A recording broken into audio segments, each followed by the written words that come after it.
Selections from the writings of the Bab. Tablets and addresses.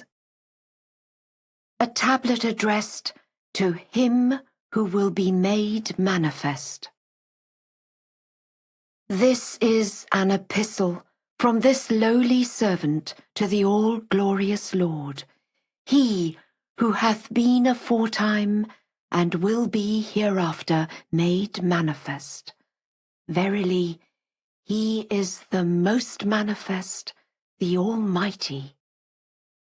In the name of the sovereign Lord, the Lord of power. Glorified is he before whom all the dwellers of earth and heaven bow down in adoration, and unto whom all men turn in supplication. He is the one who holdeth in his grasp the mighty kingdom of all created things, and unto him shall all return. He is the one who revealeth whatsoever he willeth, and by his injunction, be thou, all things have come into being. This is an epistle from the letter Da unto him who will be made manifest through the power of truth, he who is the all-glorious, the best beloved, to affirm that all created things, as well as myself, bear witness for all time that there is none other God but thee, the omnipotent, the self-subsisting, that thou art God, there is no God besides thee, and that all men shall be raised up to life through thee. Lauded and glorified be thy name, O Lord my God. From all eternity I have indeed recognized thee, and unto all eternity will ever do so through thine own self, and not through any one else besides thee. Verily, thou art the source of all knowledge, the omniscient. From everlasting I have besought, and unto everlasting will beseech forgiveness for my limited understanding of thee, aware as I am that there is no God but thee, the all-glorious, the Almighty. I beg of thee, O my best beloved, to pardon me and those who earnestly seek to promote thy cause. Thou art indeed the one who forgiveth the sins of all mankind. And in this second year of my revelation, a revelation which took place at thy behest, I bear witness that thou art the most manifest, the omnipotent, the ever-abiding, that of all things that exist on earth and in the heavens, nothing whatsoever can frustrate thy purpose, and that thou art the knower of all things, and the Lord of might and majesty. Verily we have believed in thee and in thy signs ere the dawn of thy manifestation, and in thee are we all well assured. Verily, we have believed in thee and in thy signs after the fulfillment of thy manifestation, and in thee do we all believe. Verily, we have believed in thee and in thy signs at the hour of thy manifestation, and bear witness that through thine injunction, be thou, all things have been created. Every manifestation is but a revelation of thine own self, with each of whom we have truly appeared, and we bow down in adoration before thee. Thou hast been, O my best beloved, and shalt ever be, my witness throughout bygone times and in the days to come. Verily, thou art the all-powerful, the ever-faithful, the omnipotent. I have testified to thy oneness through thine own self before the dwellers of the heavens and the earth, bearing witness that verily thou art the all-glorious, the best beloved. I have attained the recognition of thee through thine own self before the dwellers of the heavens and the earth, bearing witness that thou art in truth the Almighty, the All-Praised. I have glorified thy name through thine own self before the dwellers of the heavens and the earth, bearing witness that thou art indeed the Lord of power, he who is the most manifest. I have exalted thy holiness through thine own self before the dwellers of the heavens and the earth, bearing witness that in truth thou art the most sanctified, the most holy. I have praised thy sanctity through thine own self before the dwellers of the heavens and the earth, bearing witness that thou art indeed the indescribable, the inaccessible, the immeasurably glorified. I have extolled thine overpowering majesty through thine own self before the dwellers of the heavens and the earth, bearing witness that verily thou, and thou alone, art the Lord of might, the eternal one, the ancient of days. Hallowed and glorified art thou. There is none other God but thee, and in truth unto thee do we all return. As to those who have put the kindred of Ali to death, ere long they shall realize to what depths of perdition they have descended. A second tablet addressed to him who will be made manifest. May the glances of him whom God shall make manifest illumine this letter at the primary school. He is the most glorious. He is God. No God is there but him, the Almighty, the best beloved.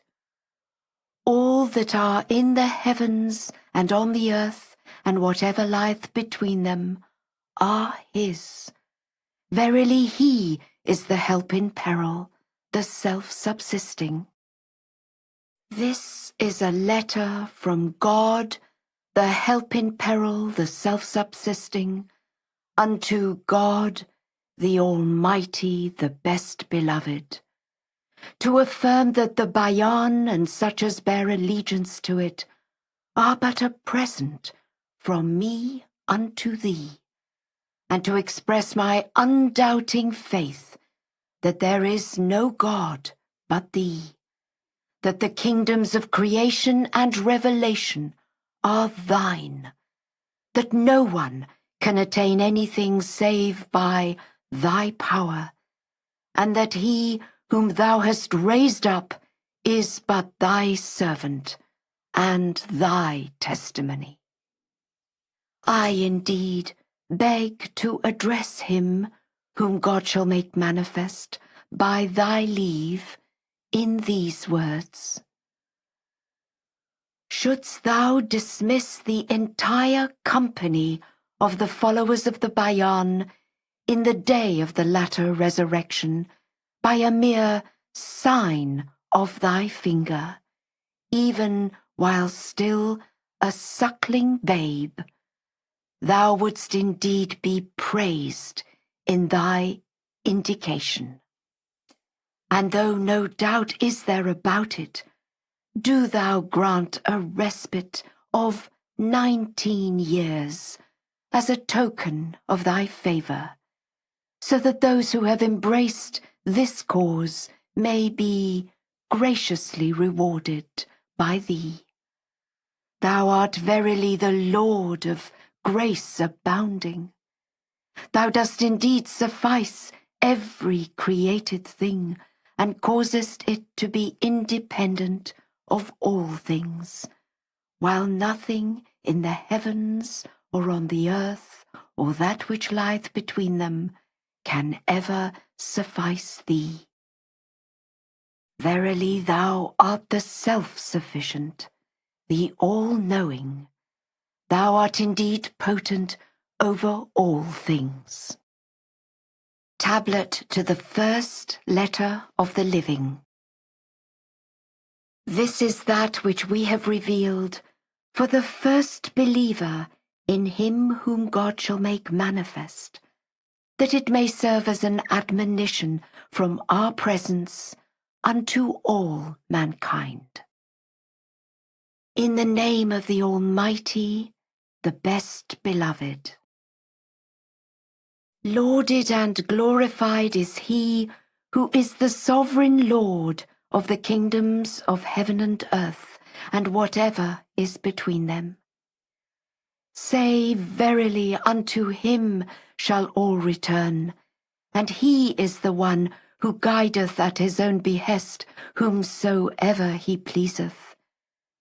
Say, all men beseech his blessings, and he is supreme over all created things.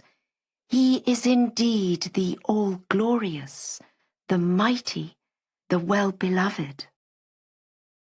This is an epistle from the letter Da unto him who is the first believer. Bear thou witness that verily he is I, myself, the sovereign, the omnipotent. He is the one who ordaineth life and death, and unto him shall all return. Indeed, there is none other God but him, and all men bow down in adoration before him. Verily, thy Lord God shall presently recompense every one as he ordaineth, even swifter than uttering the words, Be thou, and it is. God hath in truth testified in his book, and so also have testified the company of his angels, his messengers, and those endued with divine knowledge, that thou hast believed in God and in his signs, and that every one is guided aright by virtue of thy guidance. This is indeed a boundless grace, which God the ever-living, the self-subsisting, hath graciously conferred upon thee aforetime, and will confer hereafter. And since thou didst believe in God before the creation, he hath in truth at his own behest raised thee up in every revelation. There is no God but him, the sovereign protector, the all-glorious. It behoveth you to proclaim the cause of God unto all created things as a token of grace from his presence. No God is there but him, the most generous, the all-compelling. Say, all matters must be referred to the book of God. I am indeed the first to believe in God and in his signs. I am the one who divulgeth and proclaimeth the truth, and I have been invested with every excellent title of God the mighty, the incomparable.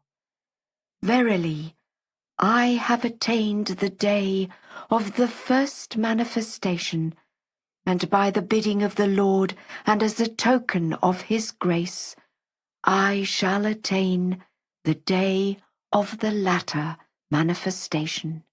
There is no God but him, and at the appointed hour everyone shall bow down unto him in adoration.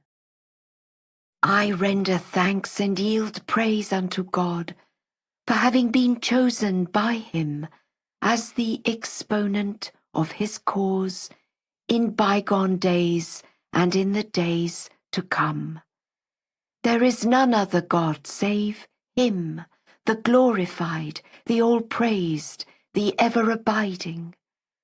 Whatever is in the heavens and on the earth is his, and through him are we guided aright.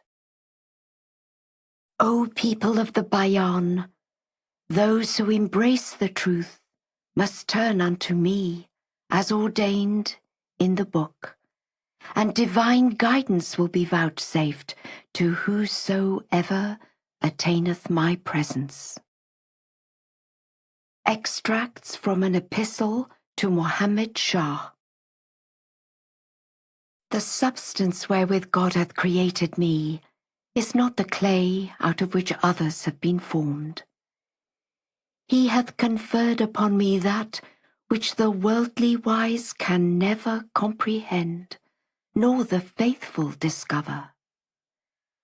I am one of the sustaining pillars of the primal word of God. Whosoever hath recognized me hath known all that is true and right, and hath attained all that is good and seemly.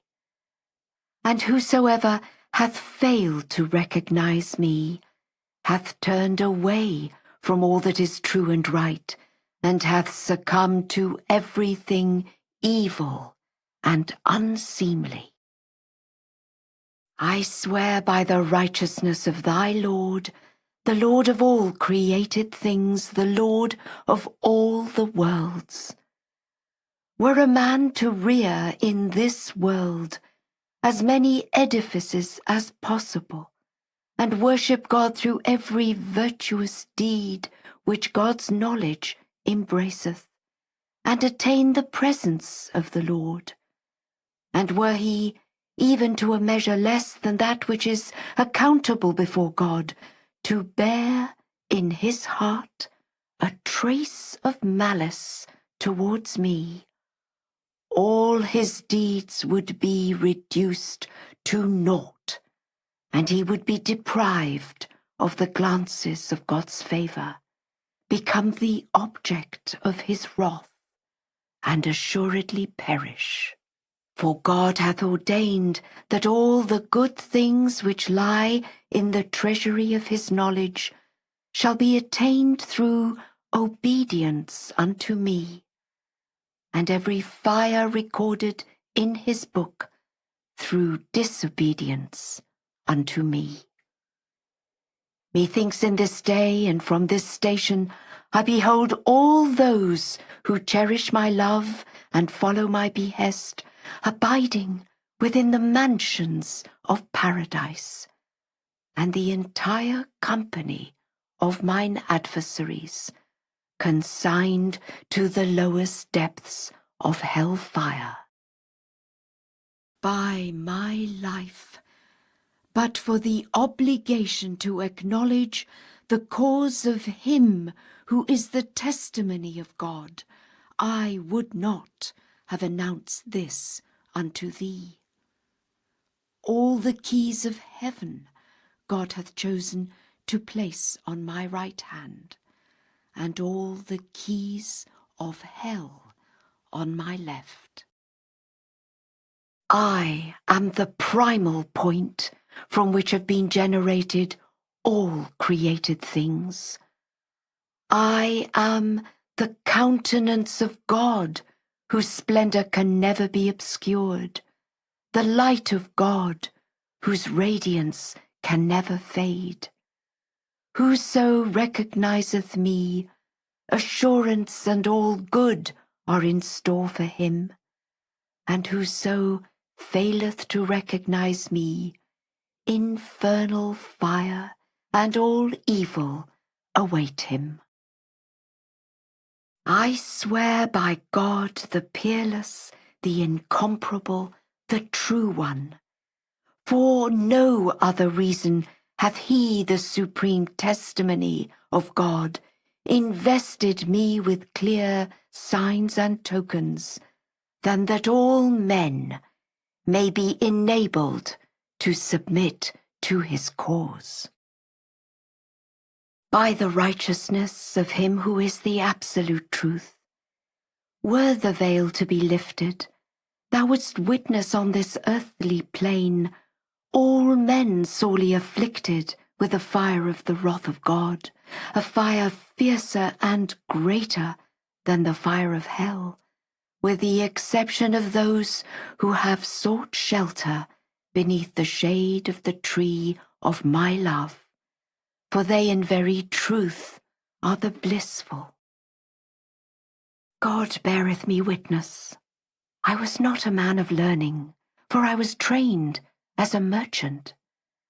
In the year 60, God graciously infused my soul with the conclusive evidences and weighty knowledge which characterize him who is the testimony of God, may peace be upon him, until finally in that year I proclaimed God's hidden cause and unveiled its well-guarded pillar, in such wise that no one could refute it, that he who should perish might perish with a clear proof before him, and he who should live might live by clear proof.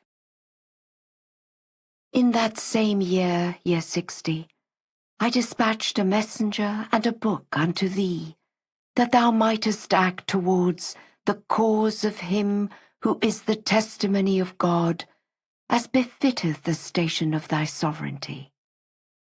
But inasmuch as dark, dreadful, and dire calamity had been irrevocably ordained by the will of God, the book was not submitted to thy presence through the intervention of such as regard themselves the well-wishers of the government. Up to the present, where nearly 4 years have passed, they have not duly presented it to your Majesty. However, now that the fateful hour is drawing nigh, and because it is a matter of faith, not a worldly concern, therefore I have given thee a glimpse of what hath transpired.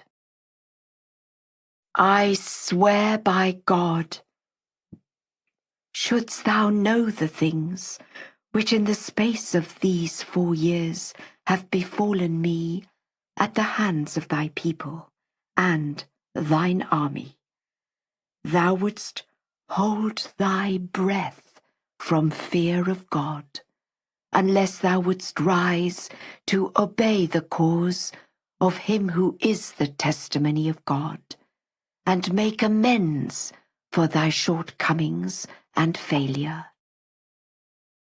While I was in Shiraz, the indignities which befell me at the hands of its wicked and depraved governor waxed so grievous that if thou wert acquainted with but a tithe thereof, thou wouldst deal him retributive justice. For as a result of his unmitigated oppression, thy royal court hath become, until the day of resurrection, the object of the wrath of God. Moreover, his indulgence in alcohol had grown so excessive that he was never sober enough to make a sound judgment. Therefore, disquieted, I was obliged to set out from Shiraz, with the aim of attaining the enlightened and exalted court of your Majesty. The Mu'tamed-ud-Dawleh then became aware of the truth of the cause, and manifested exemplary servitude and devotion to his chosen ones. When some of the ignorant people in his city arose to stir up sedition, He defended the divine truth by affording me protection for a while in the privacy of the governor's residence. At length, having attained the good pleasure of God, he repaired to his habitation in the all-highest paradise. May God reward him graciously. Following his ascension to the eternal kingdom, the vicious Gorgine, resorting to all manner of treachery, false oaths, and coercion, sent me away from Esfahan with an escort of 5 guards on a journey which lasted 7 days, without providing the barest necessities for my travel. Alas, alas for the things which have touched me, until eventually your Majesty's order came instructing me to proceed to Marcoux. I swear by the most great Lord, wert thou to be told in what place I dwell, the first person to have mercy on me would be thyself. In the heart of a mountain is a fortress, Marcoux, the inmates of which are confined to 2 guards and 4 dogs. Picture, then, my plight.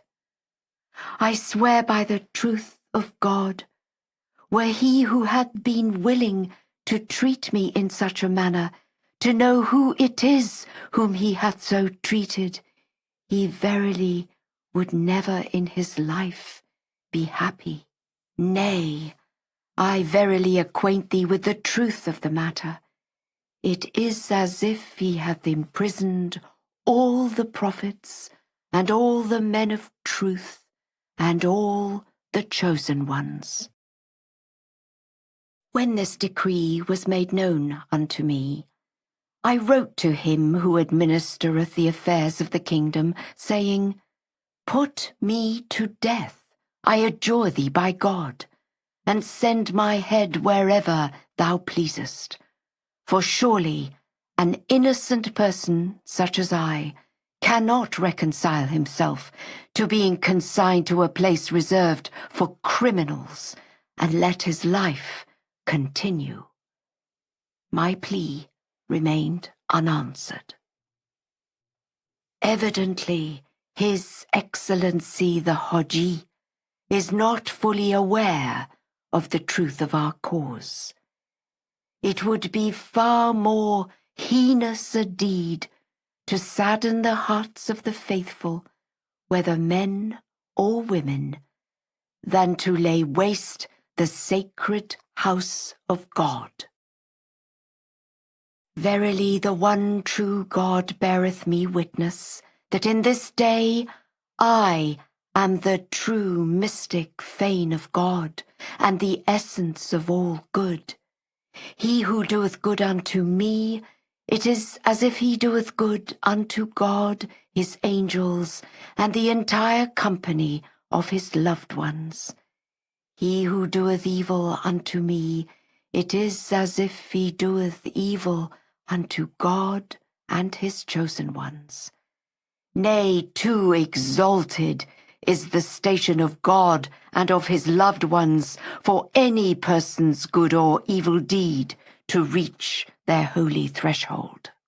Whatever reacheth me is ordained to reach me, and that which hath come unto me, to him who giveth will it revert. By the one in whose hand is my soul, he hath cast no one but himself into prison. For assuredly, whatsoever God hath decreed for me shall come to pass, and naught else save that which God hath ordained for us shall ever touch us. Woe betide him from whose hands floweth evil, and blessed the man from whose hands floweth good. Unto no one do I take my plaint save to God, for he is the best of judges. Every state of adversity or bliss is from him alone, and he is the all-powerful, the Almighty. In brief, I hold within my grasp whatsoever any man might wish of the good of this world and of the next. Were I to remove the veil, all would recognize me as their best beloved, and no one would deny me. Let not this assertion astound your Majesty, inasmuch as a true believer in the unity of God, who keepeth his eyes directed towards him alone, will regard aught else but him as utter nothingness. I swear by God, I seek no earthly goods from thee, be it as much as a mustard seed. Indeed, to possess anything of this world or of the next would in my estimation be tantamount to open blasphemy. For it ill beseemeth the believer in the unity of God to turn his gaze to aught else, much less to hold it in his possession. I know of a certainty that since I have God the ever-living, the adored one, I am the possessor of all things, visible and invisible. In this mountain I have remained alone, and have come to such a pass that none of those gone before me have suffered what I have suffered, nor any transgressor endured what I have endured. I render praise unto God, and yet again praise him. I find myself free from sorrow, inasmuch as I abide within the good pleasure of my Lord and Master. Methinks I am in the all-highest paradise, rejoicing at my communion with God, the Most Great.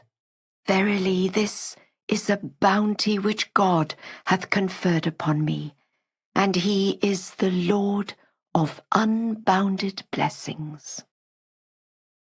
I swear by the truth of God, wert thou to know that which I know, thou wouldst forego the sovereignty of this world and of the next, that thou mightest attain my good pleasure, through thine obedience unto the true one.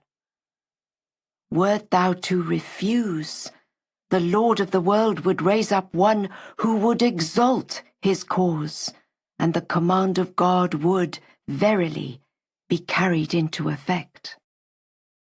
Through the grace of God, nothing can frustrate my purpose, and I am fully conscious of that which God hath bestowed upon me as a token of his favour. If it were my will, I would disclose to your Majesty all things, but I have not done this, nor will I do it, that the truth may be distinguished from aught else beside it, and this prophecy uttered by the Imam Baqir, may peace rest upon him, be fully realized. What must needs befall us in Azerbaijan is inevitable and without parallel. When this happeneth, rest ye in your homes and remain patient, as we have remained patient.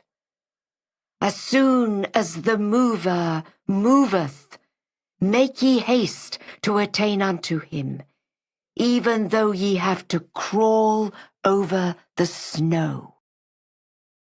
I implore pardon of God for myself and for all things related to me, and affirm, praise be to God, the Lord of all the worlds. Extracts from another epistle to Muhammad Shah. Glory be unto him who knoweth all that is in the heavens and in the earth. Verily, there is no God but him, the sovereign ruler, the almighty, the great. He is the one who on the day of severing shall pass judgment through the power of truth. Indeed, no God is there besides him, the peerless, the all-compelling, the exalted. He is the one who holdeth within his grasp the kingdom of all created things. There is none other God but him, the single, the incomparable, the ever-abiding, the inaccessible, the most great. At this moment I testify unto God, even as he testified unto himself before the creation of all things. Verily there is no God save him, the all-glorious, the all-wise. And I bear witness unto whatsoever he hath fashioned or will fashion, even as he himself in the majesty of his glory hath borne witness. No God is there but him, the peerless, the self-subsisting, the most wondrous. In God, who is the Lord of all created things, have I placed my whole trust. There is no God but him, the peerless, the most exalted. Unto him have I resigned myself, and into his hands have I committed all my affairs. No God is there besides him, the supreme ruler, the resplendent truth. Indeed, all-sufficient is he for me.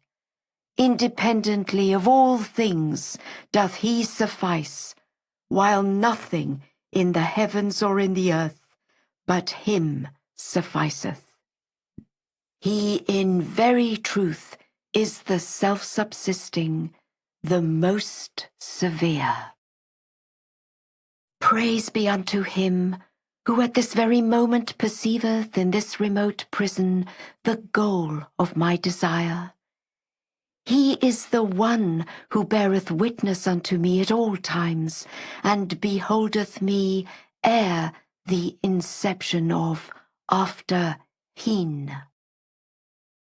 Why didst thou pronounce judgment without remembering God, the all-wise? How canst thou endure in the fire?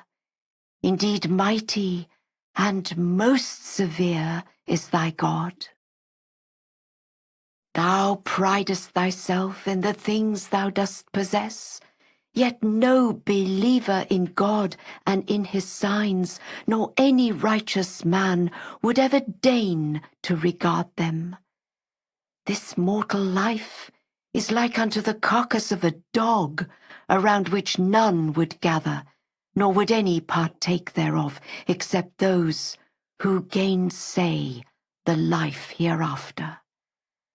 Verily, it is incumbent upon thee to become a true believer in God, the all-possessing, the Almighty, and to turn away from the one who guideth thee into the torment of hell-fire. I have been waiting a while, that perchance thou wouldst take heed and be rightly guided. How canst thou answer God on the day which is near at hand, the day whereon witnesses will stand forth to testify in the presence of thy Lord, the Lord of all the worlds?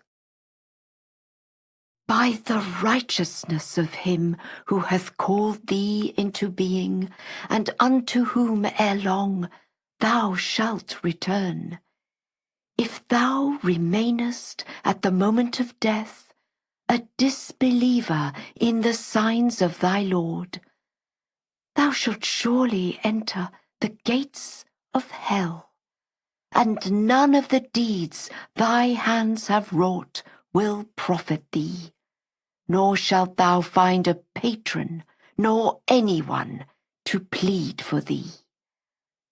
Fear thou God, and pride not thyself on thine earthly possessions, inasmuch as what God doth possess is better for them that tread the path of righteousness. Verily in this day all that dwell on earth are the servants of God. As to those who truly believe in God and are well assured in the signs revealed by him, perchance he will graciously forgive them the things their hands have committed, and will grant them admission into the precincts of his mercy. He in truth is the ever-forgiving, the compassionate. But the verdict of divine chastisement is pronounced against those who have turned away disdainfully from me, and have repudiated the conclusive proofs and the unerring book with which God hath invested me. And on the day of severing, they shall find no protector or helper.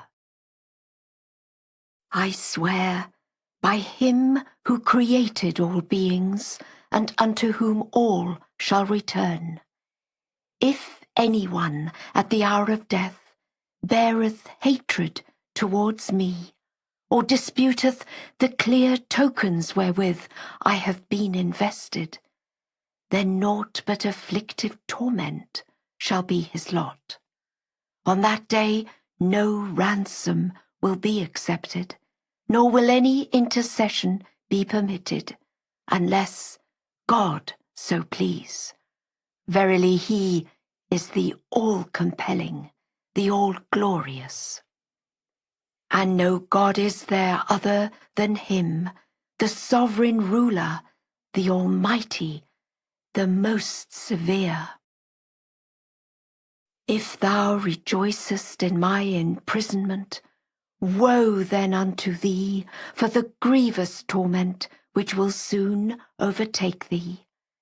Indeed, God hath permitted no one to pass unfair judgment, and if thou wouldst fain do so, then soon shalt thou learn.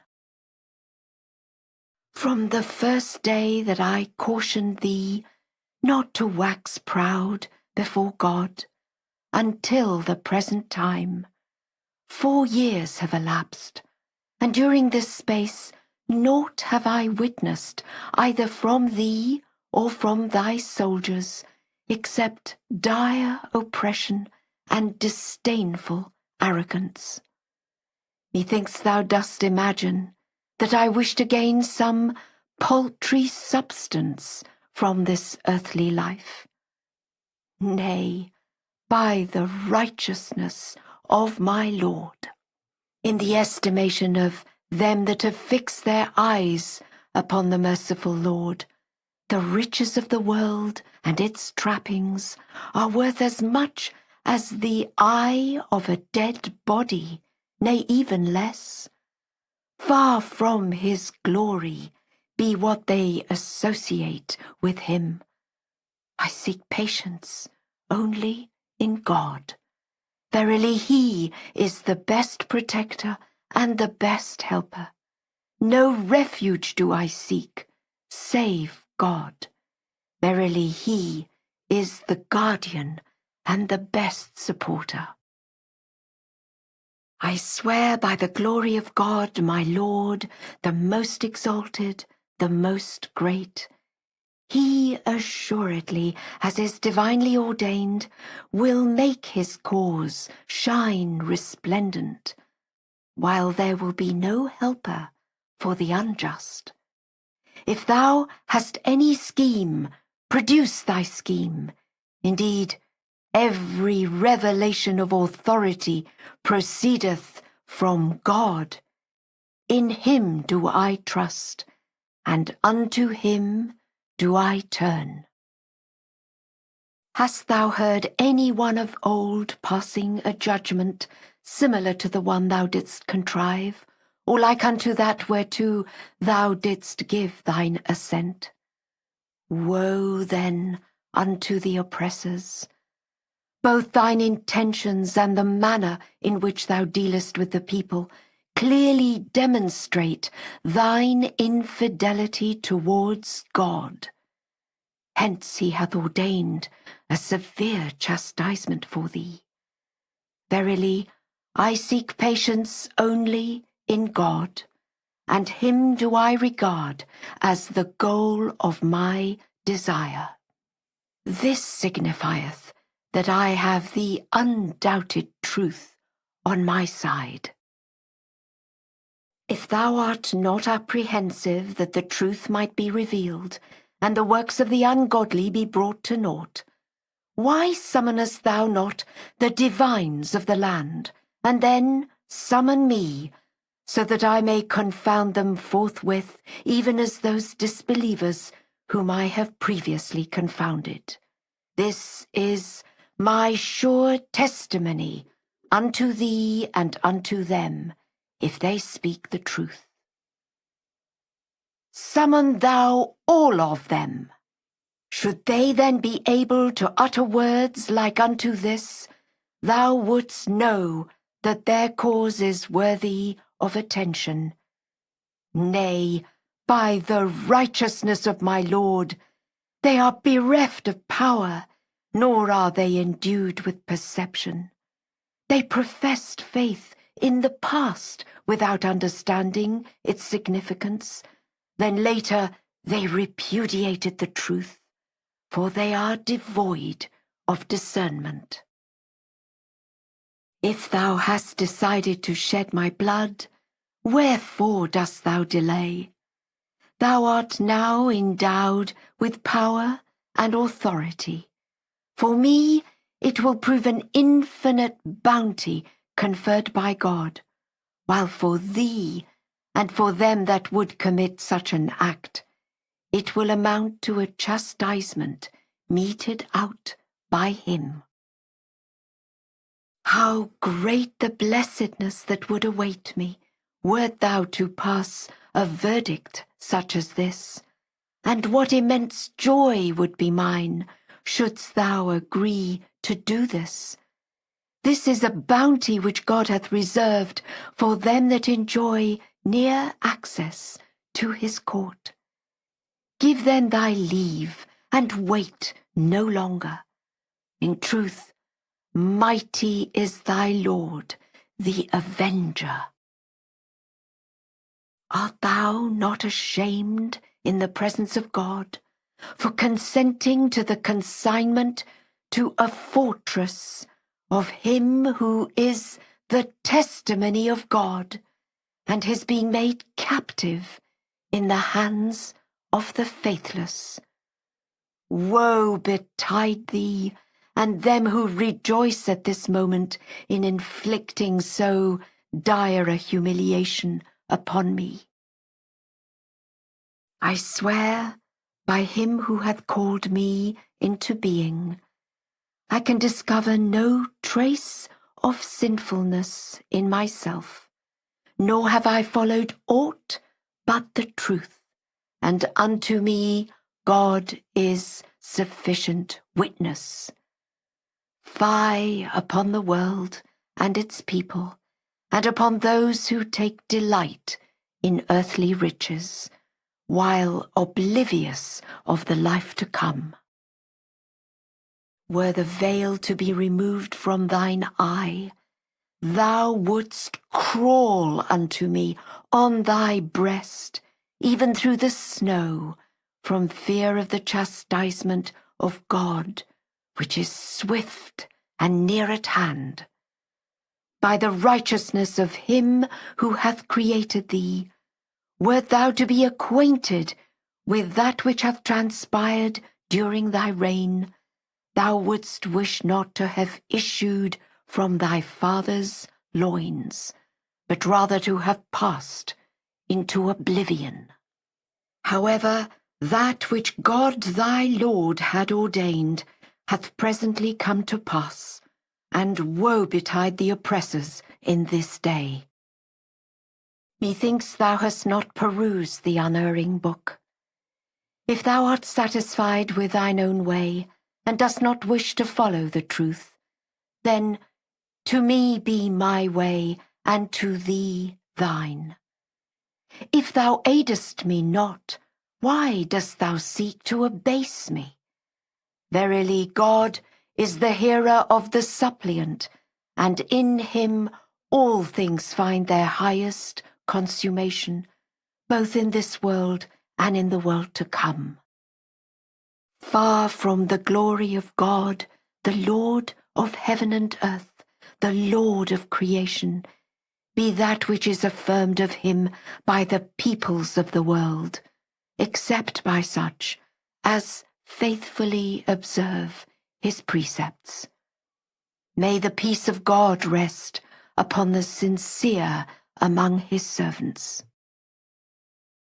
All praise be to God, the Lord of all the worlds. Extracts from a further epistle to Muhammad Shah. This is an epistle from him who is the true, the undoubted leader. Herein is revealed the law of all things for those who fain would heed his call, or wish to be reckoned among them that are guided aright. Herein is enshrined the law of all things for such as would bear witness to the revelation of thy Lord, in accordance with this clear balance. Verily, the ordinances of God concerning all things were formerly set forth in eloquent Arabic. Indeed, those whose souls have been created through the splendor of the light of thy Lord recognize the truth and are numbered with such as faithfully obey the one true God and are well assured. O Mohammed, the decree of thy Lord was fulfilled 4 years ago, and ever since the inception of the cause of thy Lord, I have warned thee to fear God, and not to be of the ignorant. I dispatched a messenger unto thee with a truly resplendent tablet, but the followers of the devil turned him away disdainfully, and interposed themselves between him and thee. They expelled him from the land whereof thou art the undisputed sovereign. Thus hath the good of this world and of the next escaped thee, unless thou submit to the commandment ordained by God, and be of them that are rightly guided. On my return from the sacred house of God, I sent thee a message similar to, nay, even greater than the one I had previously sent unto thee. Indeed, God is the best protector and witness.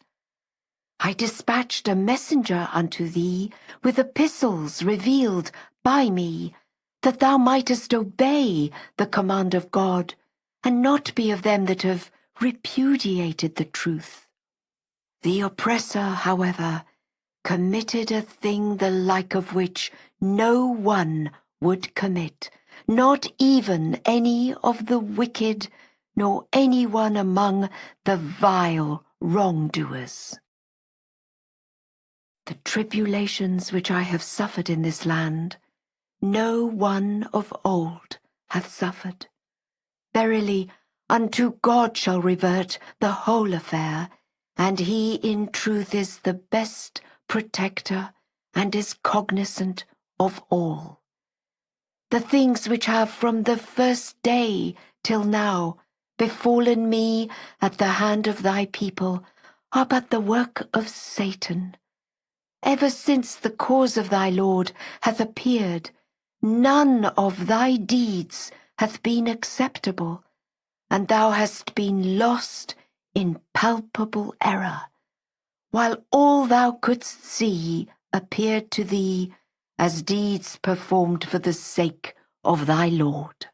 In truth, thy day is nigh at hand, and thou shalt be questioned concerning all this, and assuredly God is not heedless of the deeds of the wicked.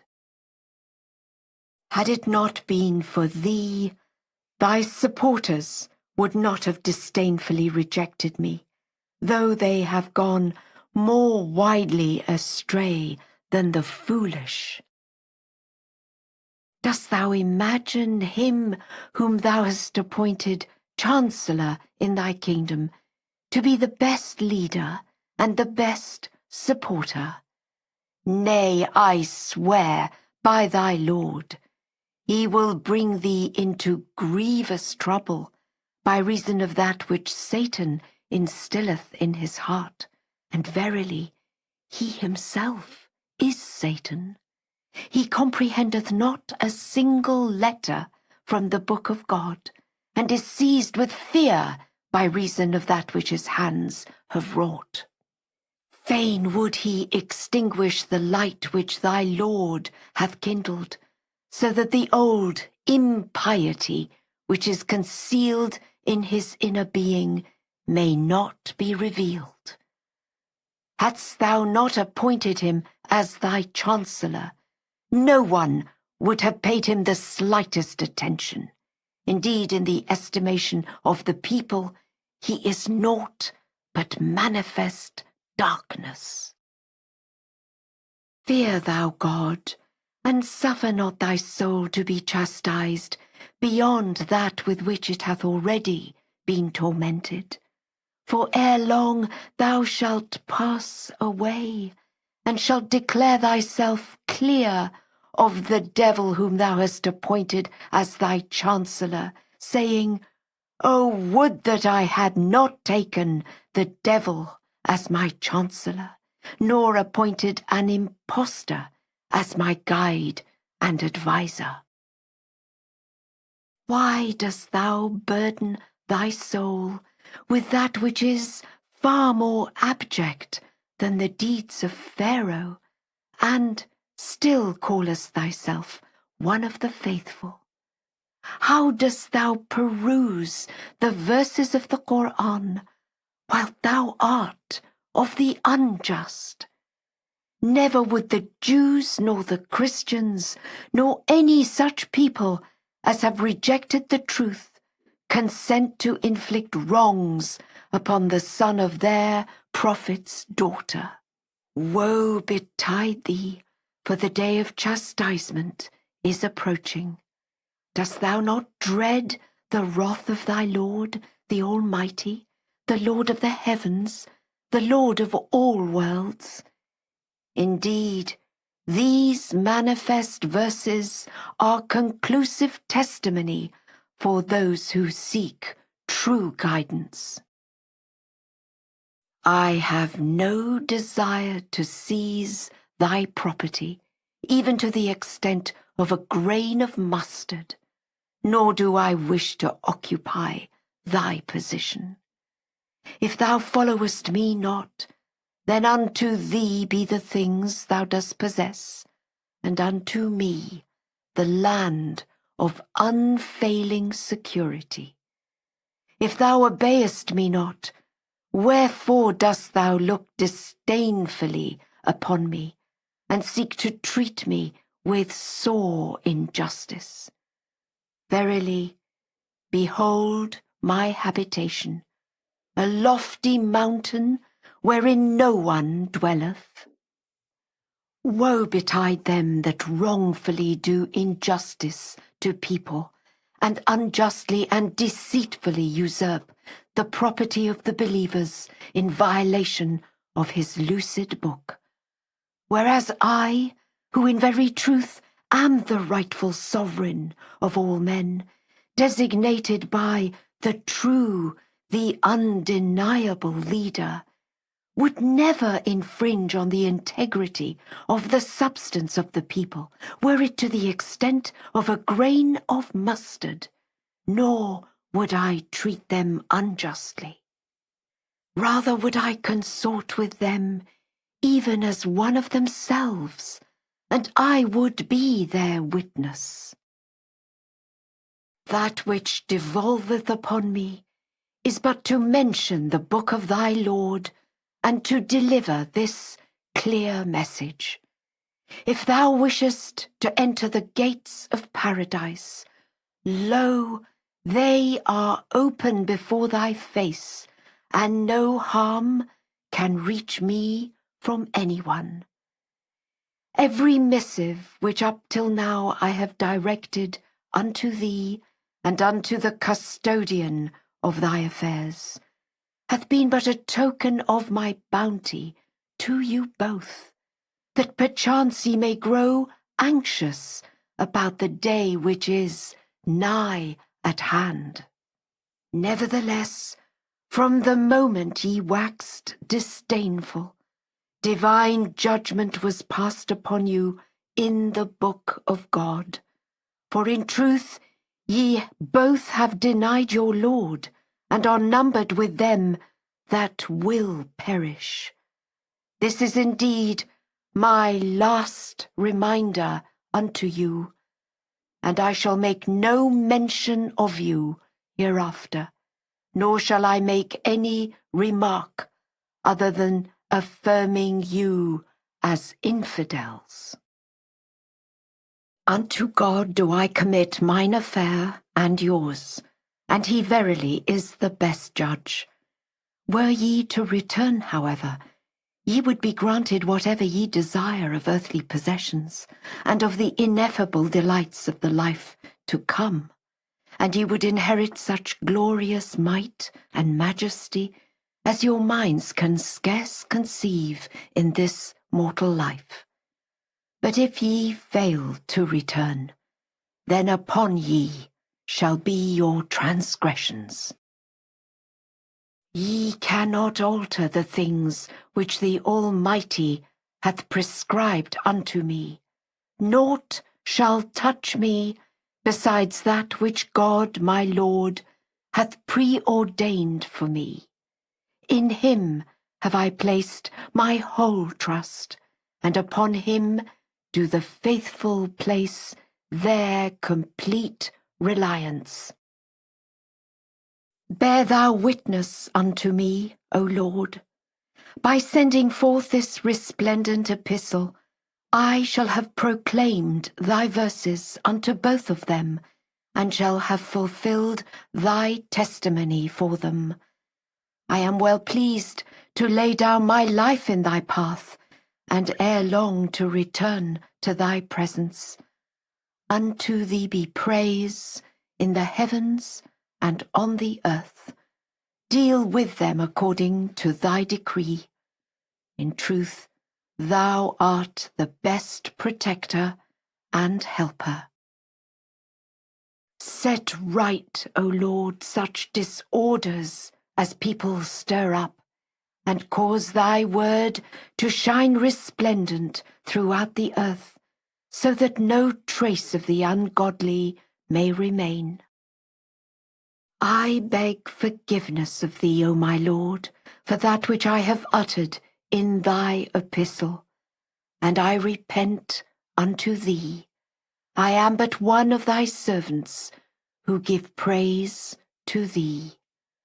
Glorified art thou, no God is there but thee. In thee have I placed my whole trust, and of thee do I beg pardon for being a suppliant at thy door. Sanctified is God thy Lord, the Lord of the mighty throne, from that which the people wrongfully and without the guidance of his lucid book affirm of him. Peace be upon them that beseech forgiveness from God thy Lord, saying, Verily, praise be unto God, the Lord of the worlds. Extracts from a tablet containing words addressed to the Sharif of Mecca. O Sharif, all thy life youth thou hast accorded worship unto us, but when we manifested ourselves unto thee, thou didst desist from bearing witness unto our remembrance, and from affirming that he is indeed the most exalted, the sovereign truth, the all-glorious. Thus hath thy Lord put thee to proof in the day of resurrection. Verily, he is the all-knowing, the all-wise. For hadst thou uttered, "Here am I," at the time we sent thee the book, we would have admitted thee to the company of such of our servants as truly believe, and would have graciously praised thee in our book, until the day when all men shall appear before us for judgment.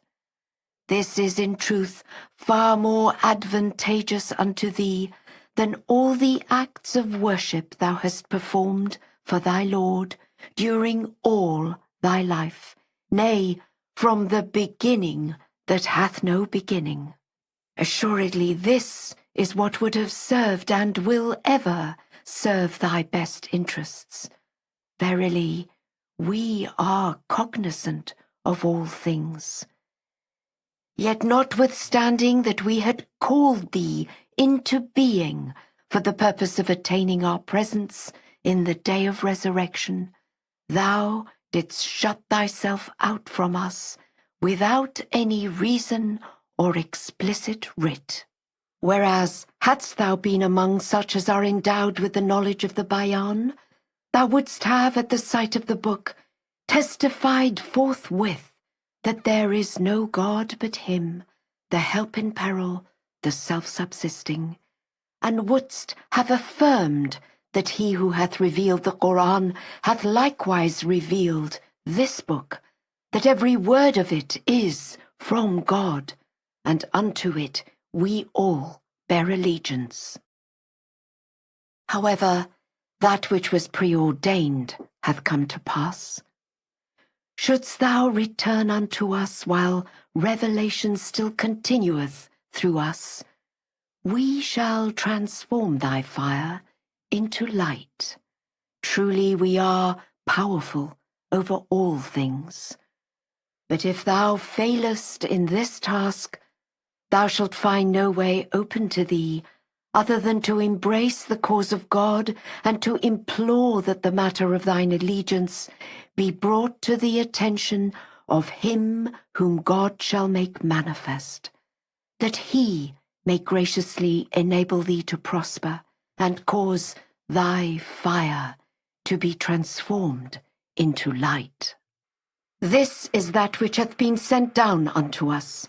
Should this not come to pass, whatever we have set down shall remain binding and irrevocably decreed by God the help in peril, the self-subsisting, and we shall therefore banish thee from our presence as a token of justice on our part.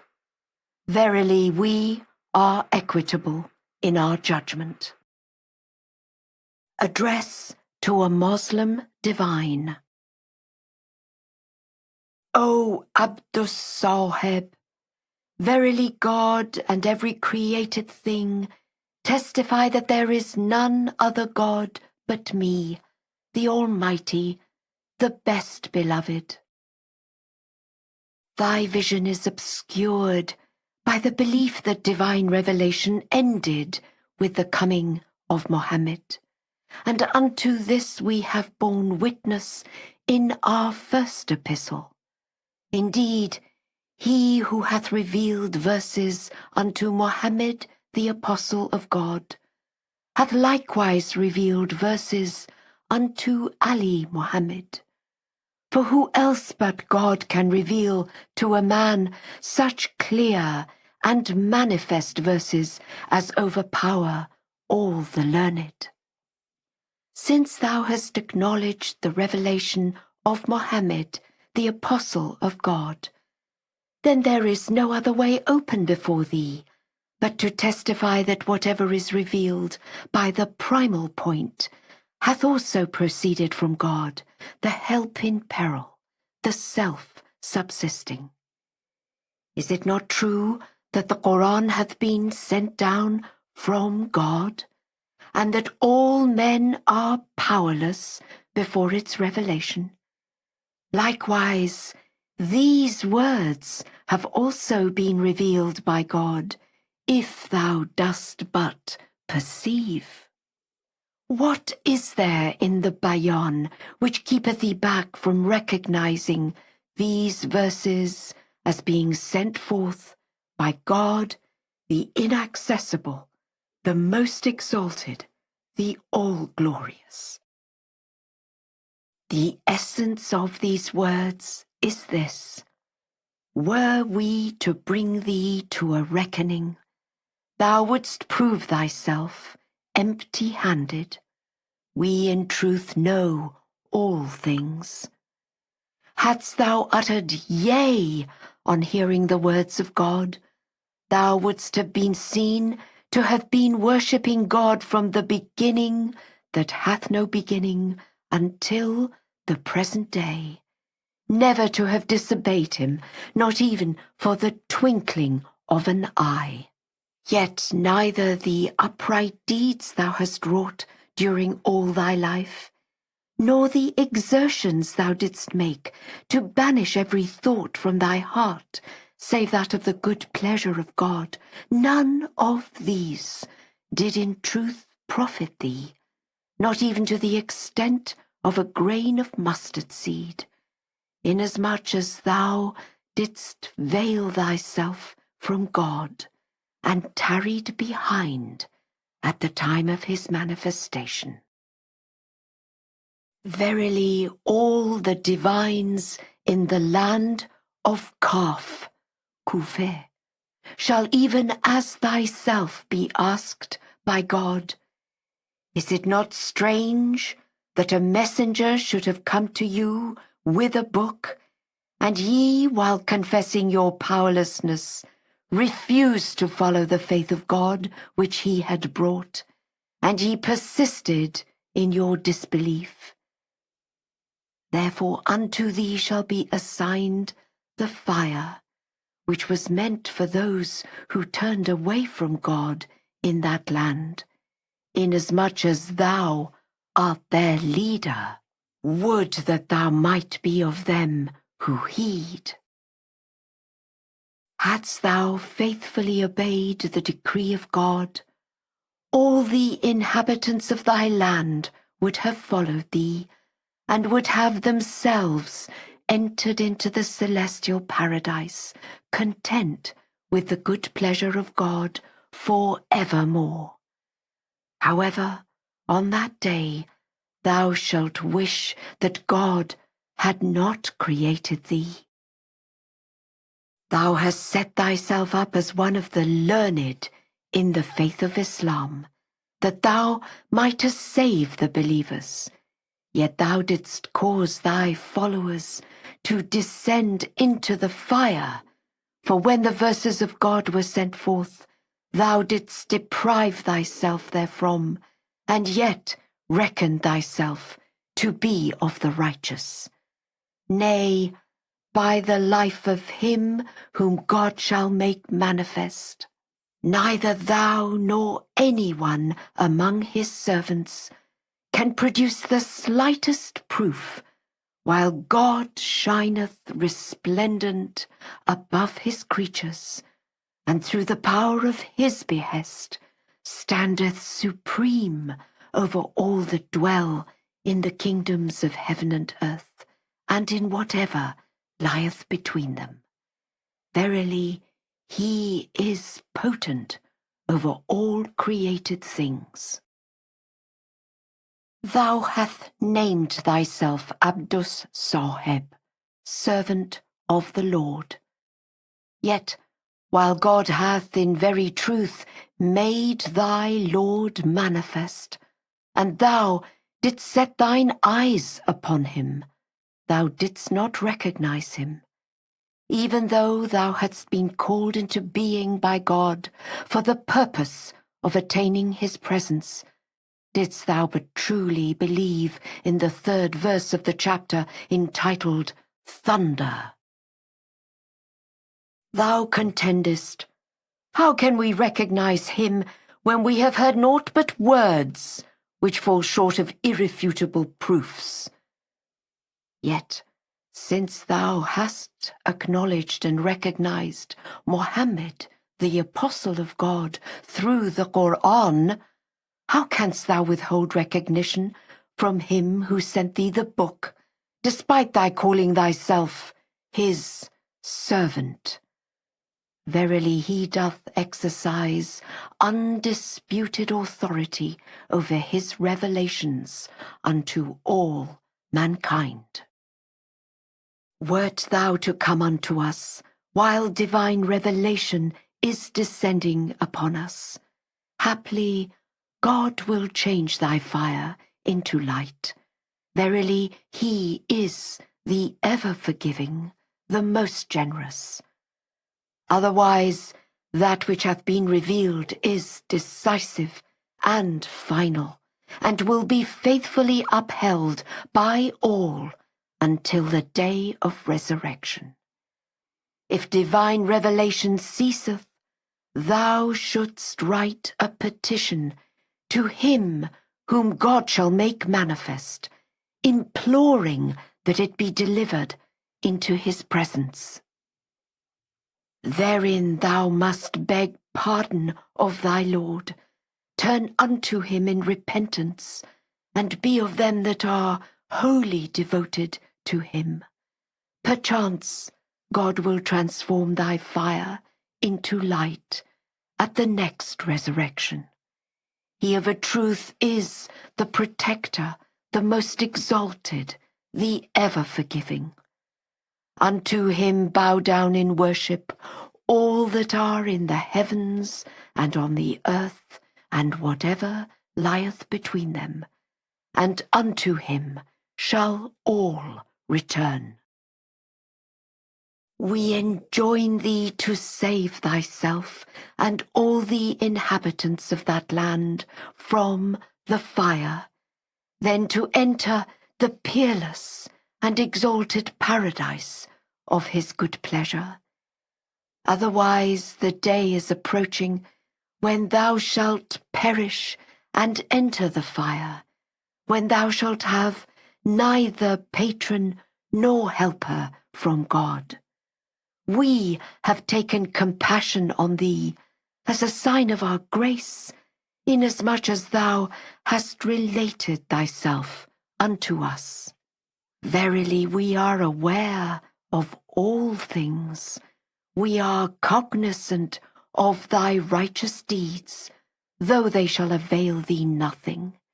For the whole object of such righteousness is but recognition of God, thy Lord, and undoubted faith in the words revealed by him.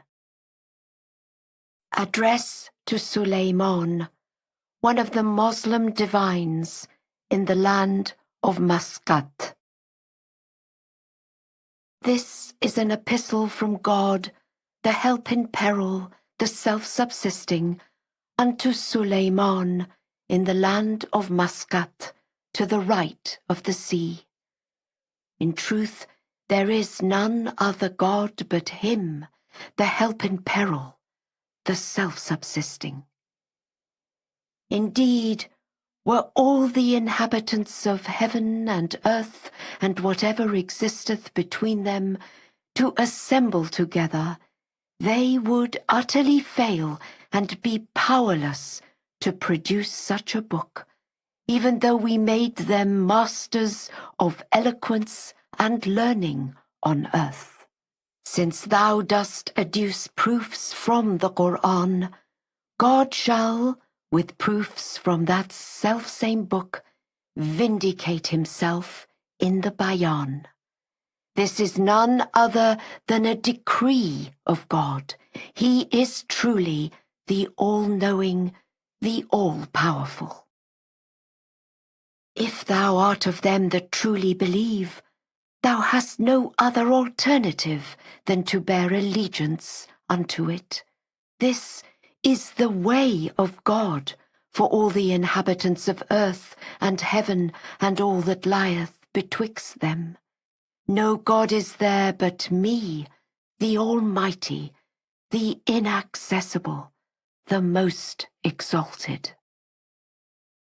From this land we then proceeded to the sacred house, and on our return journey we landed once again at this spot when we perceived that thou hadst heeded not that which we sent thee, nor art thou of them that truly believe.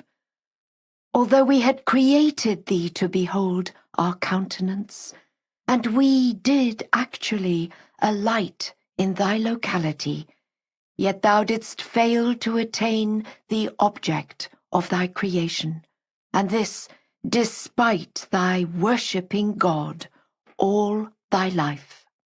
Wherefore vain shall be the deeds thou hast wrought, by reason of thy being shut out as by a veil from our presence and from our writings. This is an irrevocable decree ordained by us. Verily we are equitable in our judgment. Hadst thou observed the contents of the epistle we sent unto thee, it would have been far more profitable to thee than worshipping thy Lord from the beginning that hath no beginning until this day, and indeed more meritorious than proving thyself wholly devoted in thine acts of worship. And hadst thou attained the presence of thy Lord in this land, and been of them that truly believe that the face of God is beheld in the person of the primal point, it would have been far more advantageous than prostrating thyself in adoration from the beginning that hath no beginning until the present time. In truth, we tested thee, and found that thou wert not of them that are endowed with understanding.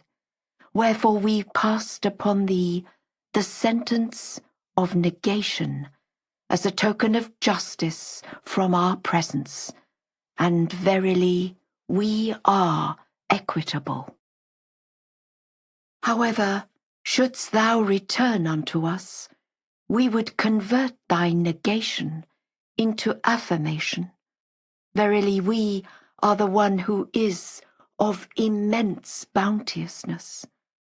But should the primal point cease to be with you, then the judgment given in the words of God shall be final and unalterable, and everyone will assuredly uphold it.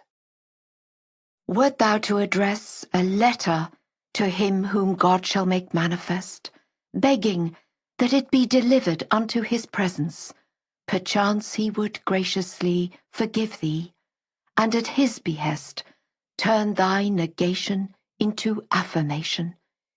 He is in truth the all-bountiful, the most generous, he whose grace is infinite.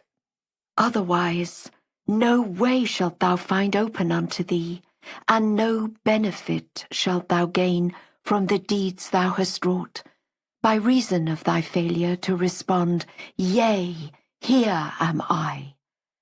Verily, we have reduced thee and thy works to naught, as though thou hast never come into existence, nor ever been of them that do good works, that this may serve as a lesson for those unto whom the bayan is given, that they may take good heed when the sacred writings of him whom God shall make manifest will reach them, and perchance, by pondering upon them, may be enabled to save their own souls. Our grace assuredly pervadeth all that dwell in the kingdoms of earth and heaven, and in whatever lieth between them, and beyond them all mankind. However, souls that have shut themselves out as by a veil can never partake of the outpourings of the grace of God. Excerpts from the Qayyumul Asma. All praise be to God, who hath through the power of truth sent down this book unto his servant, that it may serve as a shining light for all mankind. Verily, this is none other than the sovereign truth. It is the path which God hath laid out for all that are in heaven and on earth. Let him then who will take for himself the right path unto his Lord. Verily this is the true faith of God, and sufficient witness our God, and such as are endowed with the knowledge of the book. This is indeed the eternal truth, which God the Ancient of Days hath revealed unto his omnipotent word, he who hath been raised up from the midst of the burning bush. This is the mystery which hath been hidden from all that are in heaven and on earth, and in this wondrous revelation it hath in very truth been set forth in the Mother Book by the hand of God, the Exalted. O concourse of kings and of the sons of kings, lay aside one and all your dominion, which belongeth unto God. Let not thy sovereignty deceive thee, O Shah, for every soul shall taste of death, and this in very truth hath been written down as a decree of God. O King of Islam, aid thou with the truth, after having aided the book, him who is our most great remembrance. For God hath in very truth destined for thee, and for such as circle round thee on the day of judgment, a responsible position in his path. I swear by God, O Shah, if thou showest enmity unto him who is his remembrance, God will on the day of resurrection condemn thee before the kings unto hell fire, and thou shalt not in very truth find on that day any helper except God the Exalted. Purge thou, O Shah, the sacred land, Tehran, from such as have repudiated the book, ere the day whereon the remembrance of God cometh, terribly and of a sudden, with his potent cause, by the leave of God the Most High. God verily hath prescribed to thee to submit unto him who is his remembrance, and unto his cause, and to subdue with the truth and by his leave the countries. For in this world thou hast been mercifully invested with sovereignty, and wilt in the next dwell nigh unto the seat of holiness, with the inmates of the paradise of his good pleasure. By God, if ye do well, to your own behoof will ye do well, and if ye deny God and his signs, we, in very truth, having God, can well dispense with all creatures and all earthly dominion.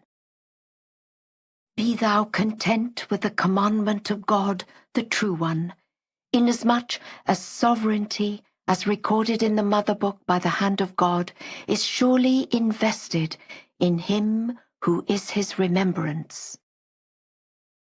O minister of the Shah, fear thou God, besides whom there is none other God but him, the sovereign truth, the just, and lay aside thy dominion, for we, by the leave of God the All-Wise, inherit the earth and all who are upon it, and he shall rightfully be a witness unto thee and unto the Shah.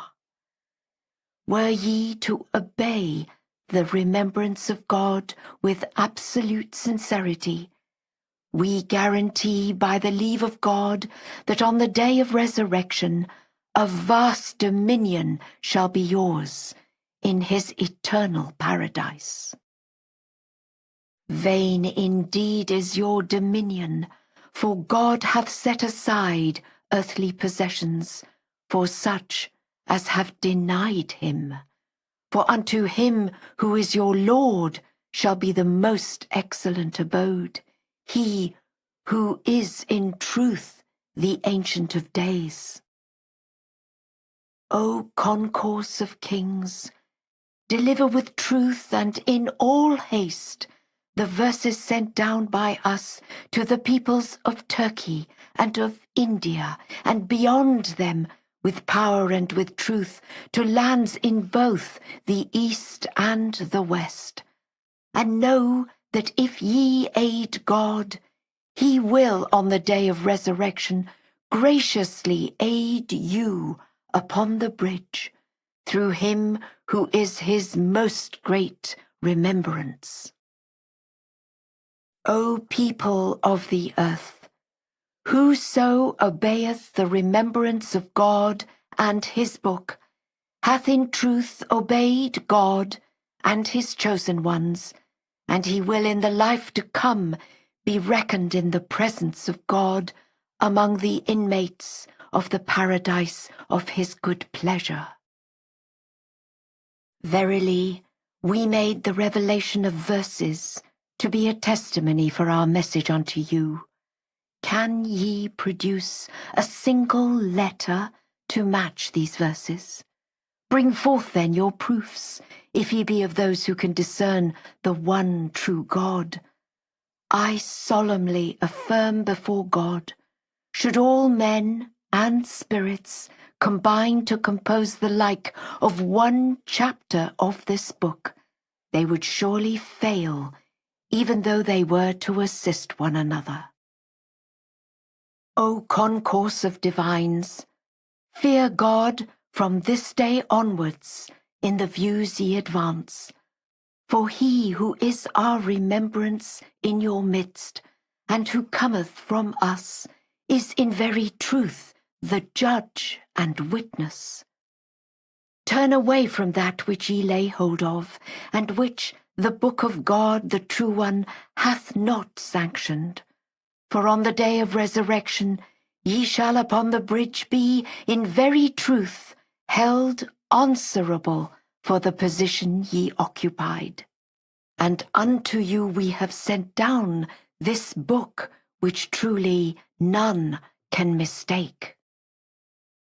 O concourse of the people of the book, fear ye God, and pride not yourselves in your learning.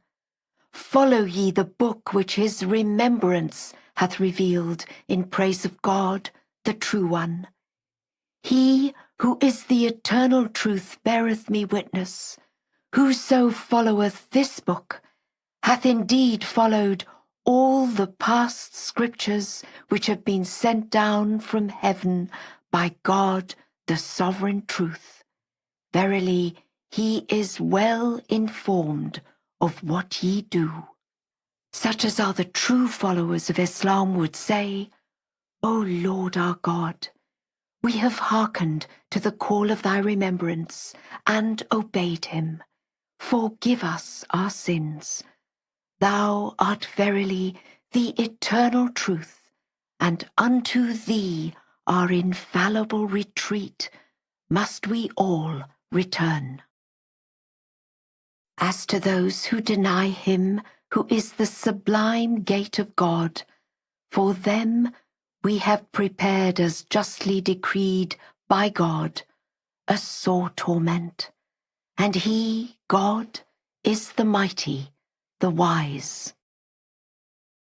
We have of a truth sent down this divinely inspired book unto our servant.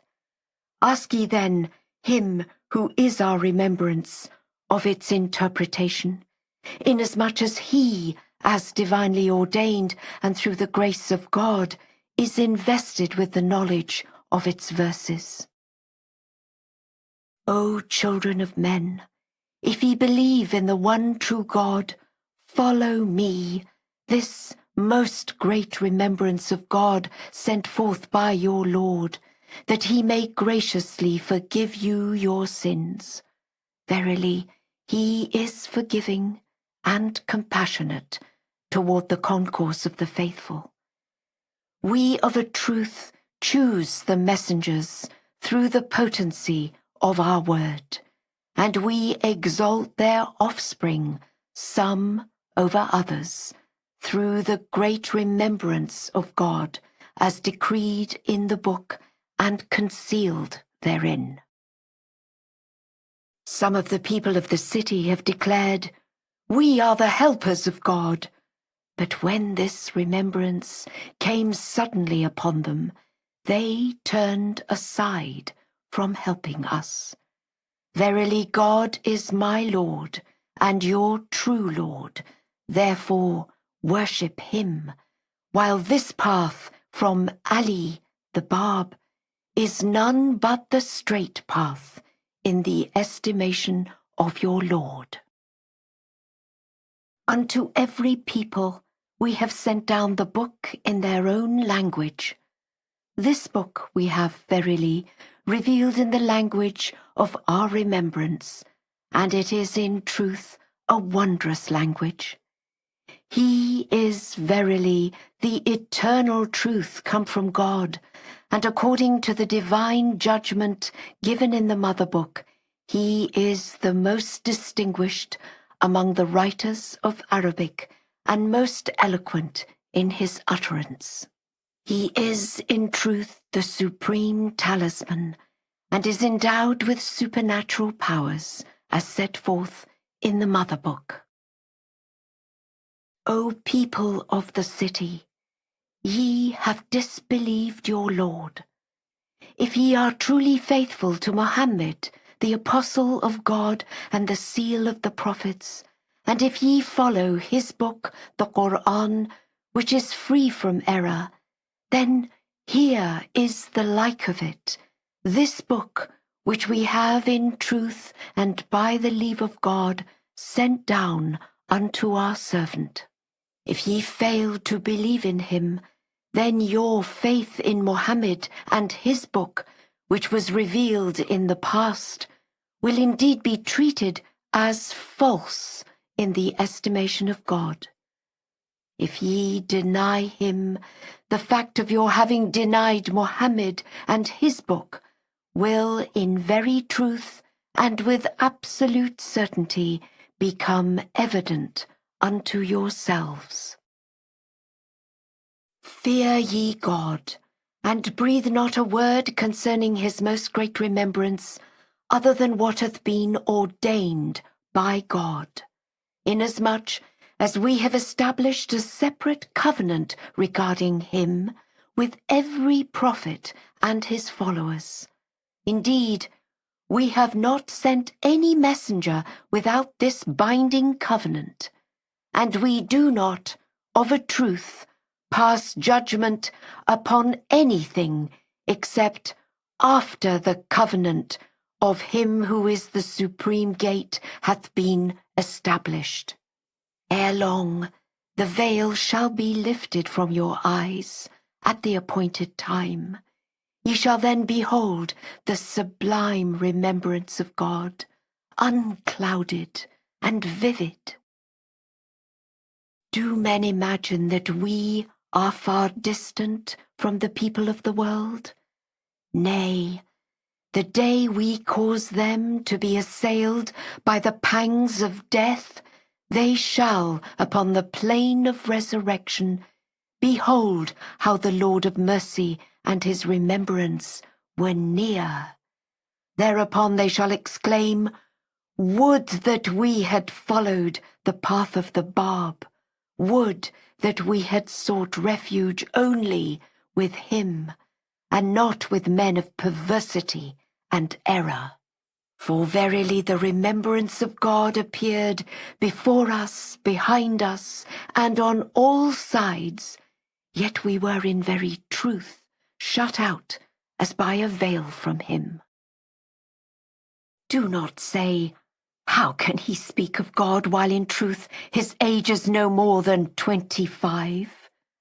Give ye ear unto me. I swear by the Lord of the heavens and of the earth, I am verily a servant of God.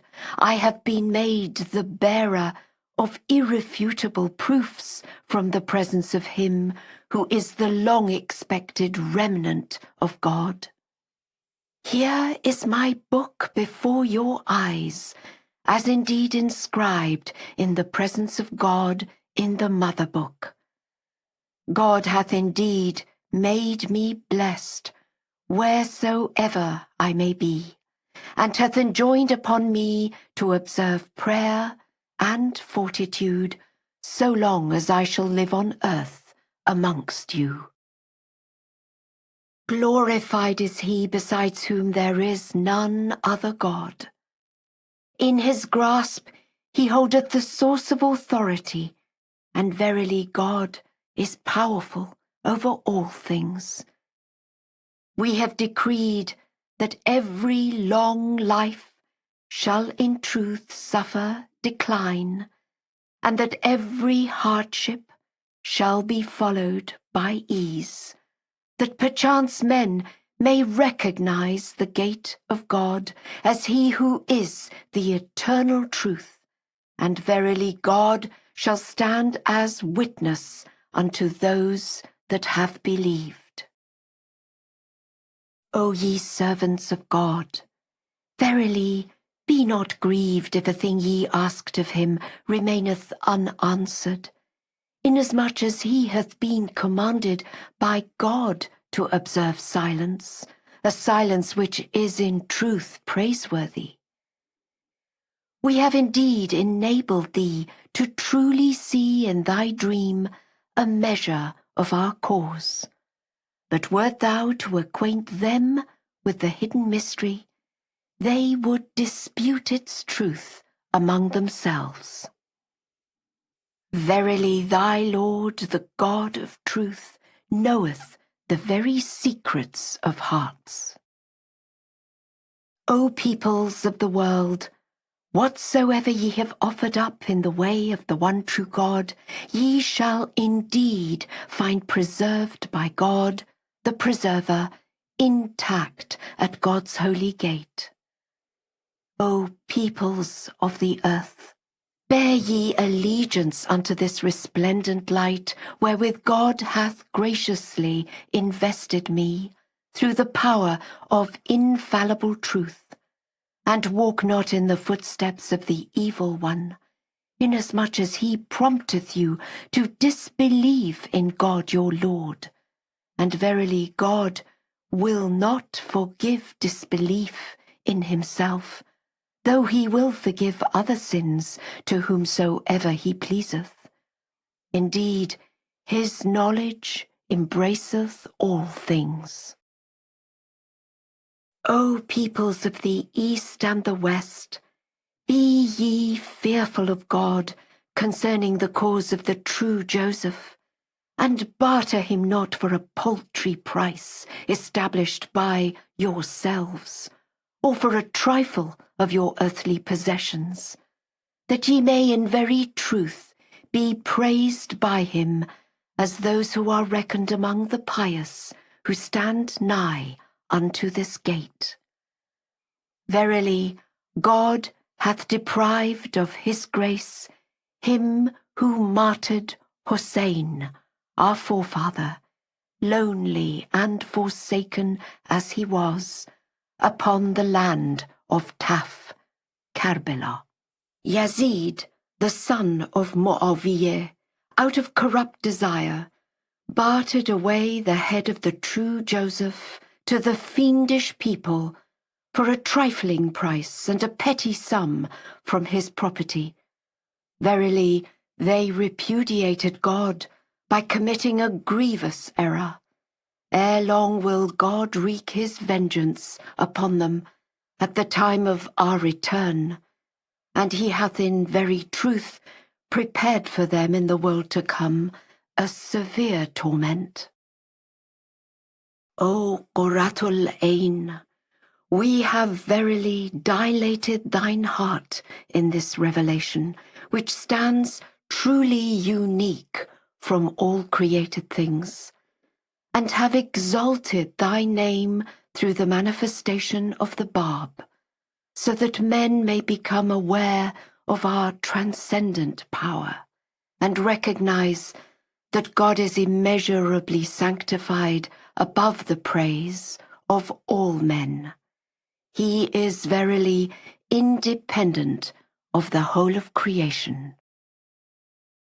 The angels and the spirits, arrayed rank upon rank, descend by the leave of God upon this gate, and circle round this focal point in a far-stretching line. Greet them with salutations, O Qurratul Ain, for the dawn hath indeed broken. Then proclaim unto the concourse of the faithful, is not the rising of the morn foreshadowed in the mother book to be near at hand? O Qurratul Ain, turn thou eagerly unto God in thy cause, for the peoples of the world have risen in iniquity, and but for the outpouring of the grace of God and thy mercy unto them, no one could purge even a single soul for evermore. O Qurratul Ain, the life to come is indeed far more advantageous unto thee and unto such as follow thy cause than this earthly life and its pleasures. This is what hath been foreordained according to the dispensations of providence. O Qurratul Ain, say, verily, I am the gate of God, and I give you to drink by the leave of God, the sovereign truth, of the crystal pure waters of his revelation, which are gushing out from the incorruptible fountain situate upon the holy mount. And those who earnestly strive after the one true God, let them then strive to attain this gate. Verily God is potent over all things. O peoples of the earth, give ear unto God's holy voice, proclaimed by this Arabian youth, whom the Almighty hath graciously chosen for his own self. He is indeed none other than the true one, whom God hath entrusted with this mission from the midst of the burning bush. O Qurratul Ain, unravel what thou pleasest from the secrets of the All-Glorious, for the ocean is surging high at the behest of the incomparable Lord. Are ye wickedly scheming, according to your selfish fancies, an evil plot against him who is the most great remembrance of God?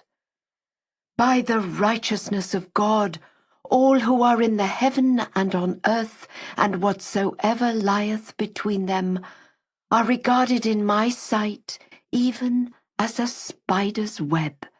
And verily God beareth witness unto all things. Indeed, they will not lay plots but against themselves. God hath caused this remembrance to be in very truth independent of all the dwellers of earth and heaven. O ye peoples of the earth, during the time of my absence, I sent down the gates unto you. However, the believers, except for a handful, obeyed them not.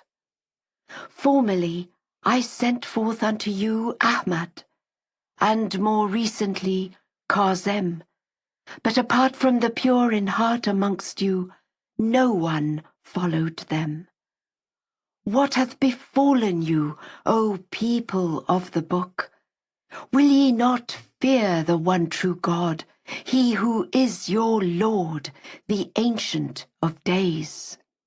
O ye who profess belief in God, I adjure you, by him who is the eternal truth, have ye discerned among the precepts of these gates anything inconsistent with the commandments of God as set forth in this book? Hath your learning deluded you by reason of your impiety? Take ye heed then, for verily your God, the Lord of eternal truth, is with you, and in very truth is watchful over you. O ye kinsmen of the most great remembrance, this tree of holiness, dyed crimson with the oil of servitude, hath verily sprung forth out of your own soil in the midst of the burning bush. Yet ye comprehend nothing whatever thereof, neither of his true heavenly attributes, nor of the actual circumstances of his earthly life, nor of the evidences of his powerful and unblemished behavior.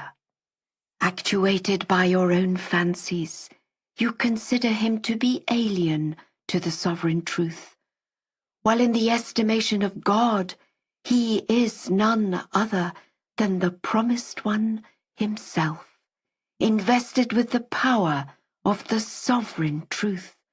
And verily he is, as decreed in the mother book, held answerable in the midst of the burning bush.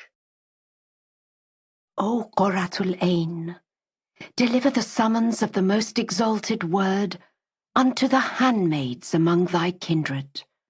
Caution them against the most great fire, and announce unto them the joyful tidings that following this mighty covenant there shall be everlasting reunion with God in the paradise of his good pleasure, nigh unto the seat of holiness. Verily God, the Lord of creation, is potent over all things. O thou Mother of the Remembrance, may the peace and salutation of God rest upon thee.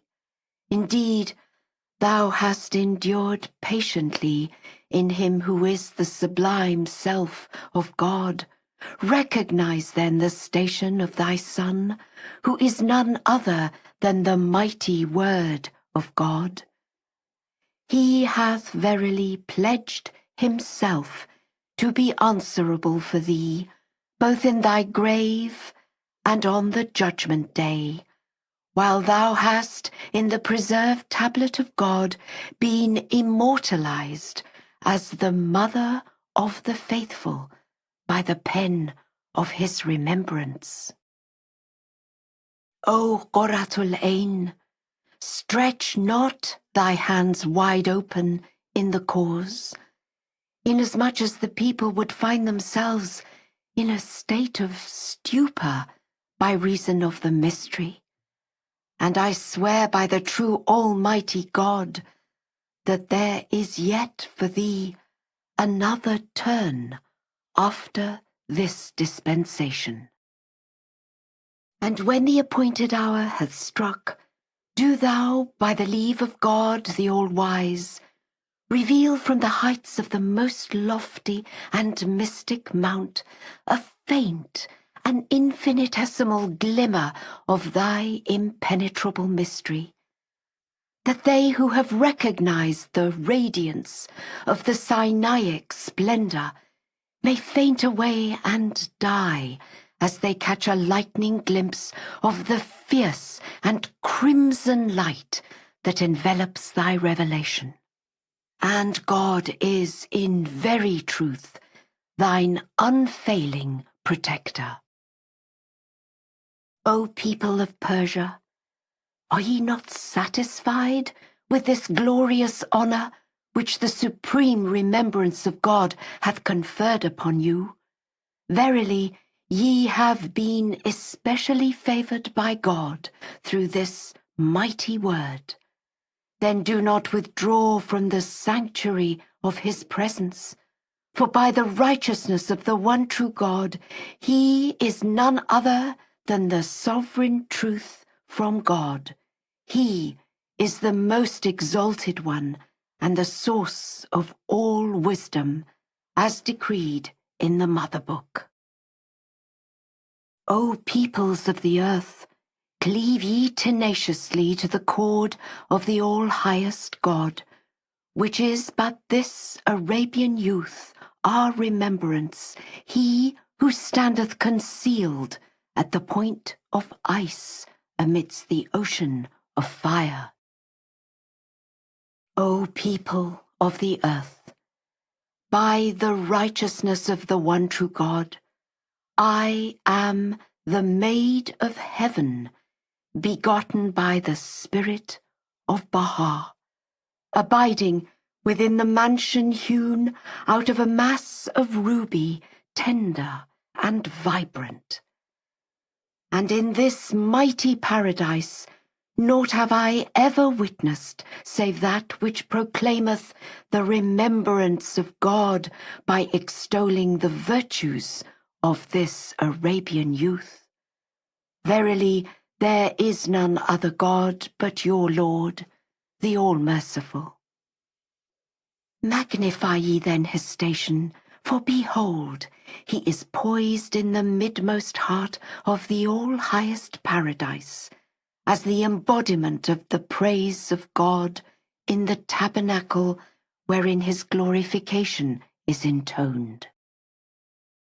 At one time I hear his voice, as he acclaimeth him who is the ever-living, the Ancient of Days, and at another time, as he speaketh of the mystery of his most august name. And when he intoneth the anthems of the greatness of God, all paradise waileth in its longing to gaze on his beauty. And when he chanteth words of praise and glorification of God, all paradise becomes motionless, like unto ice, locked in the heart of a frost-bound mountain. Methinks I visioned him moving along a straight middle path, wherein every paradise was his own paradise, every heaven his own heaven, while the whole earth and all that is therein appeared but as a ring upon the finger of his servants. Glorified be God, his Creator, the Lord of everlasting sovereignty. Verily, he is none other but the servant of God, the gate of the remnant of God, your Lord, the sovereign truth. O thou, the supreme word of God, fear not, nor be thou grieved, for indeed unto such as have responded to thy call, whether men or women, we have assured forgiveness of sins, as known in the presence of the best beloved and in conformity with what thou desirest. Verily, his knowledge embraceth all things. I adjure thee by my life, set thy face towards me, and be not apprehensive. Verily thou art the exalted one among the celestial concourse, and thy hidden mystery hath of a truth been recorded upon the tablet of creation in the midst of the burning bush. Ere long God will bestow upon thee rulership over all men, inasmuch as his rule transcendeth the whole of creation.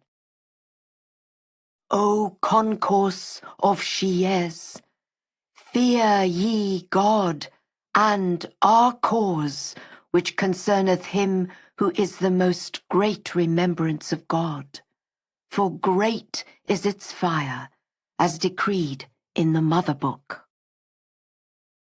Recite ye as much as convenient from this Qur'an, both at morn and at eventide, and chant the verses of this book by the leave of the eternal God, in the sweet accents of this bird which warbleth its melody in the vault of heaven.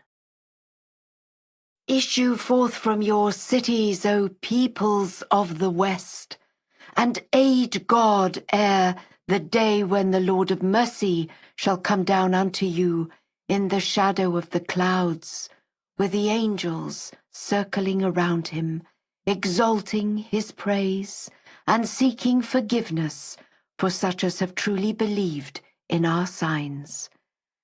Verily his decree hath been issued, and the command of God, as given in the Mother Book, hath indeed been revealed. Become as true brethren in the one and indivisible religion of God, free from distinction. For verily, God desireth that your hearts should become mirrors unto your brethren in the faith, so that ye find yourselves reflected in them, and they in you. This is the true path of God the Almighty, and he is indeed watchful over your actions. O ye peoples of the earth, hearken unto my call, ringing forth from the precincts of this sacred tree, a tree set ablaze by the pre-existent fire. There is no God but him. He is the exalted, the all-wise. O ye, the servants of the Merciful One, enter ye, one and all, through this gate, and follow not the steps of the evil one, for he prompteth you to walk in the ways of impiety and wickedness. He is in truth your declared enemy. Be thou patient, O Qurratul Ain, for God hath indeed pledged to establish thy sovereignty throughout all countries and over the people that dwell therein. He is God, and verily he is powerful over all things. By my glory, I will make the infidels to taste with the hands of my power retributions unknown of anyone except me, and will waft over the faithful those musk-scented breaths which I have nursed in the midmost heart of my throne. And verily the knowledge of God embraceth all things. O concourse of light, by the righteousness of God we speak not according to selfish desire, nor hath a single letter of this book been revealed, save by the leave of God, the sovereign truth. Fear ye God, and entertain no doubts regarding his cause, for verily the mystery of this gate is shrouded in the mystic utterances of his writ, and hath been written beyond the impenetrable veil of concealment by the hand of God, the Lord of the visible and the invisible. Indeed, God hath created everywhere around this gate oceans of divine elixir, tinged crimson with the essence of existence, and vitalized through the animating power of the desired fruit. And for them God hath provided arks of ruby, tender, crimson-coloured, wherein none shall sail but the people of Baha, by the leave of God, the most exalted. And verily he is the all-glorious, the all-wise. The Lord hath in truth inspired me. Verily, verily, I am God, he besides whom there is none other God. And I am indeed the Ancient of days.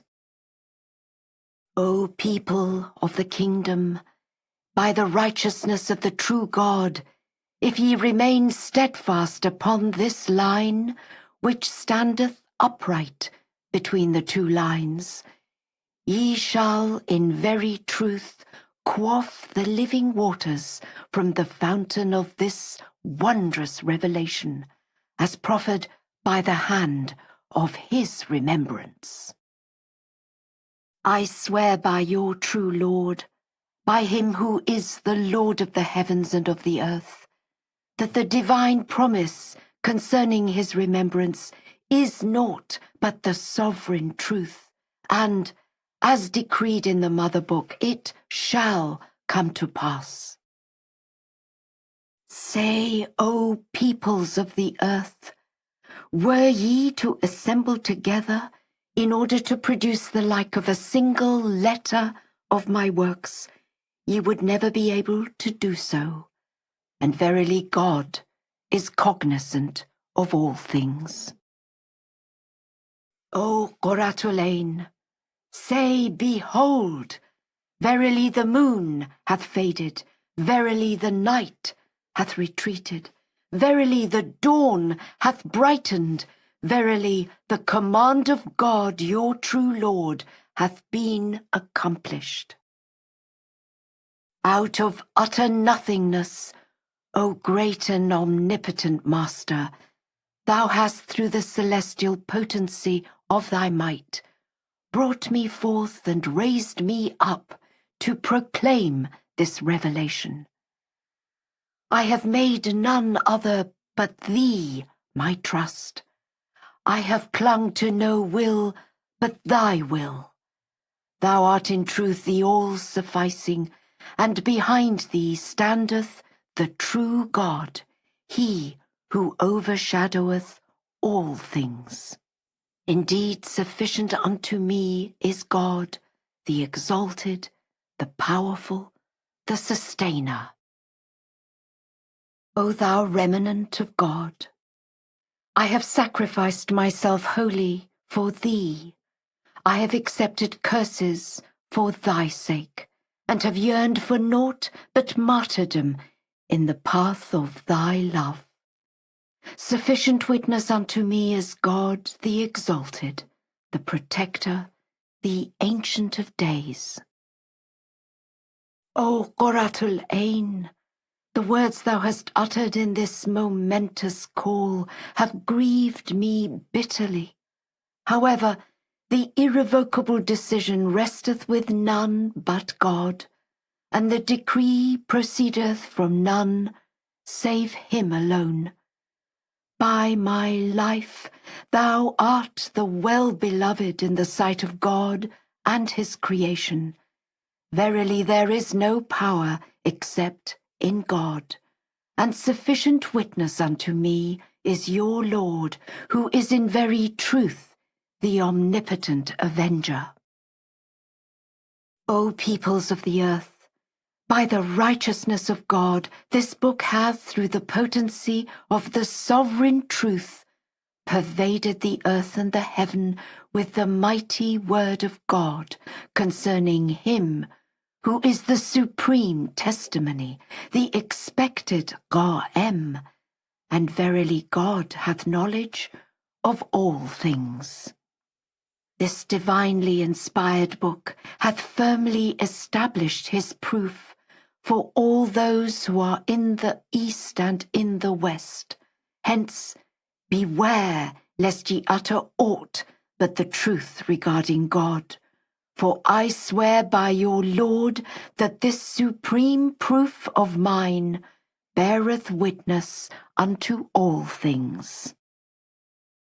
O servants of God, be ye patient, for God grant he who is the sovereign truth will suddenly appear amongst you, invested with the power of the mighty word, and ye shall then be confounded by the truth itself, and ye shall have no power to ward it off.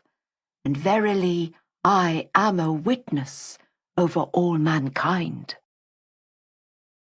Verily, such as ridicule the wondrous divine verses revealed through his remembrance are but making themselves the objects of ridicule, and we in truth aid them to wax in their iniquity. Indeed, God's knowledge transcendeth all created things.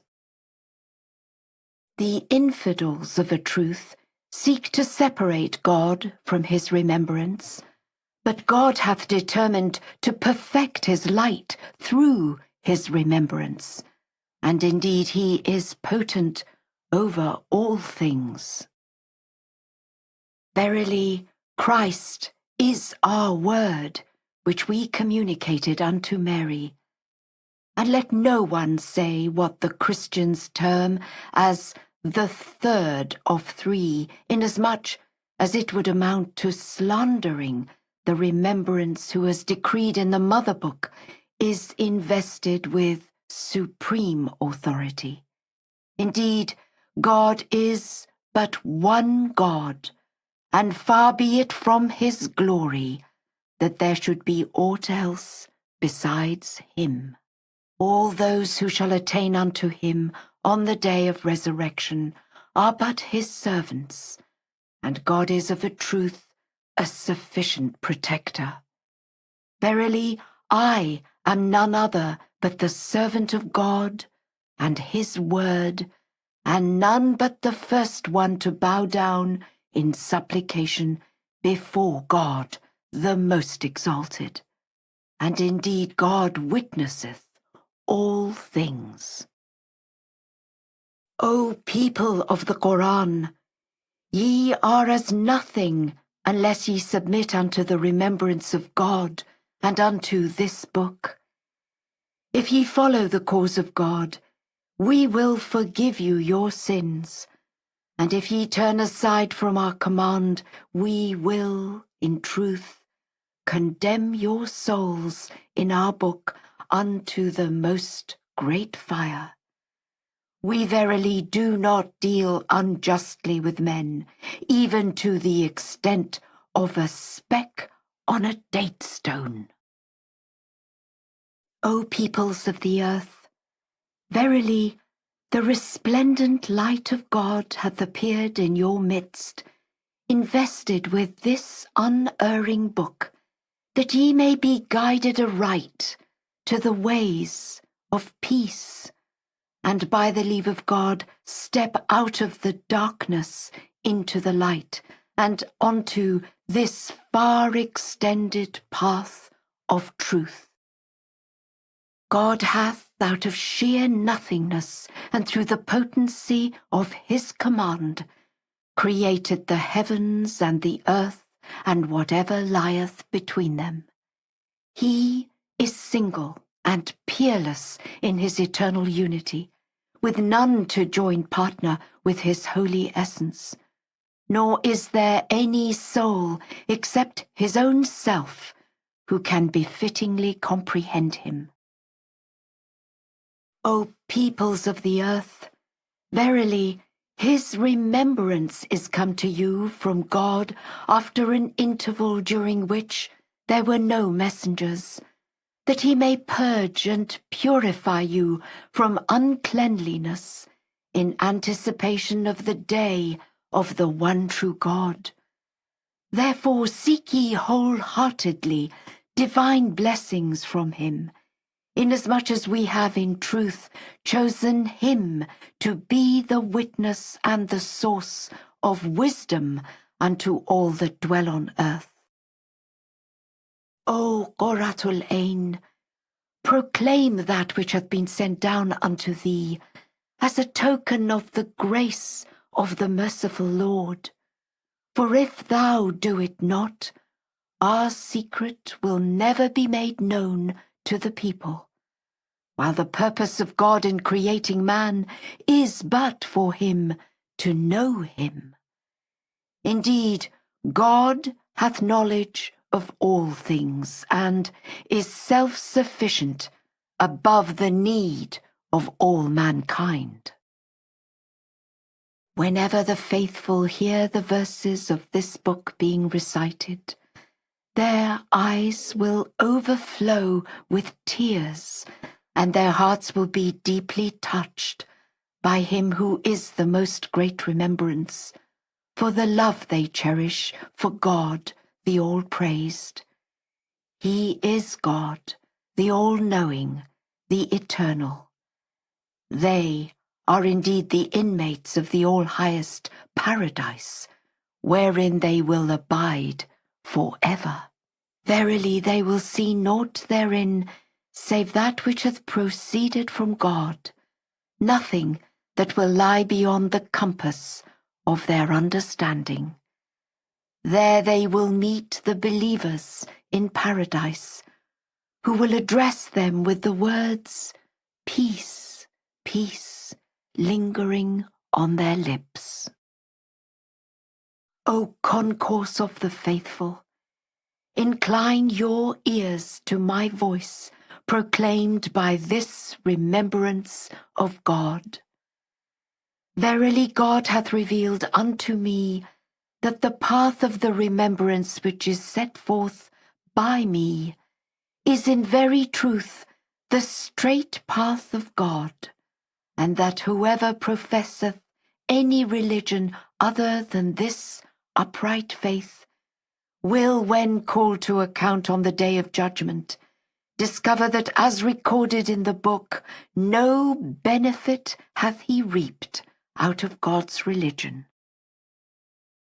Fear ye God, O concourse of kings, lest ye remain afar from him who is his remembrance, the Bab, after the truth hath come unto you with a book and signs from God, as spoken through the wondrous tongue of him who is his remembrance. Seek ye grace from God, for God hath ordained for you, after ye have believed in him, a garden the vastness of which is as the vastness of the whole of paradise. Therein ye shall find naught save the gifts and favours which the Almighty hath graciously bestowed by virtue of this momentous cause, as decreed in the Mother Book.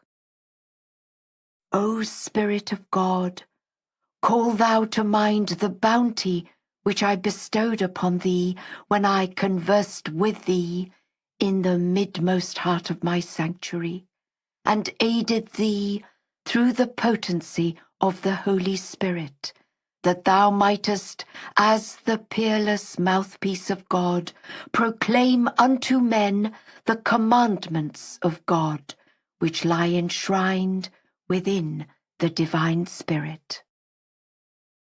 Verily, God hath inspired thee with divine verses and wisdom while still a child, and hath graciously deigned to bestow his favour upon the peoples of the world through the influence of thy most great name, for indeed men have not the least knowledge of the book. O people of the earth, to attain the ultimate retreat in God, the True One, are we to seek a gate other than this exalted being? When God created the remembrance, he presented him to the assemblage of all created beings upon the altar of his will. Thereupon the concourse of the angels bowed low in adoration to God, the peerless, the incomparable, while Satan waxed proud, refusing to submit to his remembrance. Hence, he is identified in the book of God as the arrogant one and the accursed. God, besides whom there is none other true God, saith, Indeed, whoso visiteth the remembrance of God after his passing, it is as though he hath attained the presence of the Lord, seated upon his mighty throne. Verily, this is the way of God, the most exalted, which hath been irrevocably decreed in the Mother Book. Say, O peoples of the world, do ye dispute with me about God by virtue of the names which ye and your fathers have adopted for him at the promptings of the evil one? God hath indeed sent down this book unto me with truth, that ye may be enabled to recognize the true names of God, inasmuch as ye have strayed in error far from the truth. Verily, we have taken a covenant from every created thing upon its coming into being concerning the remembrance of God. And there shall be none to avert the binding command of God for the purification of mankind, as ordained in the book which is written by the hand of the Bab. The people, during the absence of the Bab, reenacted the episode of the calf by setting up a blaring figure which embodied animal features in human form. Whenever the people ask thee of the appointed hour, say, Verily the knowledge of it is only with my Lord, who is the knower of the unseen. There is none other God but him, he who hath created you from a single soul, and I have no control over what profiteth me or harmeth me, but as my Lord pleaseth. Indeed, God is self-sufficient, and he, my Lord, standeth supreme over all things. Doth it seem strange to the people that we should have revealed the book to a man from among themselves, in order to purge them and give them the good tidings, that they shall be rewarded with a sure stance in the presence of their Lord? He indeed beareth witness unto all things. When the verses of this book are recited to the infidels, they say, Give us a book like the Quran, and make changes in the verses. Say, God hath not given me that I should change them at my pleasure. I follow only what is revealed unto me. Verily, I shall fear my Lord on the day of separation, whose advent he hath in very truth irrevocably ordained. O peoples of the earth, verily the true God calleth, saying, He who is the remembrance is indeed the sovereign truth from God, and naught remaineth beyond truth but error, and naught is there beyond error save fire irrevocably ordained. O Qoratulain, point to thy truthful breast through the power of truth, and exclaim, I swear by the one true God, herein lieth the vicegerency of God. I am indeed the one who is regarded as the best reward, and I am indeed he who is the most excellent abode. O ye concourse of the believers, utter not words of denial against me once the truth is made manifest. For indeed the mandate of the Bab hath befittingly been proclaimed unto you in the Quran aforetime. I swear by your Lord, this book is verily the same Quran which was sent down in the past. O thou cherished fruit of the heart, give ear to the melodies of this mystic bird warbling in the loftiest heights of heaven. The Lord hath in truth inspired me to proclaim Verily, verily, I am God, he besides whom there is none other God. He is the Almighty, the All-Wise. O my servants, seek ye earnestly this highest reward, as I have indeed created for the remembrance of God gardens which remain inscrutable to anyone save myself, and naught therein hath been made lawful unto anyone, except those whose lives have been sacrificed in his path. Hence, beseech ye God the most exalted, that he may grant you this meritorious reward, and he is in truth the Most High, the Most Great. Had it been our wish, we would have brought all men into one fold round our remembrance, yet they will not cease to differ unless God accomplish what he willeth through the power of truth. In the estimation of the remembrance, this commandment hath, in very truth, been irrevocably ordained. God hath indeed chosen thee to warn the people, to guide the believers aright, and to elucidate the secrets of the book. Should it be our wish, it is in our power to compel, through the agency of but one letter of our revelation, the world and all that is therein, to recognize in less than the twinkling of an eye the truth of our cause.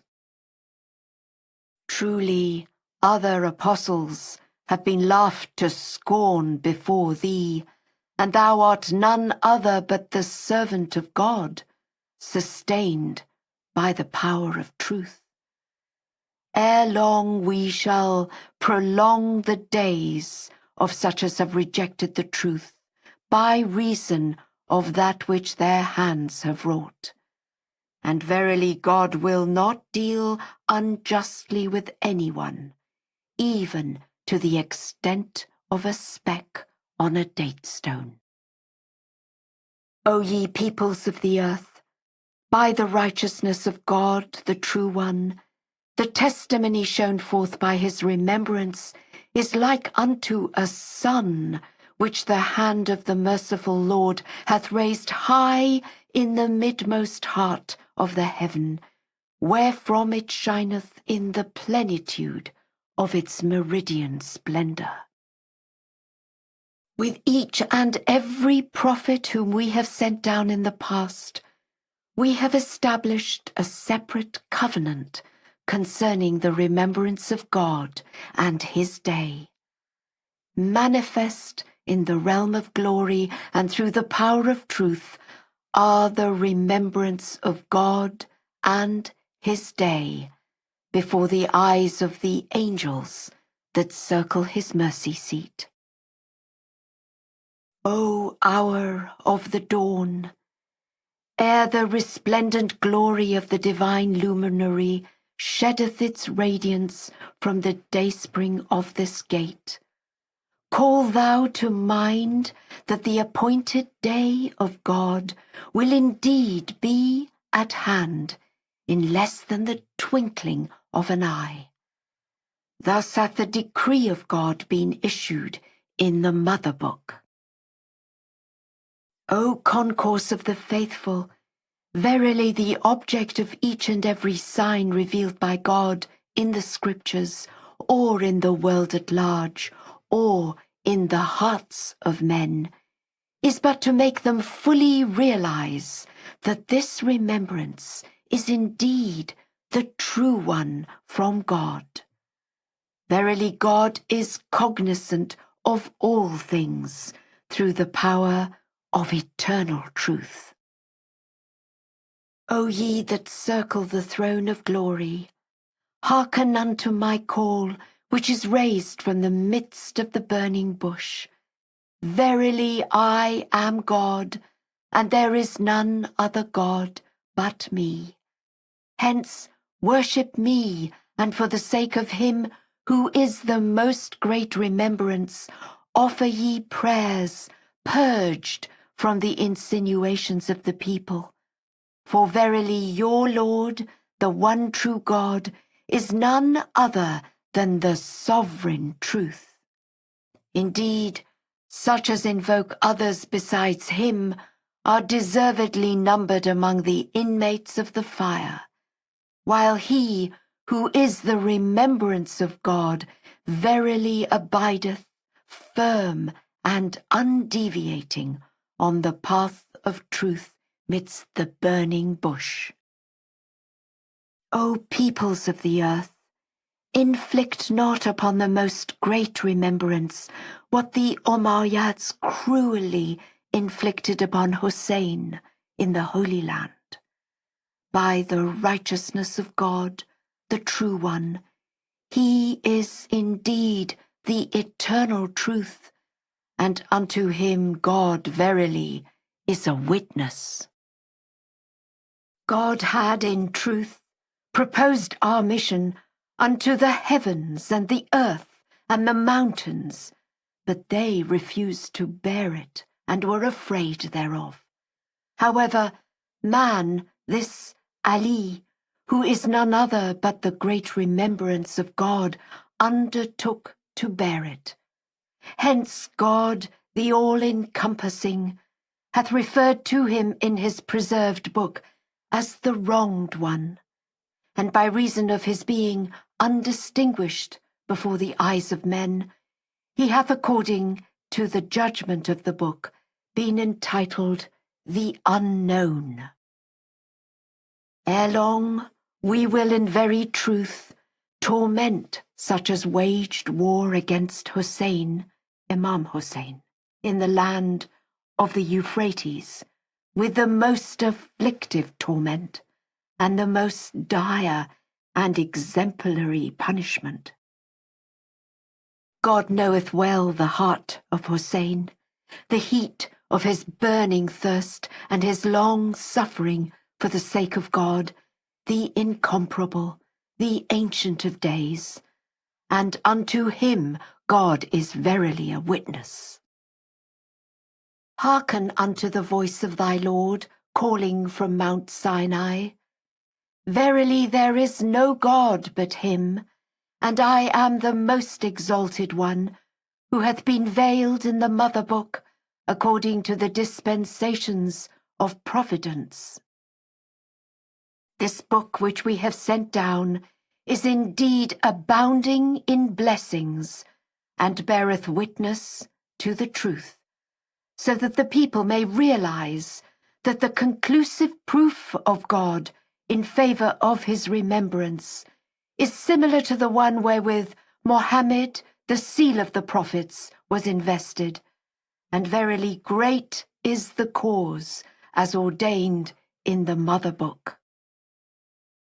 This remembrance is indeed the glorious remnant of the light of God, and he will be best for you if ye in very truth remain faithful to God the most exalted. We have in truth sent thee forth unto all men, by the leave of God, invested with our signs and reinforced by our unsurpassed sovereignty.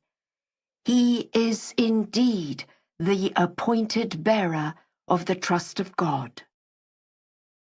O Qurratul Ain, persevere steadfastly as thou art bidden, and let not the faithless amongst men, nor their utterances, grieve thee, since thy Lord shall, by the righteousness of God the Most Great, pass judgment upon them on the day of resurrection.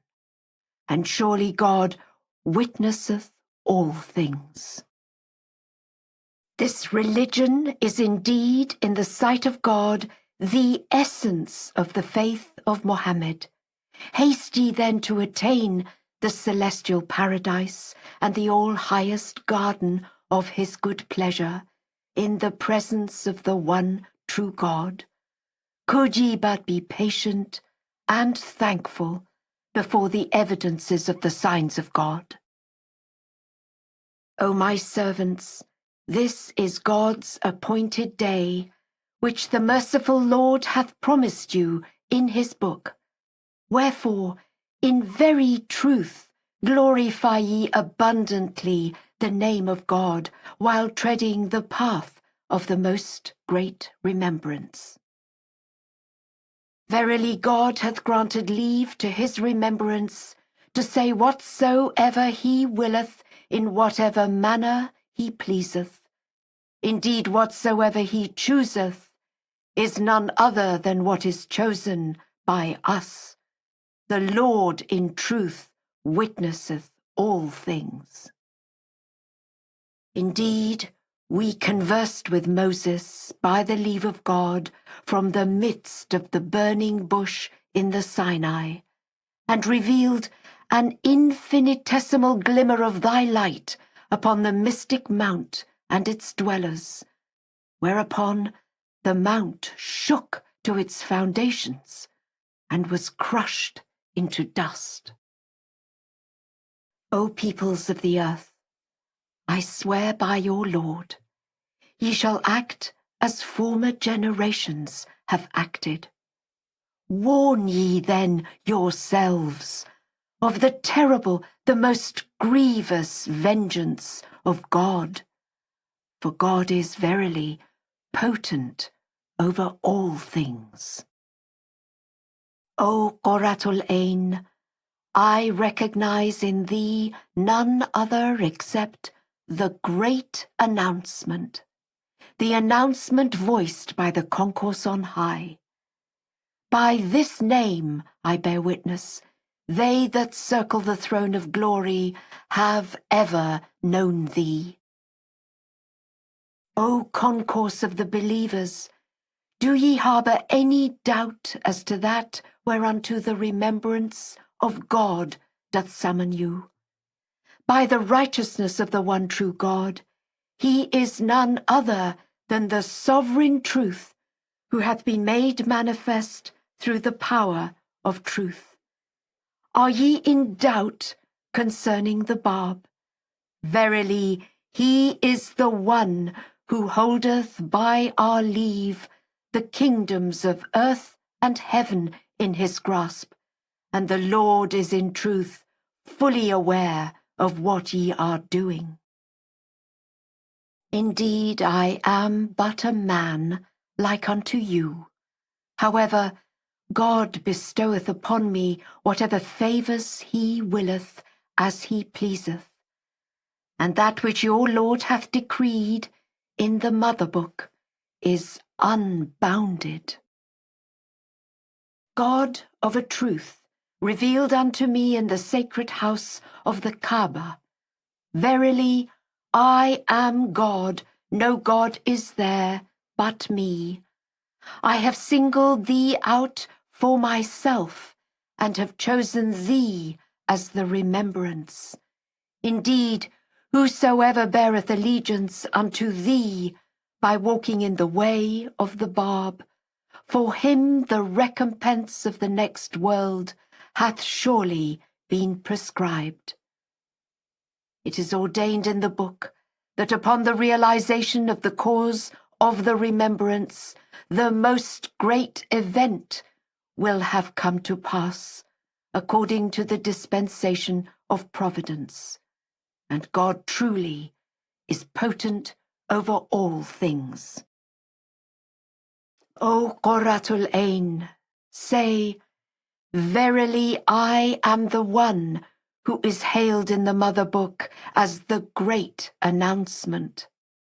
Say, the people have grievously differed over me, whereas in truth there is no difference between me and the Bab, and God the eternal truth is sufficient witness. I am the mystic fane which the hand of omnipotence hath reared. I am the lamp which the finger of God hath lit within its niche, and caused to shine with deathless splendour. I am the flame of that supernal light that glowed upon Sinai in the gladsome spot, and lay concealed in the midst of the burning bush.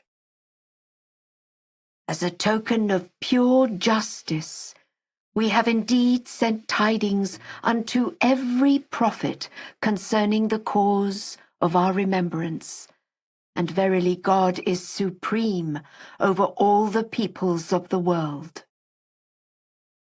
Excerpts from the Persian Bayan. It is better to guide one's soul than to possess all that is on earth. For as long as that guided soul is under the shadow of the tree of divine unity, he and the one who hath guided him will both be recipients of God's tender mercy, whereas possession of earthly things will cease at the time of death. The path to guidance is one of love and compassion, not of force and coercion. This hath been God's method in the past, and shall continue to be in the future. He causeth him whom he pleaseth to enter the shadow of his mercy. Verily he is the supreme protector, the all-generous. There is no paradise more wondrous for any soul than to be exposed to God's manifestation in his day, to hear his verses and believe in them, to attain his presence, which is naught but the presence of God, to sail upon the sea of the heavenly kingdom of his good pleasure, and to partake of the choice fruits of the paradise of his divine oneness.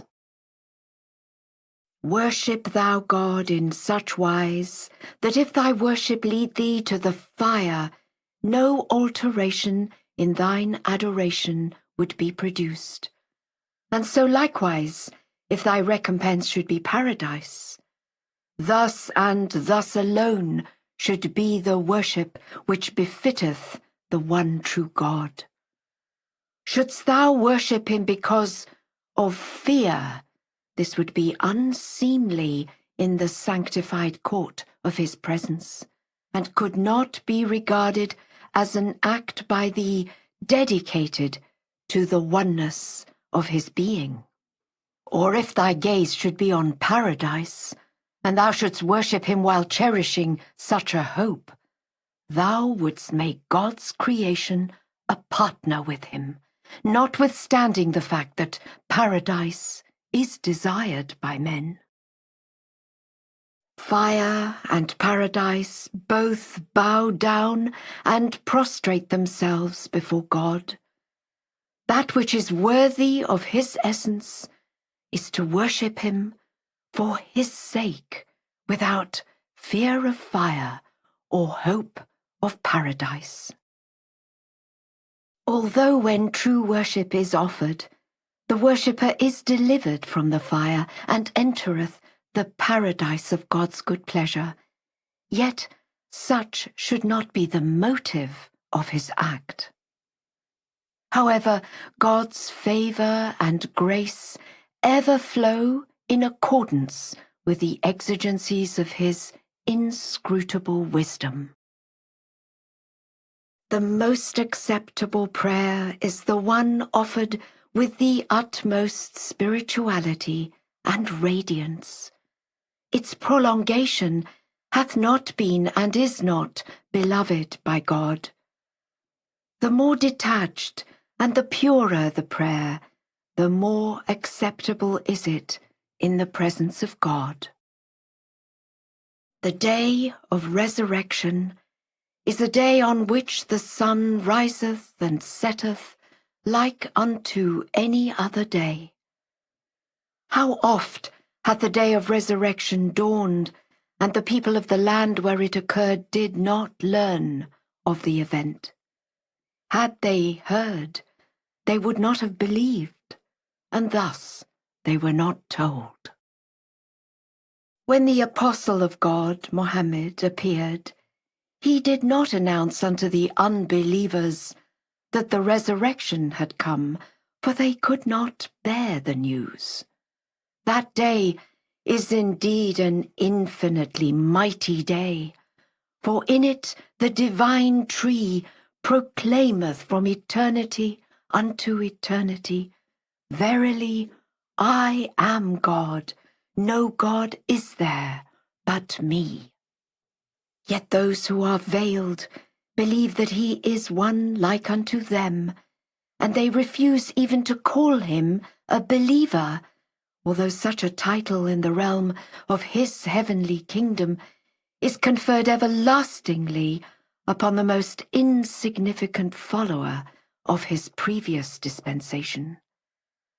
Thus, had the people in the days of the Apostle of God regarded him at least as a believer of their time, how would they have debarred him for 7 years while he was in the mountain from access to his holy house, Kaaba?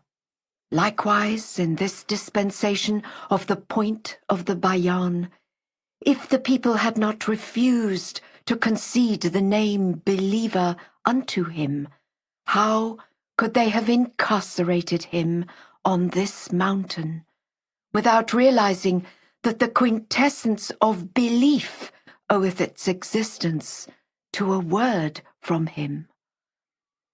Their hearts are deprived of the power of true insight, and thus they cannot see, while those endowed with the eyes of the Spirit circle like moths round the light of truth until they are consumed. It is for this reason that the day of resurrection is said to be the greatest of all days, yet it is like unto any other day. There is no paradise, in the estimation of the believers in the divine unity, more exalted than to obey God's commandments. And there is no fire, in the eyes of those who have known God and his signs, fiercer than to transgress his laws, and to oppress another soul, even to the extent of a mustard seed. On the day of resurrection, God will in truth judge all men, and we all verily plead for his grace. God loveth those who are pure. Naught in the Bayan and in the sight of God is more loved than purity and immaculate cleanliness. God desireth not to see in the dispensation of the Bayan any soul deprived of joy and radiance. He indeed desireth that under all conditions all may be adorned with such purity, both inwardly and outwardly, that no repugnance may be caused even to themselves, how much less unto others. Likewise, consider the manifestation of the point of the Bayan. There are people who every night until morning busy themselves with the worship of God. And even at present, when the day star of truth is nearing its zenith in the heaven of its revelation, they have not yet left their prayer rugs. If any one of them ever heard the wondrous verses of God recited unto him, he would exclaim, "Why dost thou keep me back from offering my prayers?" O thou who art wrapped in veils, if thou makest mention of God, wherefore sufferest thou thyself to be shut out from him who hath kindled the light of worship in thy heart? If he had not previously revealed the injunction, "Verily make ye mention of God," what would have prompted thee to offer devotion unto God, and whereunto wouldst thou turn in prayer? Know thou of a certainty that whenever thou makest mention of him whom God shall make manifest.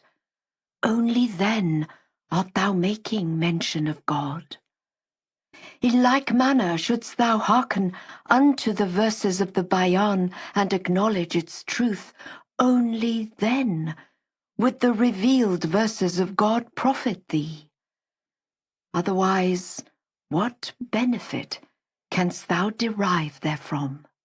For wert thou to prostrate thyself in adoration from the beginning of life till the end, and to spend thy days for the sake of God's remembrance, but disbelieve in the exponent of his revelation for the age, dost thou imagine that thy deeds would confer any benefit upon thee?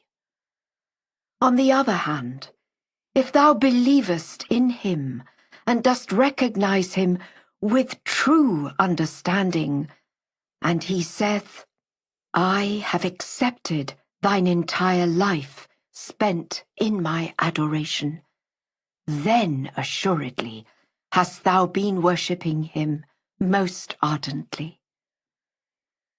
Thy purpose in performing thy deeds is that God may graciously accept them, and divine acceptance can in no wise be achieved except through the acceptance of him who is the exponent of his revelation.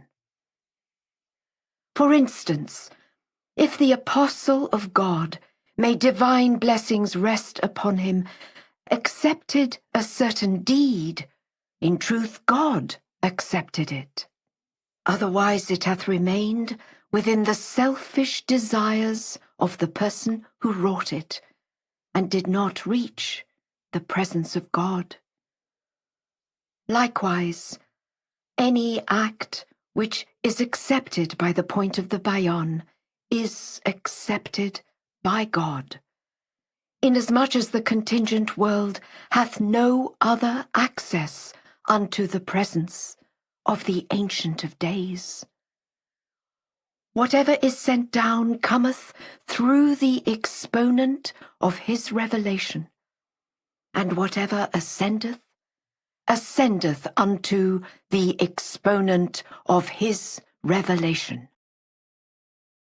There is no doubt that the Almighty hath sent down these verses unto him, the Bab, even as he sent down unto the Apostle of God.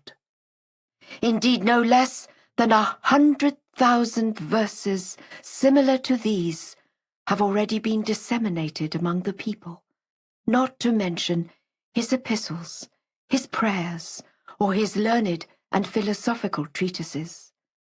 He revealeth no less than 1,000 verses within the space of 5 hours. He reciteth verses at a speed consonant with the capacity of his amanuenses to set them down.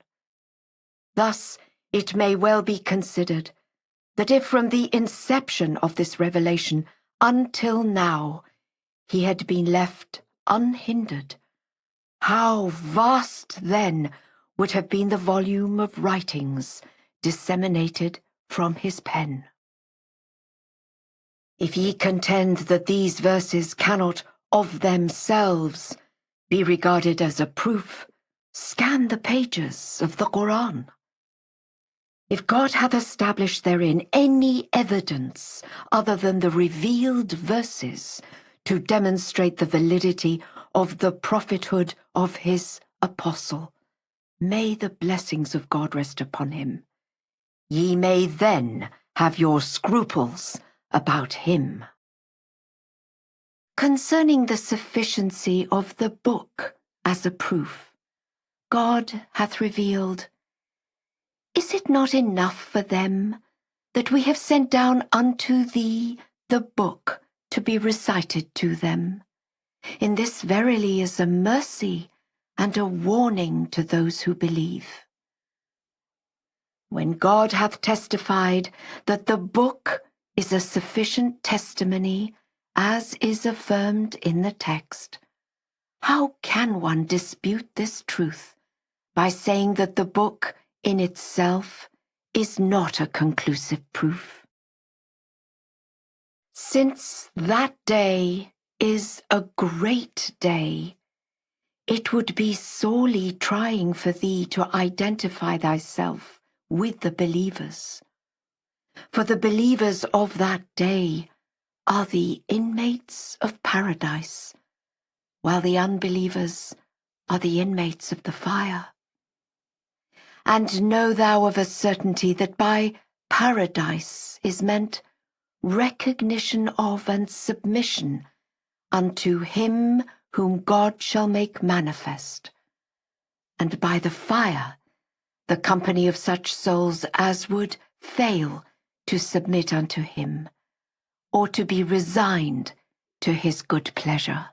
On that day, thou wouldst regard thyself as the inmate of paradise and as a true believer in him, whereas in reality, thou wouldst suffer thyself to be wrapped in veils, and thy habitation would be the nethermost fire, though thou thyself wouldst not be cognizant thereof.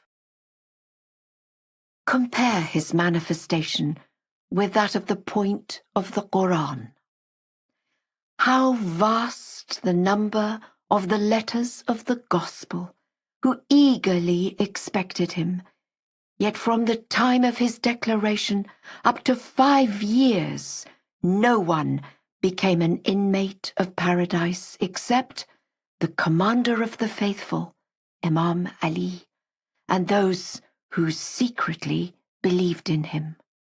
All the rest were accounted as inmates of the fire, though they considered themselves as dwellers in paradise.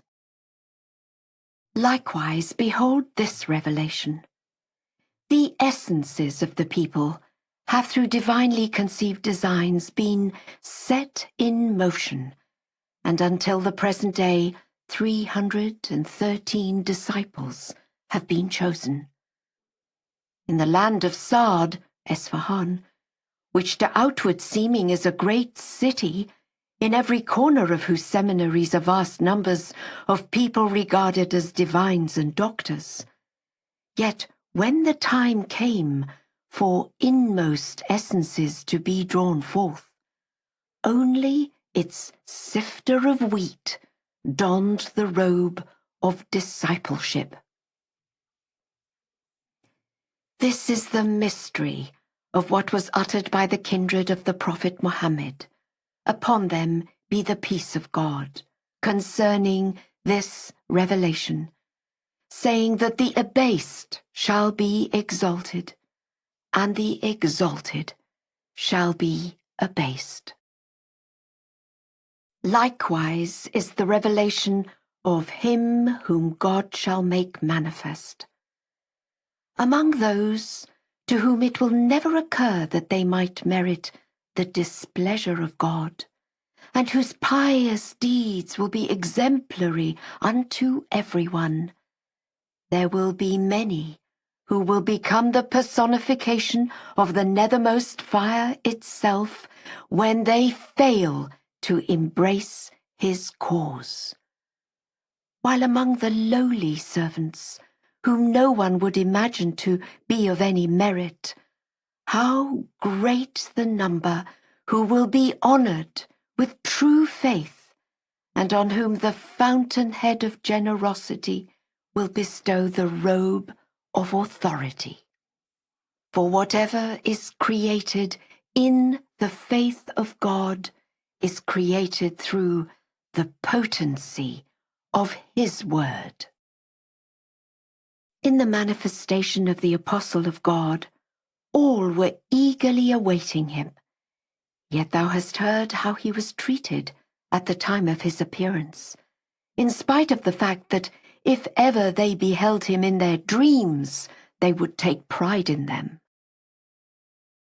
Likewise, in the manifestation of the point of the Bayan, the people stood up at the mention of his name and fervently implored his advent night and day, and if they dreamt of him, they gloried in their dreams.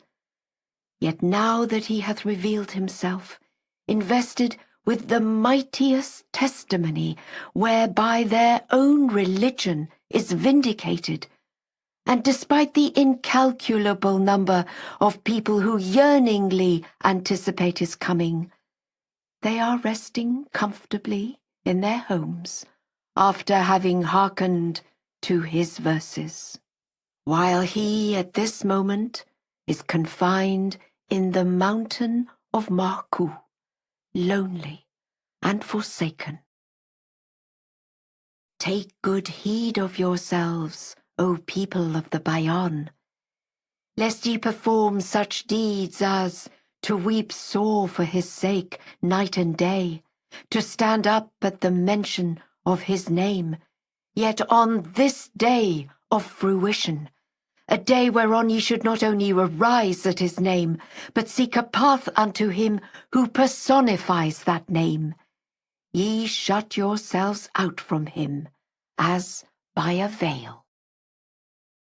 At the time of the manifestation of him whom God shall make manifest, everyone should be well trained in the teachings of the Bayan, so that none of the followers may outwardly cling to the Bayan and thus forfeit their allegiance unto him.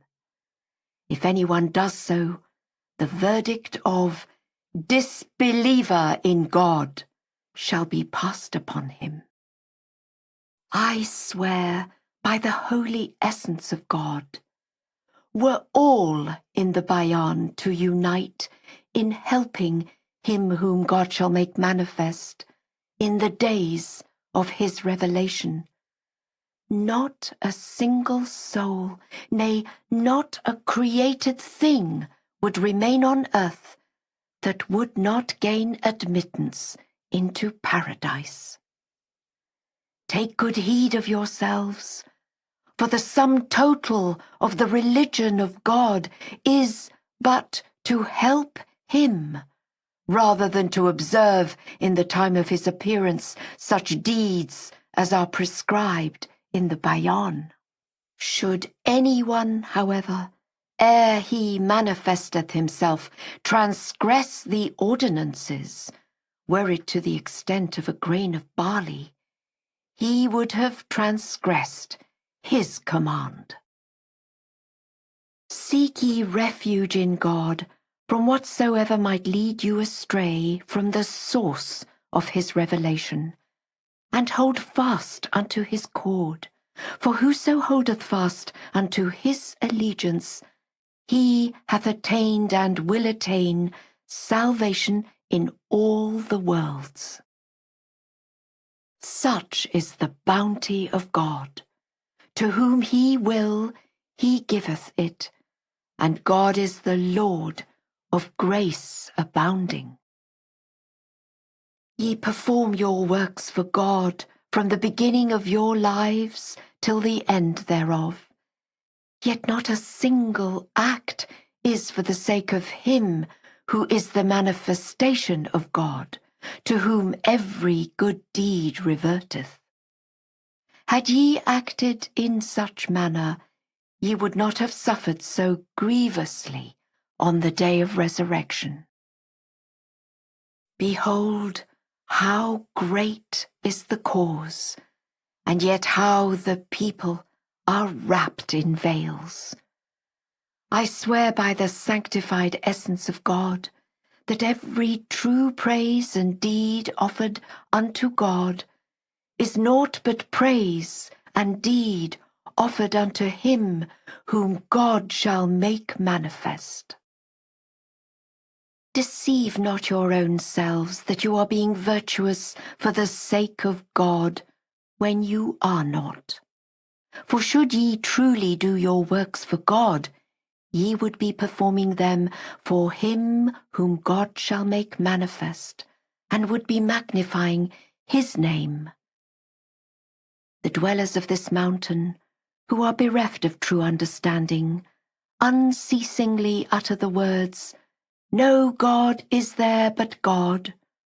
But what benefit doth it yield them? Ponder a while, that ye may not be shut out as by a veil from him who is the dayspring of revelation. God hath at all times and under all conditions been wholly independent of his creatures. He hath cherished and will ever cherish the desire that all men may attain his gardens of paradise with utmost love, that no one should sadden another, not even for a moment, and that all should dwell within his cradle of protection and security, until the day of resurrection, which marketh the dayspring of the revelation of him whom God will make manifest. The Lord of the universe hath never raised up a prophet, nor hath he sent down a book, unless he hath established his covenant with all men, calling for their acceptance of the next revelation and of the next book, inasmuch as the outpourings of his bounty are ceaseless and without limit. How veiled are ye, O my creatures, who without any right have consigned him unto a mountain, Marku, not one of whose inhabitants is worthy of mention. With him, which is with me, there is no one except him who is one of the letters of the living of my book. In his presence, which is my presence, there is not at night even a lighted lamp. And yet, in places of worship, which in varying degrees reach out unto him, unnumbered lamps are shining. All that is on earth hath been created for him, and all partake with delight of his benefits, and yet they are so veiled from him as to refuse him even a lamp. In this day, therefore, I bear witness unto my creatures, for the witness of no one other than myself hath been or shall ever be worthy of mention in my presence. I affirm that no paradise is more sublime for my creatures than to stand before my face and to believe in my holy words, while no fire hath been or will be fiercer for them than to be veiled from the manifestation of my exalted self, and to disbelieve in my words. Ye may contend, how doth he speak on our behalf? Have ye not perused the unseemly words ye uttered in the past, as reflected in the text of my book, and still ye feel not ashamed? Ye have now seen the truth of my book conclusively established, and today every one of you doth profess belief in me through that book. The day is not far distant when ye shall readily realize that your glory lieth in your belief in these holy verses. Today, however, when only belief in this faith truly profiteth you, ye have debarred yourselves therefrom by reason of the things which are disadvantageous unto you, and will inflict harm upon you. Whereas he, who is the manifestation of myself, hath been and shall ever remain immune from any harm whatever, and any loss that hath appeared or will appear shall eventually revert unto yourselves.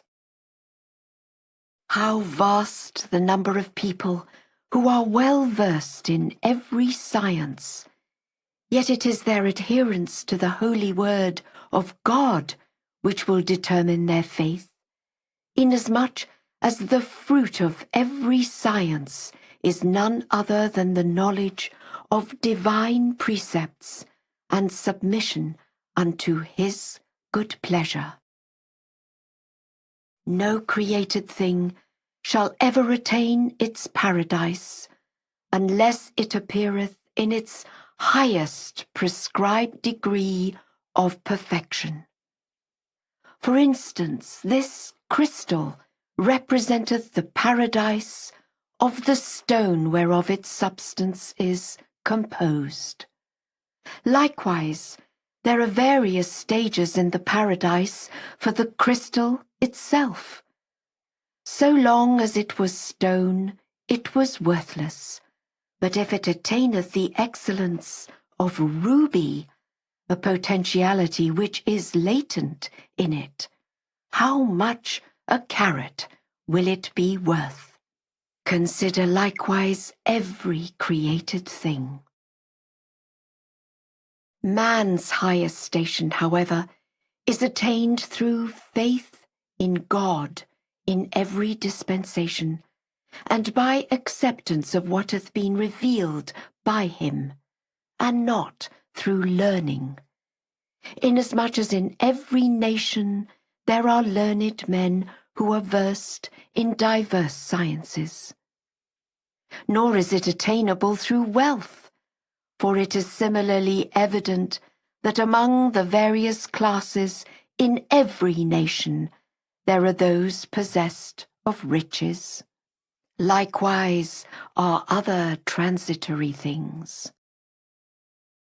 True knowledge, therefore, is the knowledge of God, and this is none other than the recognition of his manifestation in each dispensation. Nor is there any wealth, save in poverty in all save God, and sanctity from aught else but him, a state that can be realized only when demonstrated towards him who is the dayspring of his revelation. This doth not mean, however, that one ought not to yield praise unto former revelations. On no account is this acceptable, inasmuch as it behoveth man, upon reaching the age of 19, to render thanksgiving for the day of his conception as an embryo. For had the embryo not existed, how could he have reached his present state? Likewise, had the religion taught by Adam not existed, this faith would not have attained its present stage. Thus consider thou the development of God's faith until the end that hath no end.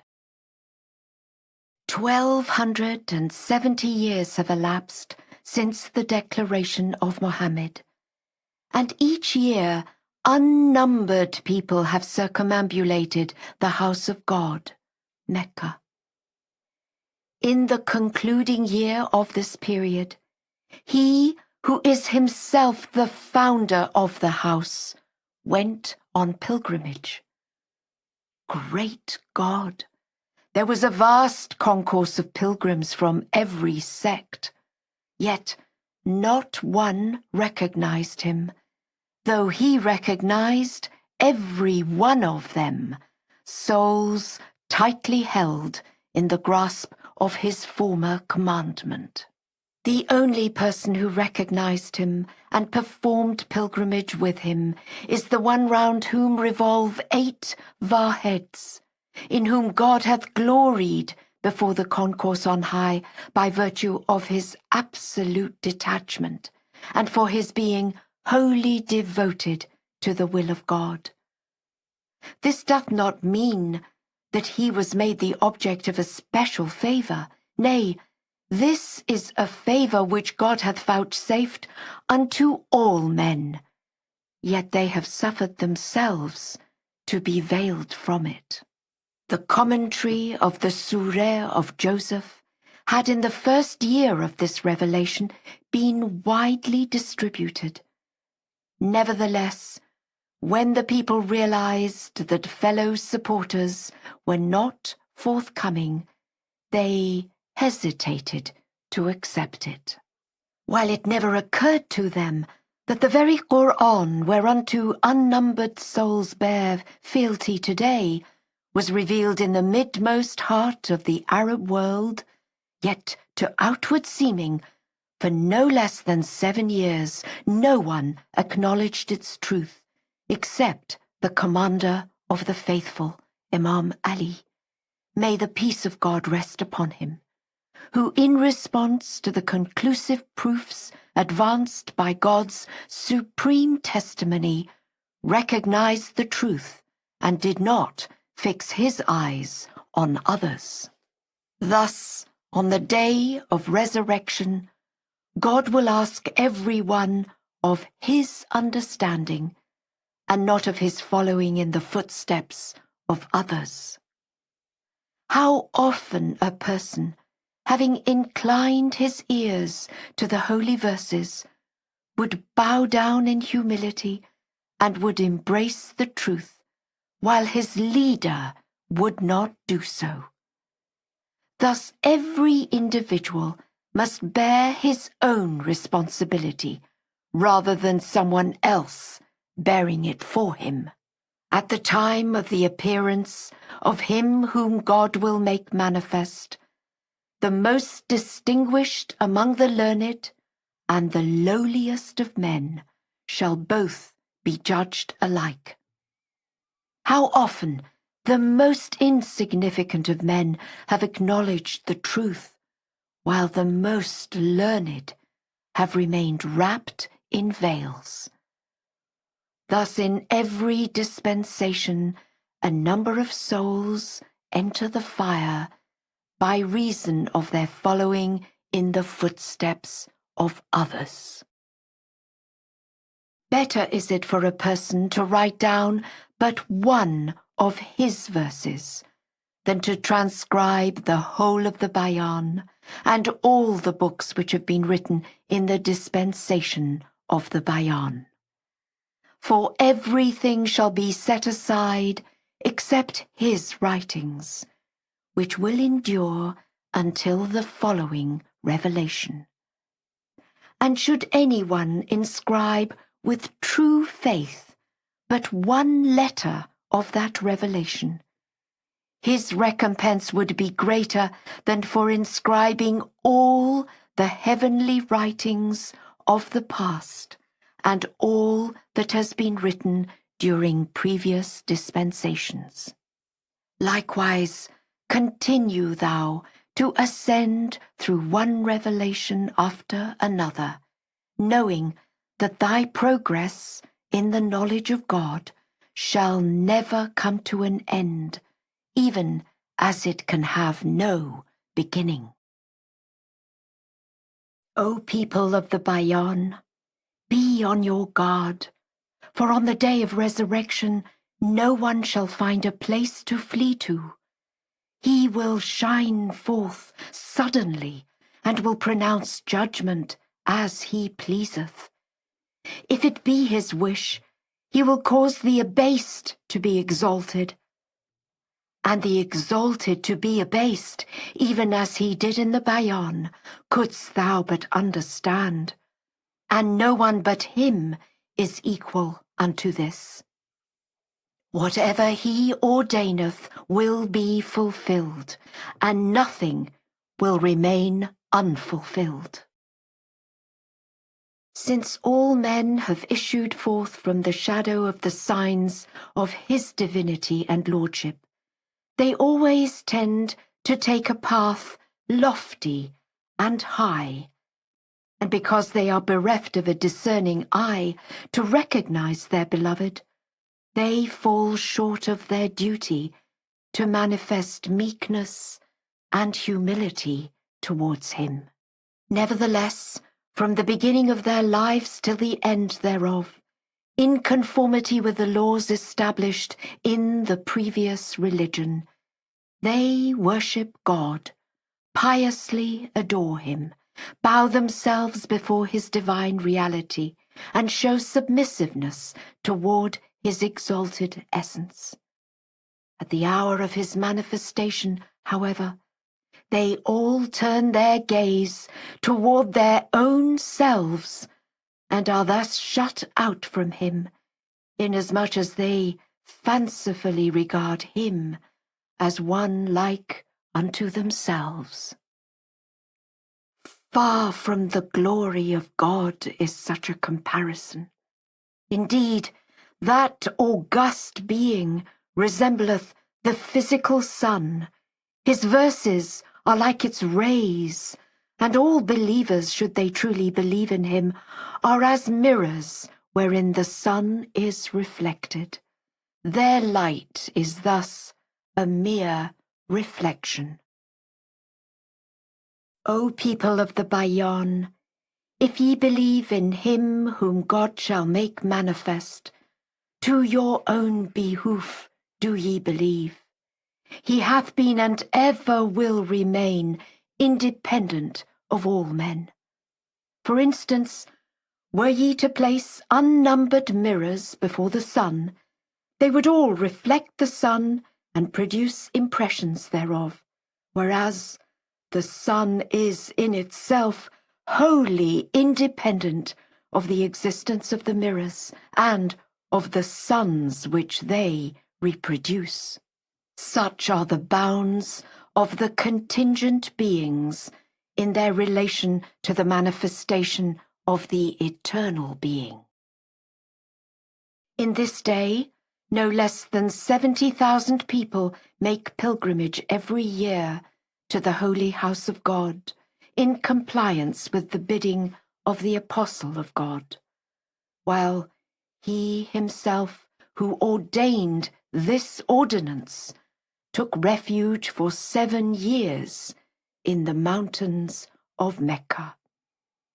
And this notwithstanding that the one who enjoined this commandment is far greater than the commandment itself. Hence all this people who at this time go on pilgrimage do not do so with true understanding. Otherwise, in this day of his return, which is mightier than his former dispensation, they would have followed his commandment. But now, behold what hath happened. People who profess belief in his former religion, who in the daytime and in the night season bow down in worship in his name, have assigned him to a dwelling place in a mountain, while each one of them would regard attaining recognition of him as an honor. The reason why privacy hath been enjoined in moments of devotion is this, that thou mayest give thy best attention to the remembrance of God, that thy heart may at all times be animated with his spirit, and not be shut out as by a veil from thy best beloved. Let not thy tongue pay lip service in praise of God, while thy heart be not attuned to the exalted summit of glory and the focal point of communion. Thus, if haply thou dost live in the day of resurrection, the mirror of thy heart will be set towards him who is the day star of truth, and no sooner will his light shine forth than the splendor thereof shall forthwith be reflected in thy heart. For he is the source of all goodness, and unto him revert all things. But if he appeareth while thou hast turned unto thyself in meditation, this shall not profit thee, unless thou shalt mention his name by words he hath revealed. For in the forthcoming revelation, it is he who is the remembrance of God, whereas the devotions which thou art offering at present have been prescribed by the point of the Bayan, while he who will shine resplendent in the day of resurrection is the revelation of the inner reality enshrined in the point of the Bayan, a revelation more potent, immeasurably more potent than the one which hath preceded it. It is seemly that the servant should, after each prayer, supplicate God to bestow mercy and forgiveness upon his parents. Thereupon God's call will be raised, 1,000 upon 1,000 of what thou hast asked for thy parents shall be thy recompense. Blessed is he who remembereth his parents when communing with God. There is verily no God but him, the mighty, the well-beloved. As this physical frame is the throne of the inner temple, whatever occurs to the former is felt by the latter. In reality, that which takes delight in joy or is saddened by pain is the inner temple of the body, not the body itself. Since this physical body is the throne whereon the inner temple is established, God hath ordained that the body be preserved to the extent possible, so that nothing that causeth repugnance may be experienced. The inner temple beholdeth its physical frame, which is its throne. Thus, if the latter is accorded respect, it is as if the former is the recipient. The converse is likewise true. Therefore it hath been ordained that the dead body should be treated with the utmost honour and respect. At the time of the appearance of him whom God shall make manifest, wert thou to perform thy deeds for the sake of the point of the bayan, they would be regarded as performed for one other than God, inasmuch as on that day the point of the bayan is none other than him whom God shall make manifest. It is for this reason that at the beginning of every dispensation a vast multitude who fondly imagine that their deeds are for God become drowned and ungodly, and perceive this not, except such as he guideth at his behest. It is better for a man to guide a soul than to possess all that lies between east and west. Likewise better is guidance for him who is guided than all the things that exist on earth. For by reason of this guidance, he will, after his death, gain admittance into paradise, whereas by reason of the things of the world below, he will, after his death, receive his deserts. Hence God desireth that all men should be guided aright through the potency of the words of him whom God shall make manifest. However, such as are conceited will not suffer themselves to be guided. They will be debarred from the truth, some by reason of their learning, others on account of their glory and power, and still others due to reasons of their own, none of which shall be of any avail at the hour of death. Take thou good heed, that ye may all, under the leadership of him who is the source of divine guidance, be enabled to direct thy steps aright upon the bridge, which is sharper than the sword and finer than a hair, so that perchance the things which from the beginning of thy life till the end thou hast performed for the love of God may not all at once and unrealized by thyself, be turned to acts not acceptable in the sight of God. Verily God guideth whom he will into the path of absolute certitude. Everyone is eagerly awaiting his appearance, yet since their inner eyes are not directed towards him, sorrow must needs befall him. In the case of the Apostle of God, may the blessings of God rest upon him, before the revelation of the Quran, everyone bore witness to his piety and noble virtues. Behold him then, after the revelation of the Quran. What outrageous insults were levelled against him, as indeed the pen is ashamed to recount. Likewise, behold the point of the Bayan. His behavior prior to the declaration of his mission is clearly evident unto those who knew him.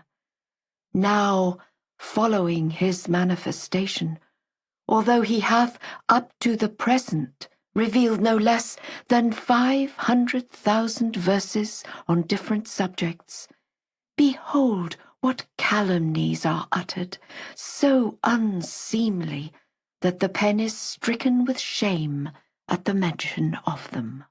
But if all men were to observe the ordinances of God, no sadness would befall that heavenly tree.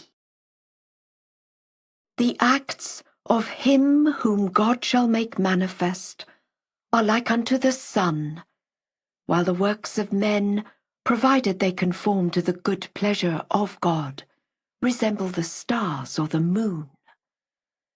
Thus should the followers of the Bayan observe the precepts of him whom God shall make manifest at the time of his appearance, and regard themselves and their own works as stars exposed to the light of the sun, then they will have gathered the fruits of their existence. Otherwise, the title of starship will not apply to them. Rather, it will apply to such as truly believe in him, to those who pale into insignificance in the daytime and gleam forth with light in the night season. Such indeed is the fruit of this precept, should anyone observe it on the day of resurrection. This is the essence of all learning and of all righteous deeds, should anyone but attain unto it.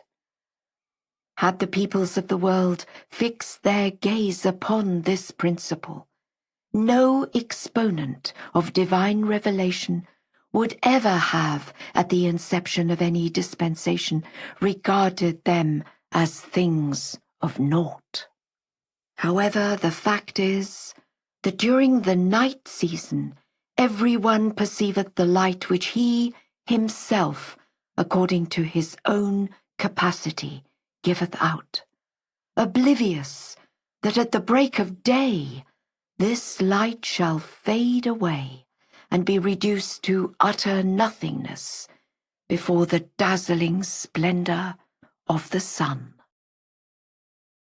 The light of the people of the world is their knowledge and utterance, while the splendors shed from the glorious acts of him whom God shall make manifest are his words, through whose potency he rolleth up the whole world of existence, sets it under his own authority by relating it unto himself, then, as the mouthpiece of God, the source of his divine light, exalted and glorified be he, proclaimeth, Verily, verily, I am God. No God is there but me. In truth, all others except me are my creatures. Say, O my creatures, me alone, therefore, should ye fear. Know thou that in the Bayan, purification is regarded as the most acceptable means for attaining nearness unto God, and as the most meritorious of all deeds. Thus purge thou thine ear, that thou mayest hear no mention besides God, and purge thine eye, that it behold naught except God, and thy conscience, that it perceive naught other than God, and thy tongue, that it proclaim nothing but God, and thy hand, to write naught but the words of God, and thy knowledge, that it comprehend naught except God, and thy heart, that it entertain no wish save God, and in like manner purge all thine acts and thy pursuits, that thou mayest be nurtured in the paradise of pure love, and perchance mayest attain the presence of him whom God shall make manifest, adorned with a purity which he highly cherisheth, and be sanctified from whosoever hath turned away from him, and doth not support him. Thus shalt thou manifest a purity that shall profit thee. Know thou that every ear which hearkeneth unto his words with true faith shall be immune from the fire. Thus the believer, through his recognition of him, will appreciate the transcendent character of his heavenly words, will wholeheartedly choose him over others, and will refuse to incline his affections towards those who disbelieve in him. Whatever one gaineth in the life to come is but the fruit of this faith. Indeed, any man whose eye gazeth upon his words with true faith well deserveth paradise, and one whose conscience beareth witness unto his words with true faith shall abide in paradise and attain the presence of God.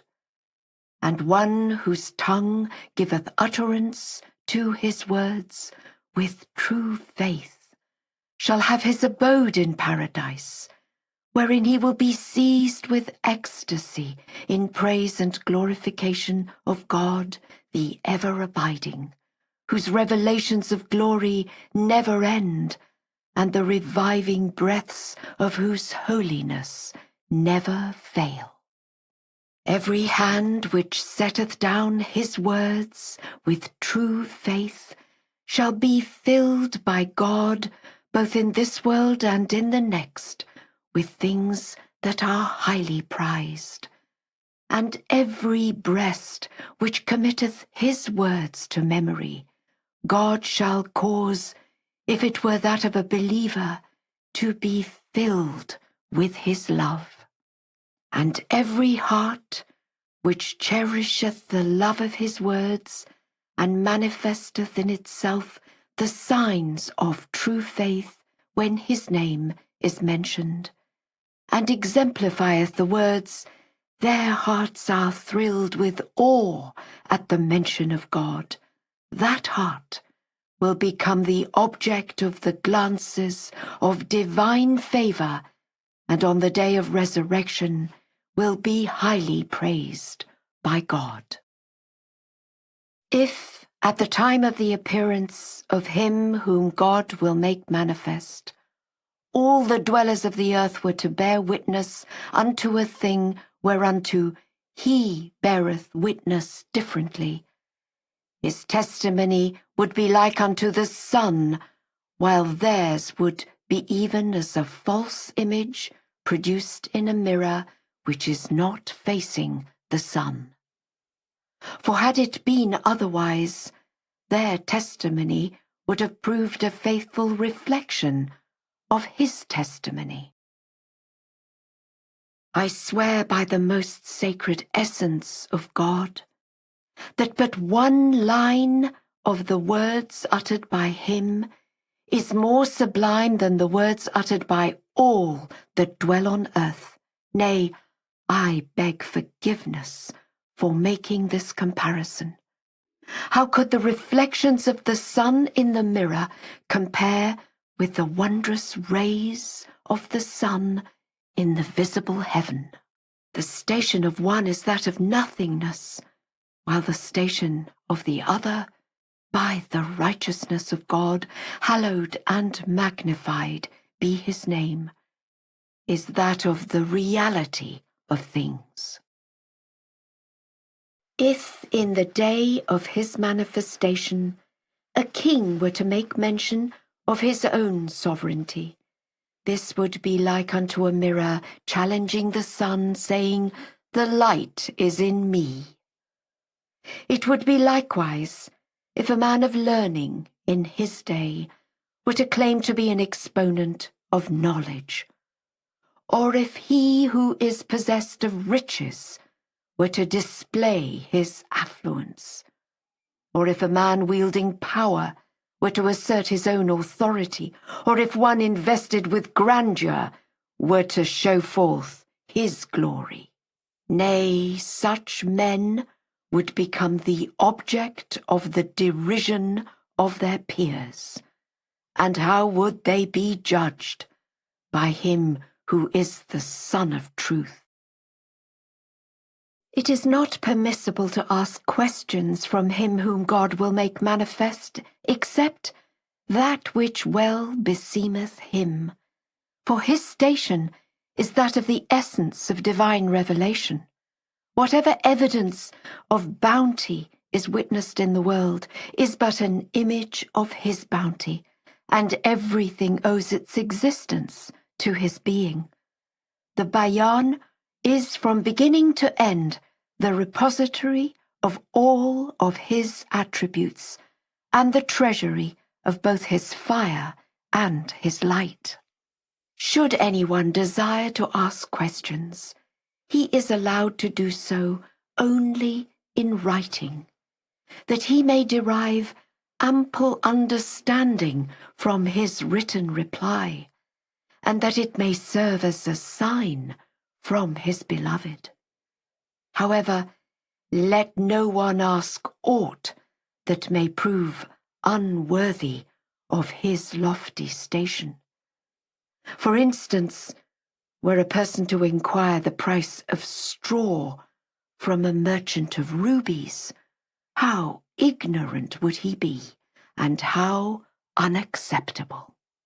Similarly unacceptable would be the questions of the highest-ranking people of the world in his presence, except such words as he himself would utter about himself in the day of his manifestation.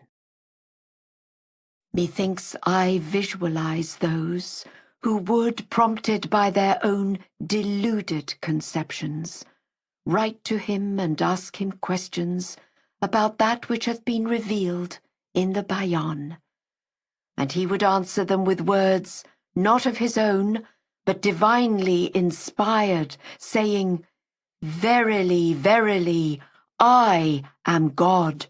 No God is there but me. I have called into being all the created things.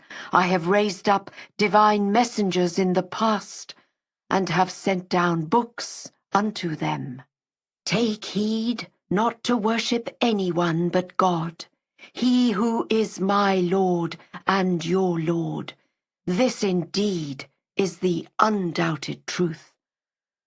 However, alike shall it be to me. If ye believe in me, ye will provide good for your own souls. And if ye believe not in me, nor in that which God hath revealed unto me, ye will suffer yourselves to be shut out as by a veil. For verily I have been independent of you heretofore, and shall remain independent hereafter.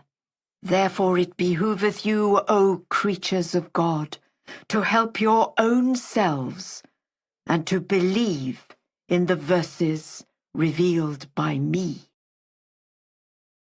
The Bayan shall constitute God's unerring balance till the day of resurrection, which is the day of him whom God will make manifest.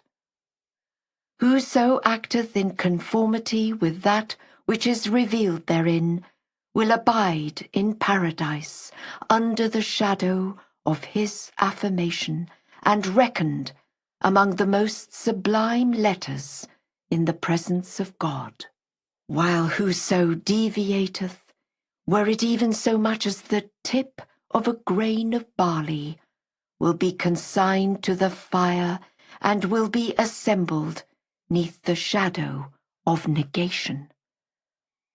This truth hath likewise been laid bare in the Quran, where in numerous instances God hath set down that whoever should pass judgment contrary to the bounds fixed by him would be deemed an infidel. In these days, how few are those who abide by the standard laid down in the Quran. Nay, nowhere are they to be found, except such as God hath willed. Should there be, however, such a person, his righteous deeds would prove of no avail unto him if he hath failed to follow the standard revealed in the Bayan. Even as the pious deeds of the Christian monks profited them not, inasmuch as at the time of the manifestation of the Apostle of God, may the blessings of God rest upon him, they contented themselves with the standard set forth in the Gospel.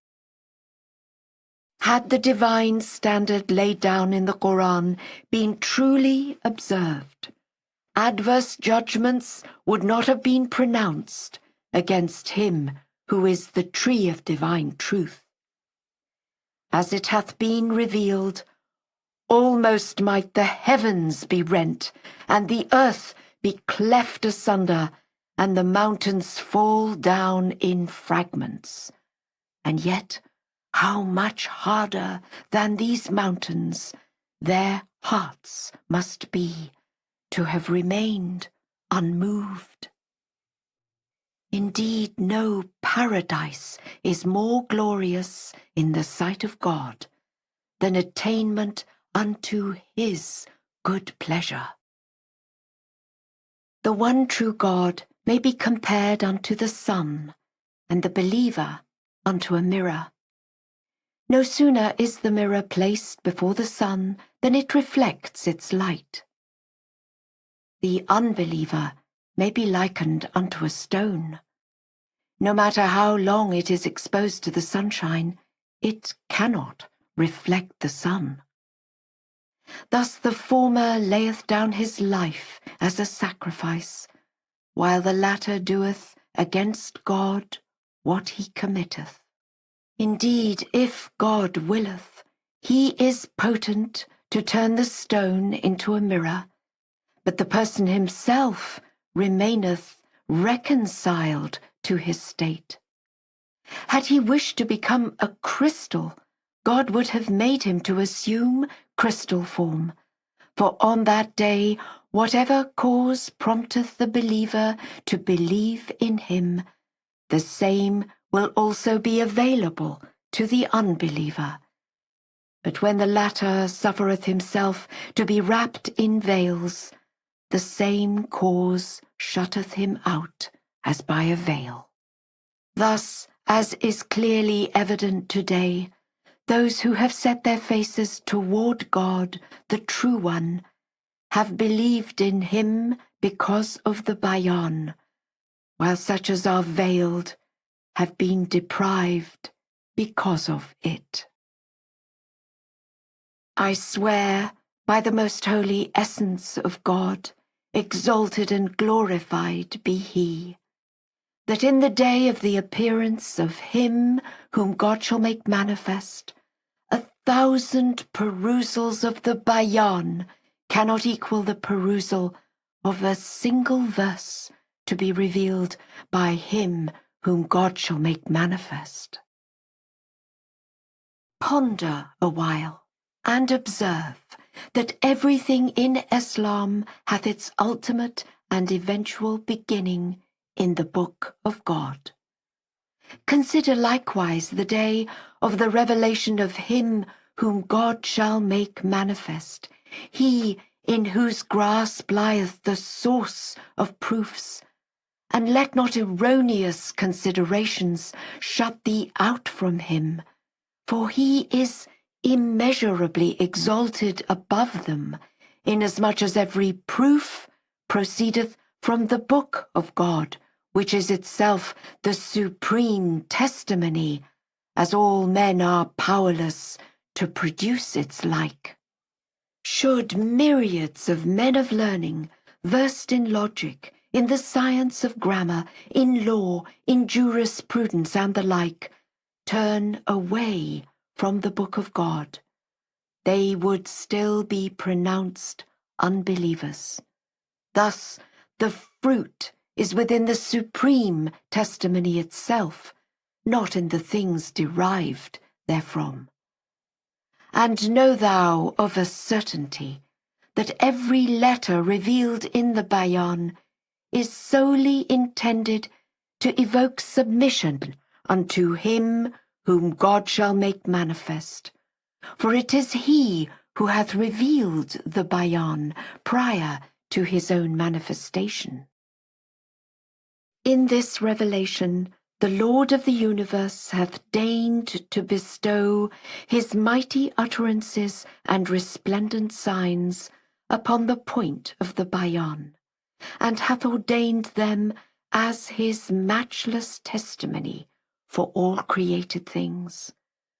Were all the people that dwell on earth to assemble together, they would be unable to produce a single verse like unto the ones which God hath caused to stream forth from the tongue of the point of the Bayan.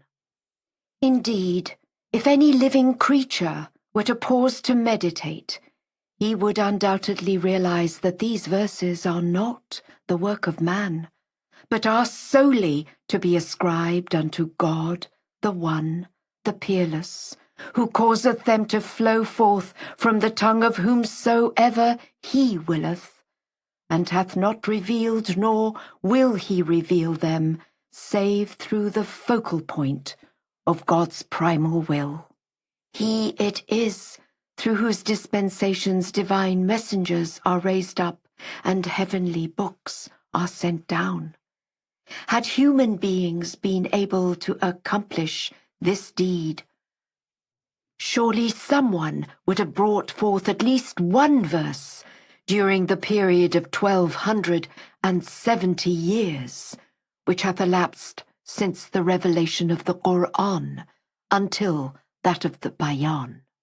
However, all men have proved themselves impotent and have utterly failed to do so, although they endeavoured with their vehement might to quench the flame of the word of God. Thou beholdest how vast is the number of people who go to Mecca each year on pilgrimage and engage in circumambulation, while he, through the potency of whose word the Kaaba, the sanctuary in Mecca, hath become the object of adoration, is forsaken in this mountain.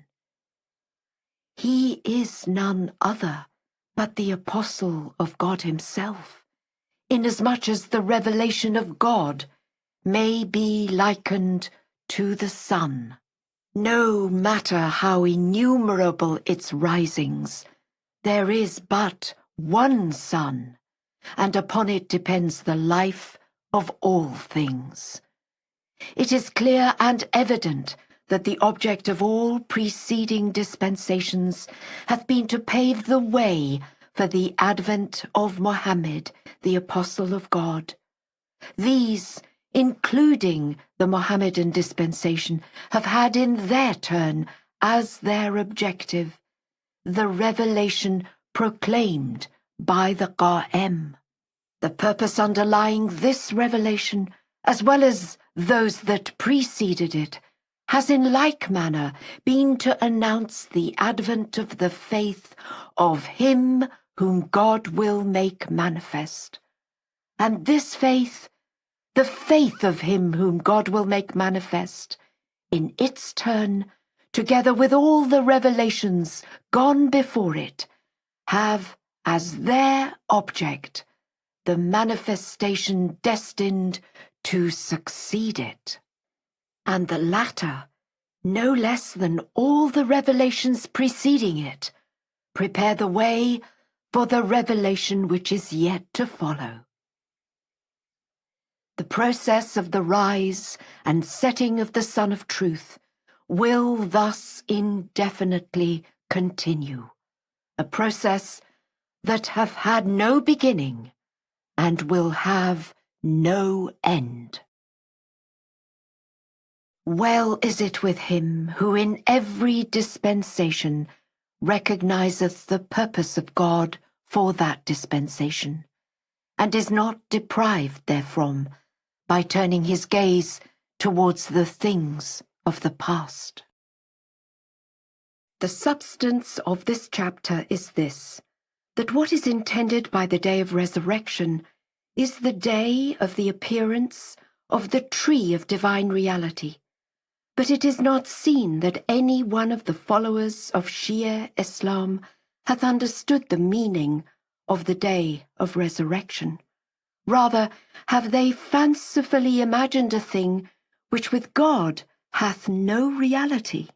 In the estimation of God, and according to the usage of such as are initiated into divine mysteries, what is meant by the day of resurrection is this, that from the time of the appearance of him who is the tree of divine reality, at whatever period and under whatever name, until the moment of his disappearance, is the day of resurrection. For example, from the inception of the mission of Jesus, may peace be upon him, till the day of his ascension, was the resurrection of Moses. For during that period, the revelation of God shone forth through the appearance of that divine reality, who rewarded by his word everyone who believed in Moses, and punished by his word everyone who did not believe. Inasmuch as God's testimony for that day was that which he hath solemnly affirmed in the gospel. And from the inception of the revelation of the apostle of God, may the blessings of God be upon him, till the day of his ascension, was the resurrection of Jesus, peace be upon him, wherein the tree of divine reality appeared in the person of Mohammed, rewarding by his word every one who was a believer in Jesus, and punishing by his word every one who was not a believer in him. And from the moment when the tree of the Bayan appeared, until it disappeareth, is the resurrection of the apostle of God, as is divinely foretold in the Quran, the beginning of which was when 2 hours and 11 minutes had passed on the eve of the 5th of Jamadiul Awal, 1260 AH, which is the year 1270 of the declaration of the mission of Mohammed. This was the beginning of the day of resurrection of the Quran, and until the disappearance of the tree of divine reality is the resurrection of the Quran. The stage of perfection of everything is reached when its resurrection occurreth. The perfection of the religion of Islam was consummated at the beginning of this revelation, and from the rise of this revelation until its setting, the fruits of the tree of Islam, whatever they are, will become apparent. The resurrection of the Bayan will occur at the time of the appearance of him whom God shall make manifest. For today the Bayan is in the stage of seed, at the beginning of the manifestation of him whom God shall make manifest. Its ultimate perfection will become apparent. He is made manifest in order to gather the fruits of the trees he hath planted, even as the revelation of the Qa'im, he who ariseth, a descendant of Muhammad, may the blessings of God rest upon him, is exactly like unto the revelation of the Apostle of God himself, Muhammad. He appeareth not save for the purpose of gathering the fruits of Islam from the Quranic verses which he, Muhammad, hath sown in the hearts of men. The fruits of Islam cannot be gathered except through allegiance unto him, the Qa'im, and by believing in him. At the present time, however, only adverse effects have resulted. For although he hath appeared in the midmost heart of Islam, and all people profess it by reason of their relationship to him, the Qa'im, yet unjustly have they consigned him to the mountain of Mahku. And this notwithstanding that in the Qur'an the advent of the day of resurrection hath been promised unto all by God. For on that day all men will be brought before God, and will attain his presence, which meaneth appearance before him who is the tree of divine reality, and attainment unto his presence, inasmuch as it is not possible to appear before the most holy essence of God, nor is it conceivable to seek reunion with him. That which is feasible in the matter of appearance before him and of meeting him is attainment unto the primal tree. The evidence set forth by God can never be compared with the evidences produced by any one of the peoples and kindreds of the earth. And beyond a shadow of doubt, no evidence is set forth by God, save through the one who is appointed as his supreme testimony. Moreover, the proof of revealed verses doth alone and of itself conclusively demonstrate the utter impotence of all created things on earth. For this is a proof which hath proceeded from God, and shall endure until the day of resurrection. And if anyone should reflect on the appearance of this tree, he will undoubtedly testify to the loftiness of the cause of God.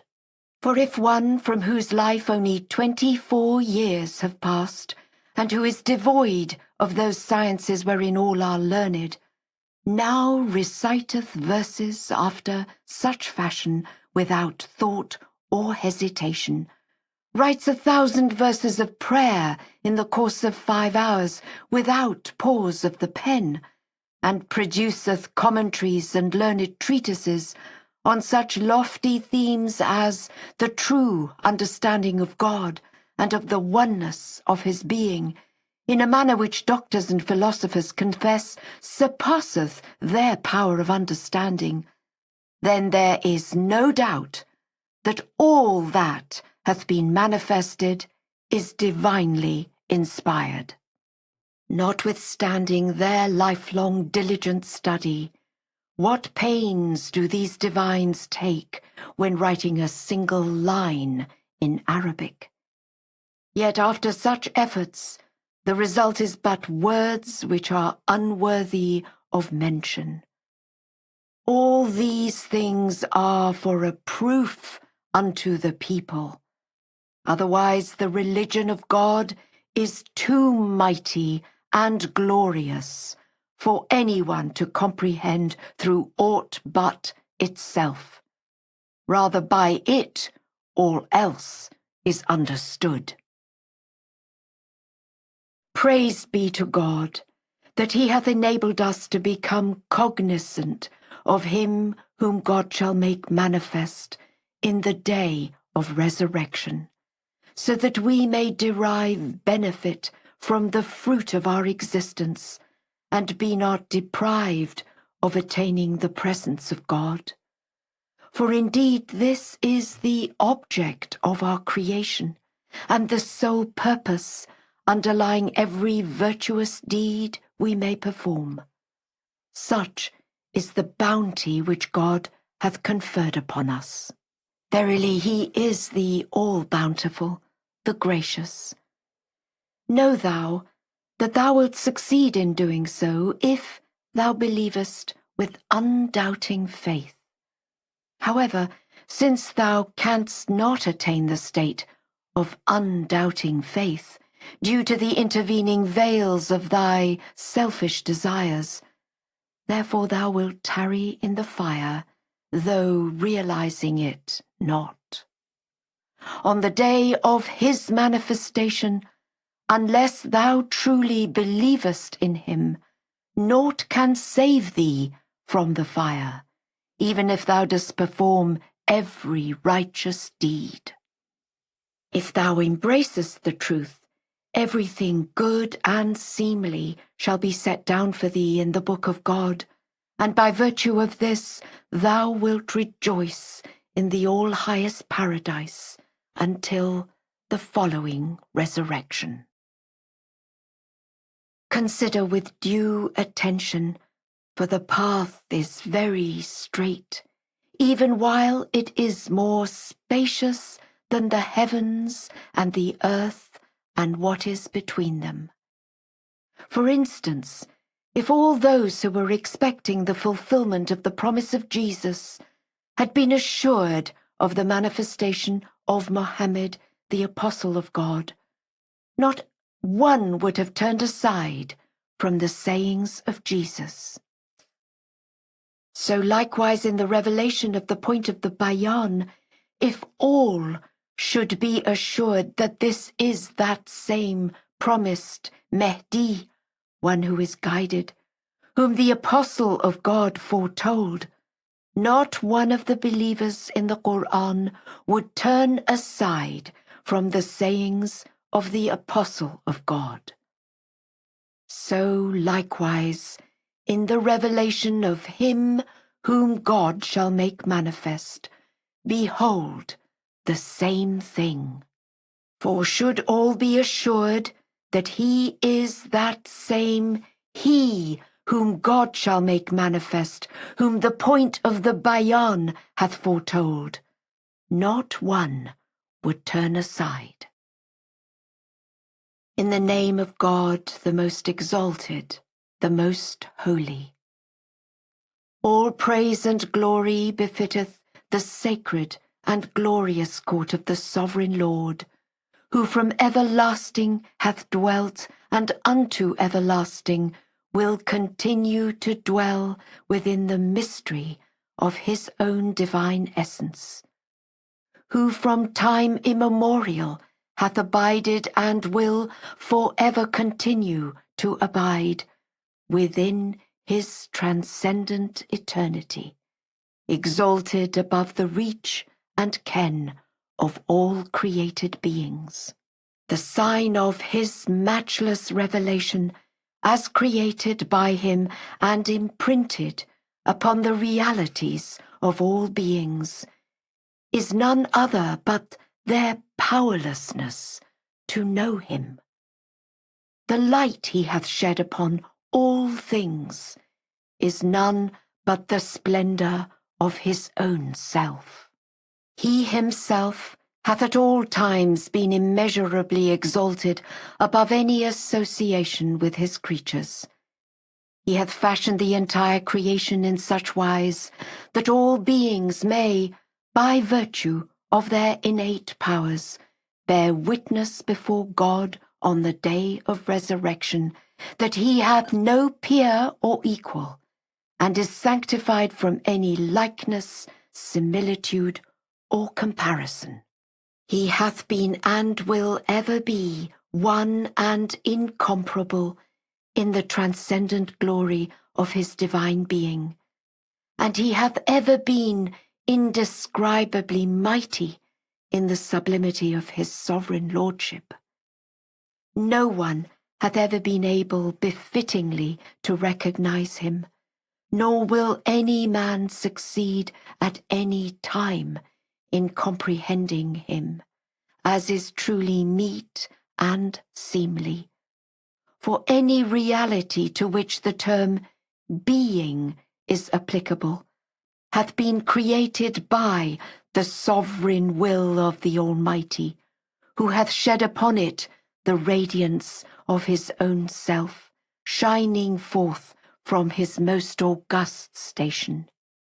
He hath moreover deposited within the realities of all created things the emblem of his recognition, that every one may know of a certainty that he is the beginning and the end, the manifest and the hidden, the maker and the sustainer, the omnipotent and the all-knowing, the one who heareth and perceiveth all things, he who is invincible in his power and standeth supreme in his own identity, he who quickeneth and causeth to die, the all-powerful, the inaccessible, the most exalted, the most high.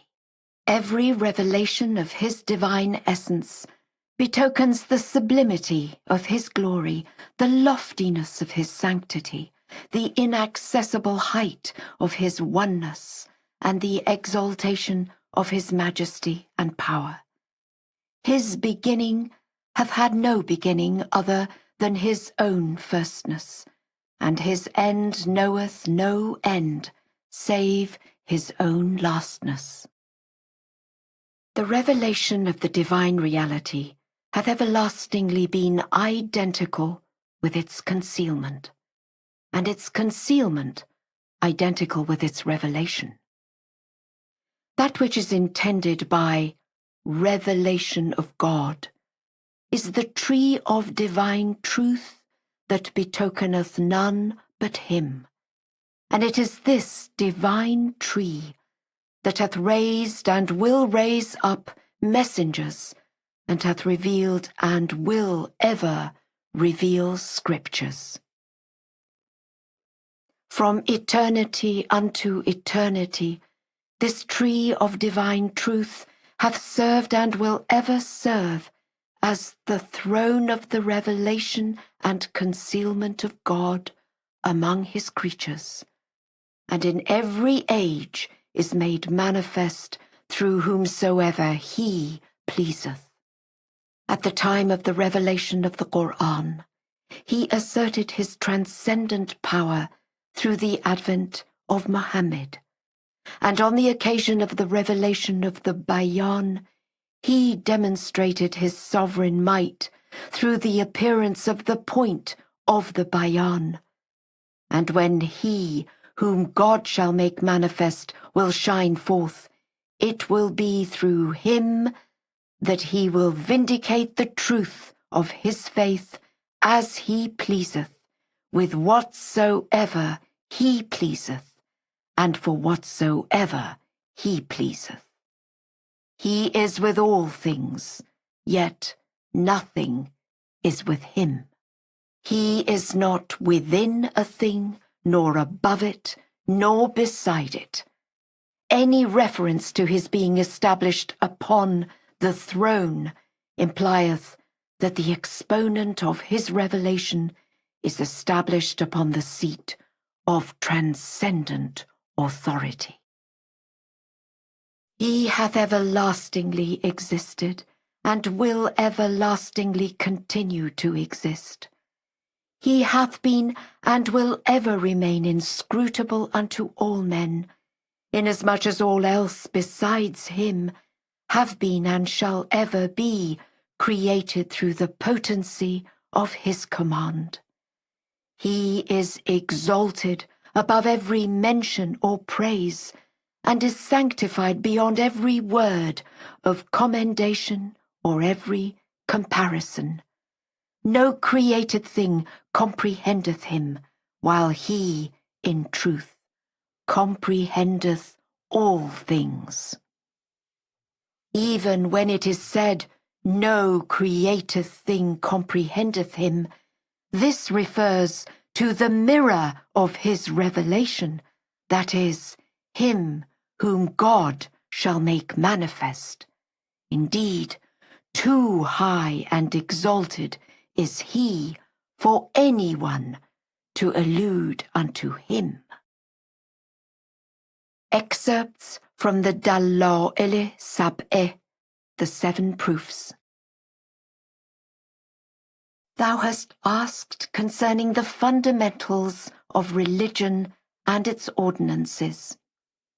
Know thou that first and foremost in religion is the knowledge of God. This attaineth its consummation in the recognition of his divine unity, which in turn reacheth its fulfillment in acclaiming that his hallowed and exalted sanctuary, the seat of his transcendent majesty, is sanctified from all attributes. And know thou that in this world of being, the knowledge of God can never be attained, save through the knowledge of him who is the dayspring of divine reality. Gracious God, within the domains of Islam, there are at present 7 powerful sovereigns ruling the world. None of them hath been informed of his, the Bab's, manifestation, and if informed, none hath believed in him. Who knoweth, they may leave this world below, full of desire, and without having realized that the thing for which they were waiting had come to pass.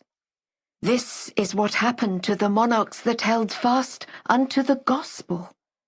They awaited the coming of the prophet of God, Mohammed, and when he did appear, they failed to recognize him.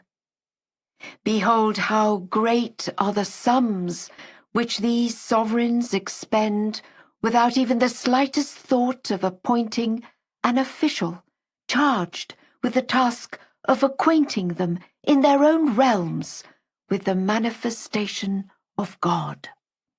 They would thereby have fulfilled the purpose for which they have been created.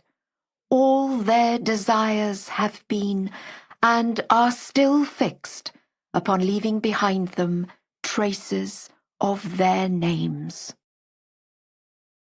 Ponder likewise the dispensation of the Apostle of God, which lasted 1270 years, till the dawn of the manifestation of the Bayan. He directed everyone to await the advent of the promised Qa'im. All deeds which in the Islamic dispensation began with Muhammad should find their consummation through the appearance of the Qa'im. God hath made him manifest, invested with the proof wherewith the Apostle of God was invested, so that none of the believers in the Quran might entertain doubts about the validity of his cause, for it is set down in the Quran that none but God is capable of revealing verses. During the period of 1,270 years, no one among the followers of the Quran ever witnessed a person appearing with conclusive proofs. Now the ever-living Lord hath made manifest and invested with supreme testimony this long-awaited promised one, from a place no one could imagine, and from a person whose knowledge was deemed of no account. His age is no more than 25 years, yet his glory is such as none of the learned among the people of Islam can rival, inasmuch as man's glory lieth in his knowledge. Behold the learned, who are honoured by virtue of their ability to understand the holy writings, and God hath exalted them to such a degree that in referring to them he saith, None knoweth the meaning thereof except God and them that are well grounded in knowledge. How strange, then, that this 25-year-old untutored one should be singled out to reveal his verses in so astounding a manner. If the Moslem divines have cause for pride in understanding the meaning of the holy writings, his glory is in revealing the writings, that none of them may hesitate to believe in his words. So great is the celestial might and power which God hath revealed in him, that if it were his will, and no break should intervene, he could, within the space of 5 days and nights, reveal the equivalent of the Qur'an, which was sent down in 23 years. Ponder thou and reflect. Hath any one like unto him ever appeared in former times? Or is this characteristic strictly confined unto him? Consider the manifold favours vouchsafed by the Promised One, and the effusions of his bounty which have pervaded the concourse of the followers of Islam to enable them to attain unto salvation. Indeed, observe how he who represented the origin of creation, he who is the exponent of the verse, I in very truth am God, identified himself as the gate, Bab, for the advent of the promised Qa'em, a descendant of Mohammed, and in his first book enjoined the observance of the laws of the Qur'an, so that the people might not be seized with perturbation by reason of a new book and a new revelation, and might regard his faith as similar to their own. Perchance they would not turn away from the truth and ignore the thing for which they had been called into being. Let me set forth some rational arguments for thee. If someone desireth to embrace the faith of Islam today, would the testimony of God prove conclusive for him? If thou dost contend that it would not, then how is it that God will chastise him after death, and that while he lives, the verdict of non-believer is passed upon him? If thou affirmest that the testimony is conclusive, how wouldst thou prove this? If thy assertion is based on hearsay, then mere words are unacceptable as a binding testimony. But if thou deemest the Qur'an as the testimony, this would be a weighty and evident proof. Now consider the revelation of the Bayan. If the followers of the Qur'an had applied to themselves proofs similar to those which they advance for the non-believers in Islam, not a single soul would have remained deprived of the truth, and on the day of resurrection everyone would have attained salvation. Should a Christian contend, how can I deem the Qur'an a testimony while I am unable to understand it? Such a contention would not be acceptable.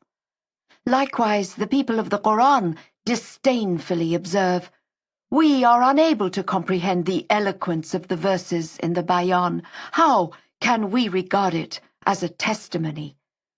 Whoever uttereth such words, say unto him, "O thou untutored one, by what proof hast thou embraced the religion of Islam?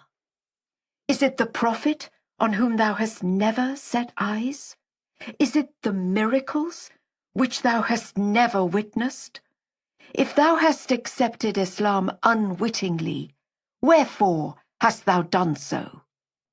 But if thou hast embraced the faith by recognizing the Qur'an as the testimony, because thou hast heard the learned and the faithful express their powerlessness before it, or if thou hast, upon hearing the divine verses, and by virtue of thy spontaneous love for the true word of God, responded in a spirit of utter humility and lowliness, a spirit which is one of the mightiest signs of true love and understanding, then such proofs have been and will ever be regarded as sound. The recognition of him who is the bearer of divine truth is none other than the recognition of God, and loving him is none other than loving God.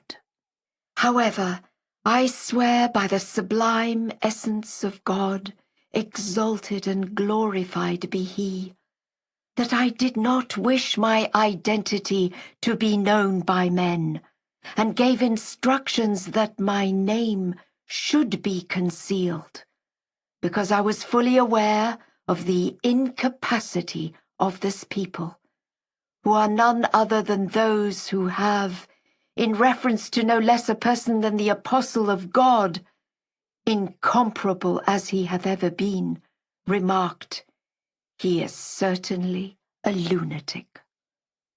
If they now claim to be other than those people, their deeds bear witness to the falsity of their assertions.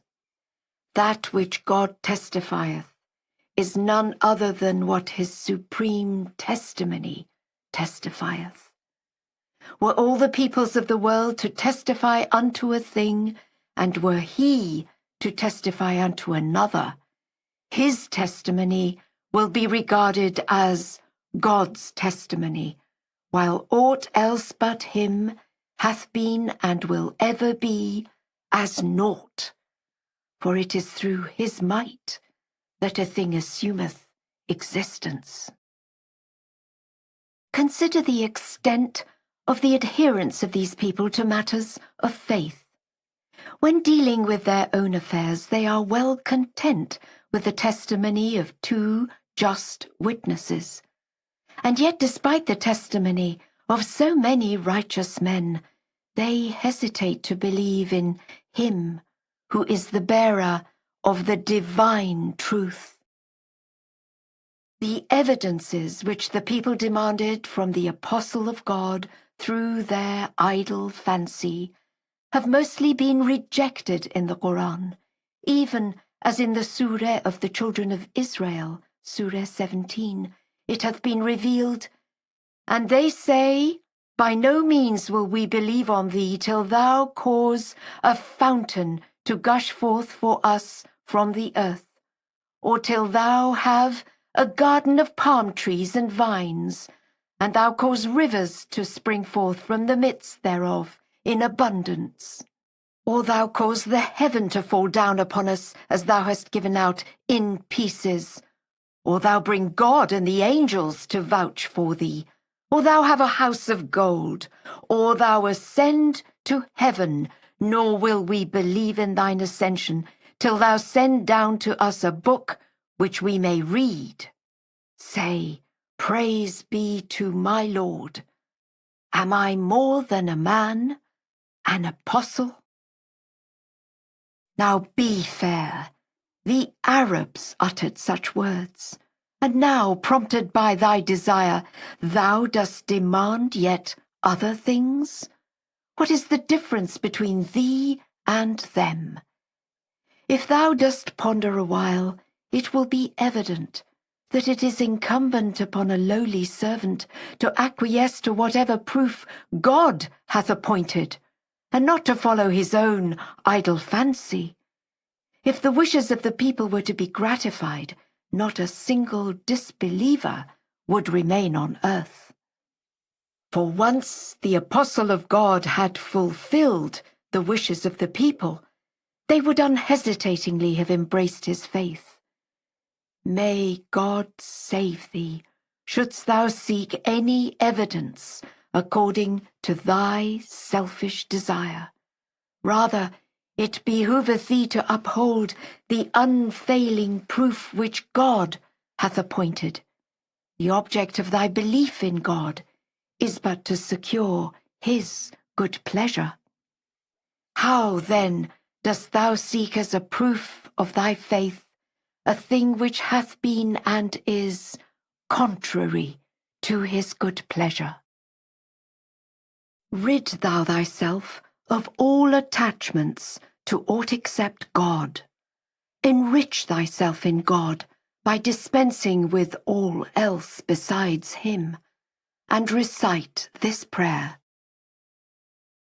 Say, God sufficeth all things above all things, and nothing in the heavens or in the earth, or in whatever lieth between them, but God, thy Lord, sufficeth. Verily he is in himself the knower, the sustainer, the omnipotent. Regard not the all-sufficing power of God as an idle fancy. It is that genuine faith which thou cherishest for the manifestation of God in every dispensation. It is such faith which sufficeth above all the things that exist on the earth, whereas no created thing on earth besides faith would suffice thee.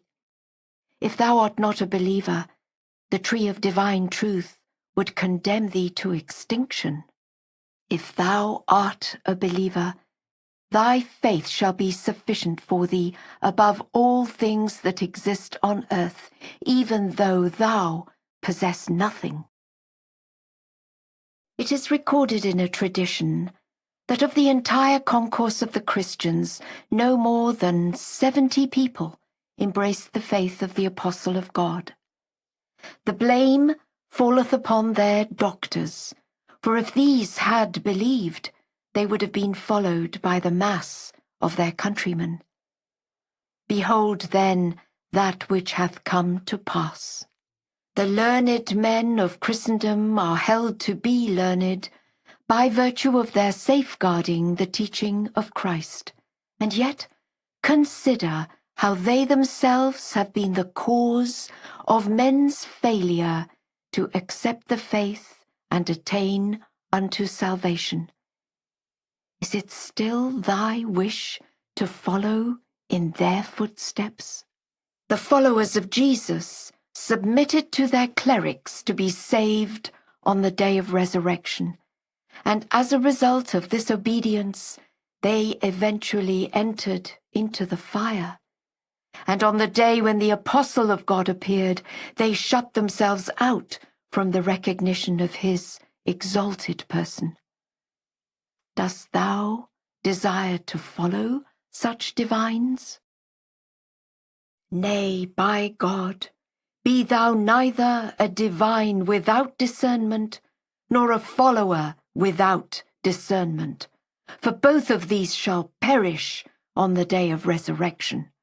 Rather it behoveth thee to be a discerning divine, or to walk with insight in the way of God by obeying a true leader of religion. In every nation thou beholdest unnumbered spiritual leaders who are bereft of true discernment, and among every people thou dost encounter myriads of adherents who are devoid of the same characteristic. Ponder for a while in thy heart, Have pity on thyself, and turn not aside thine attention from proofs and evidences. However, seek not proofs and evidences after thine idle fancy, but rather base thy proofs upon what God hath appointed. Moreover, know thou that neither being a man of learning nor being a follower is in itself a source of glory.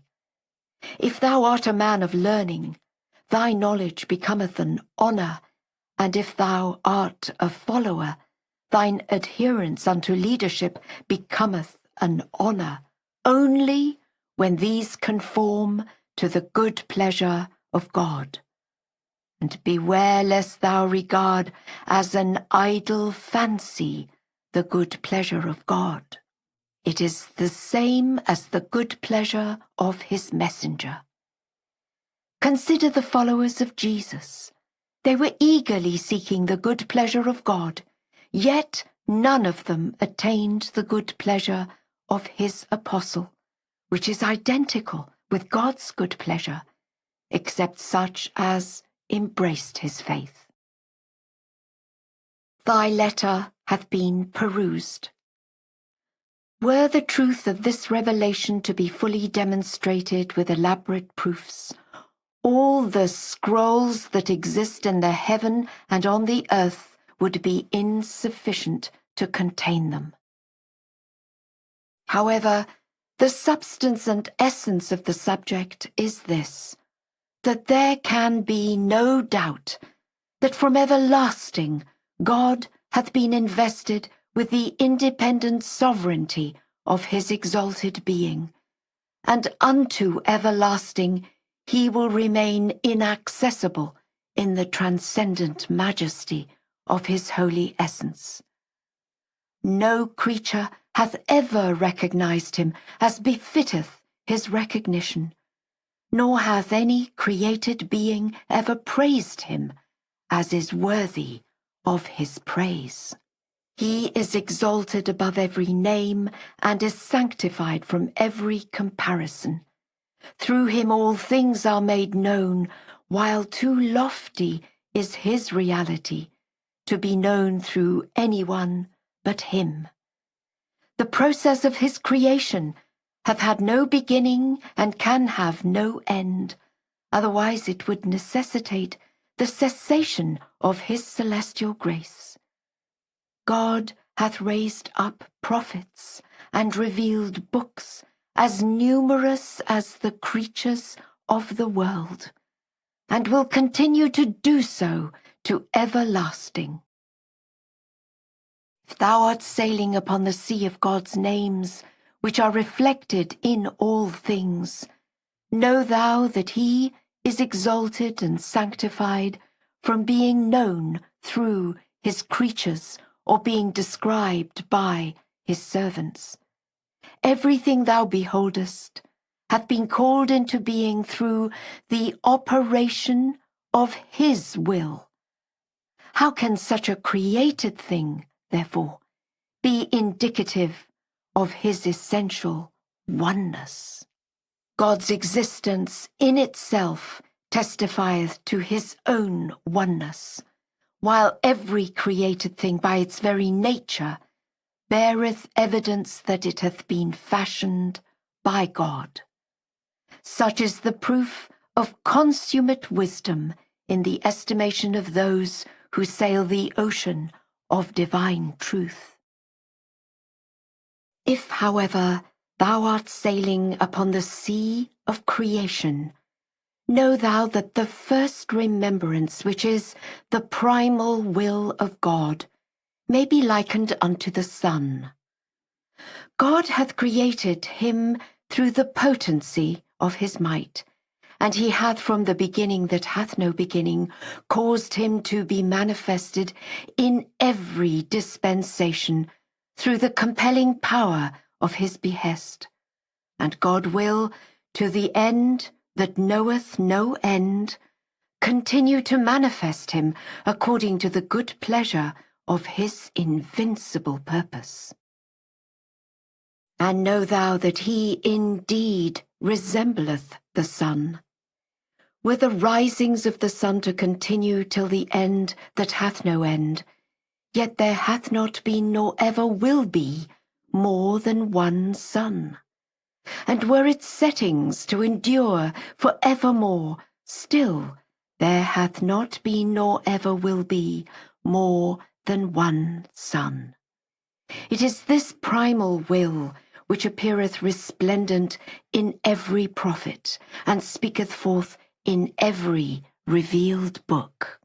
It knoweth no beginning, inasmuch as the first deriveth its firstness from it, and knoweth no end, for the last oweth its lastness unto it. In the time of the first manifestation, the primal will appeared in Adam. In the day of Noah, it became known in Noah. In the day of Abraham, in him, and so in the day of Moses, the day of Jesus, the day of Mohammed, the apostle of God, the day of the point of the Bayan, the day of him whom God shall make manifest, and the day of the one who will appear after him whom God shall make manifest.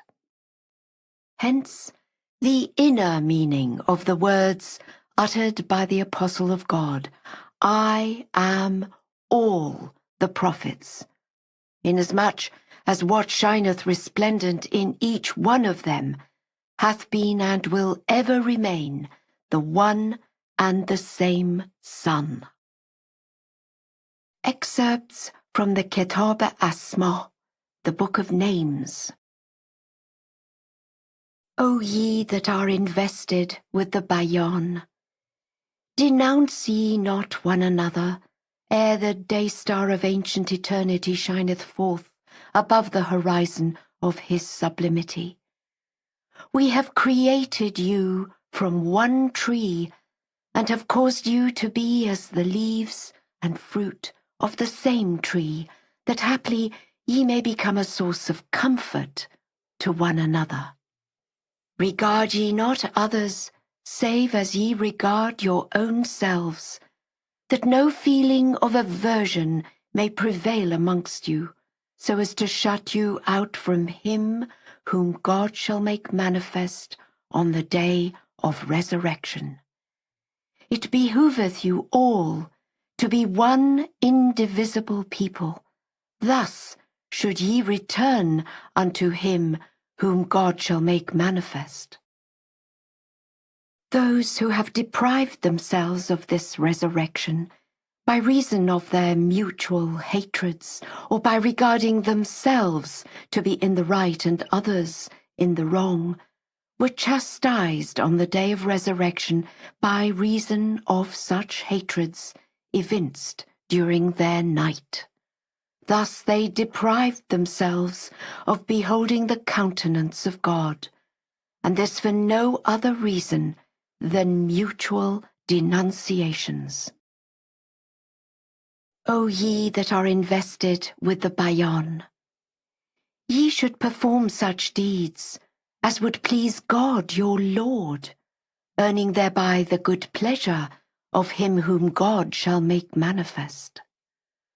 Turn not your religion into a means of material gain, spending your life on vanities, and inheriting thereby on the day of resurrection that which would displease him whom God shall make manifest, while ye deem that what ye do is right.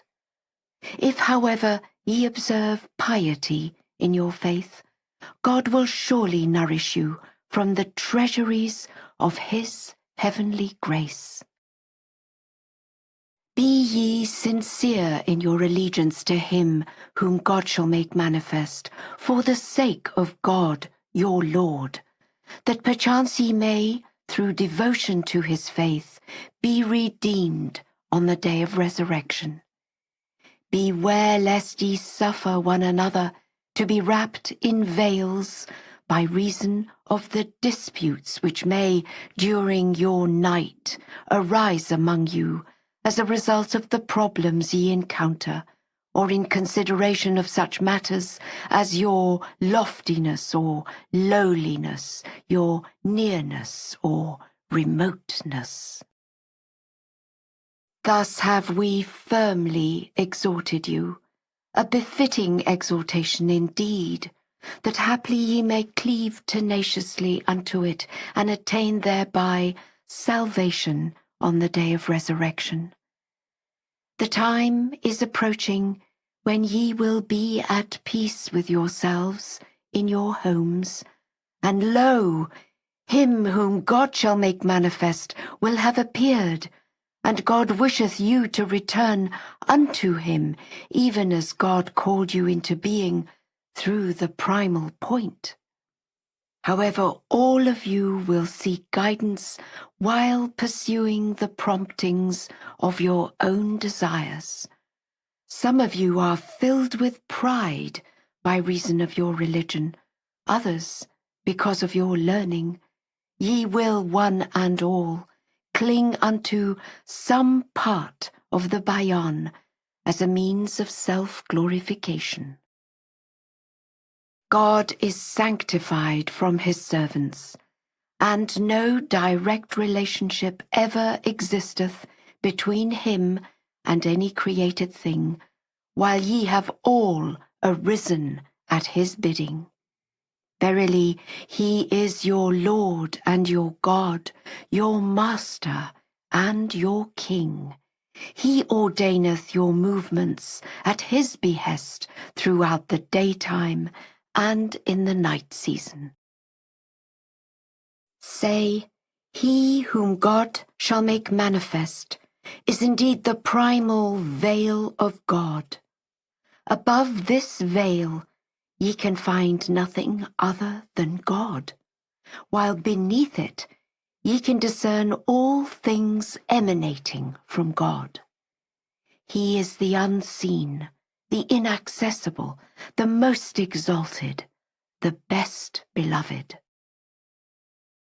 If ye seek God, it behoveth you to seek him whom God shall make manifest. And if ye cherish the desire to dwell in the ark of names, ye will be distinguished as the guides to him whom God shall make manifest, did ye but believe in him. Verily then, make your hearts the daysprings of his exalted names as recorded in the book, and ye shall, even as mirrors placed before the sun, be able to receive enlightenment. Should a person lay claim to a cause and produce his proofs, then those who seek to repudiate him are required to produce proofs like unto his. If they succeed in doing so, his words will prove vain, and they will prevail. Otherwise, neither his words will cease, nor the proofs he hath set forth will become void. I admonish you, O ye who are invested with the Bayan, if ye would fain assert your ascendancy, confront not any soul unless ye give proofs similar to that which he hath adduced. For truth shall be firmly established, while aught else besides it is sure to perish.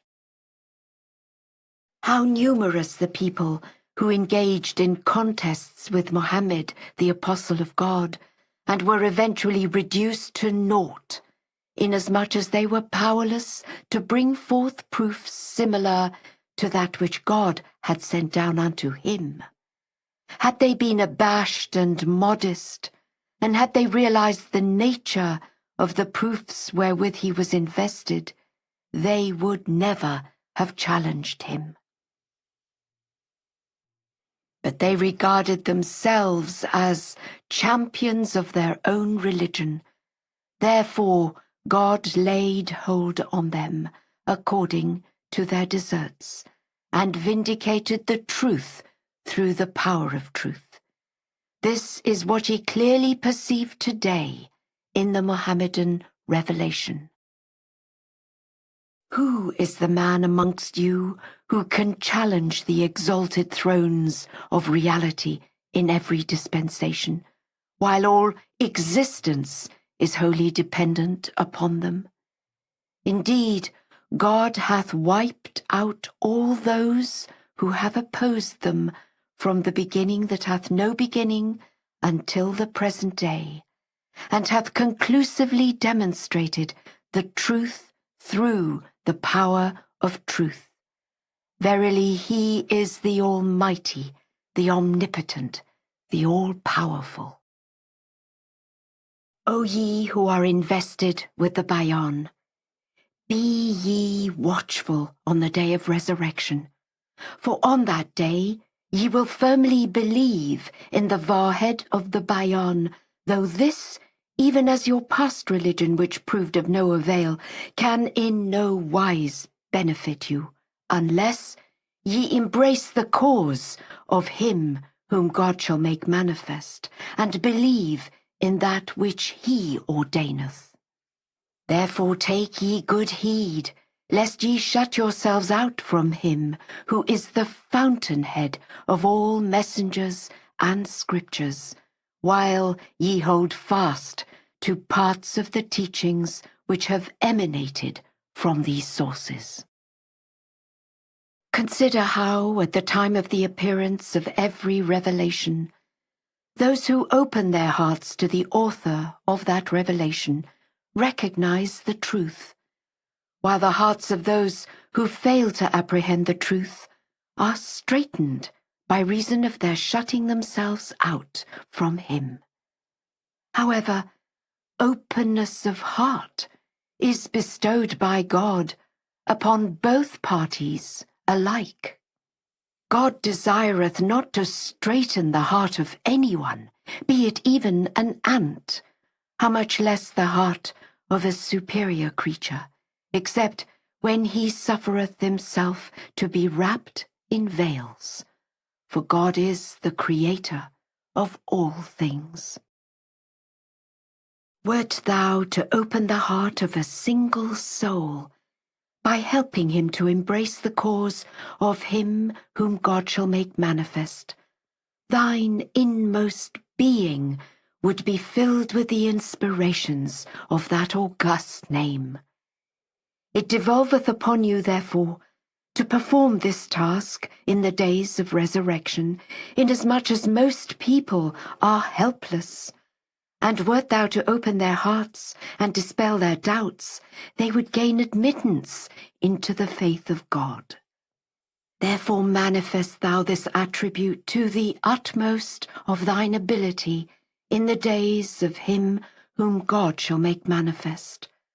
For indeed, if thou dost open the heart of a person for his sake, better will it be for thee than every virtuous deed, since deeds are secondary to faith in him and certitude in his reality.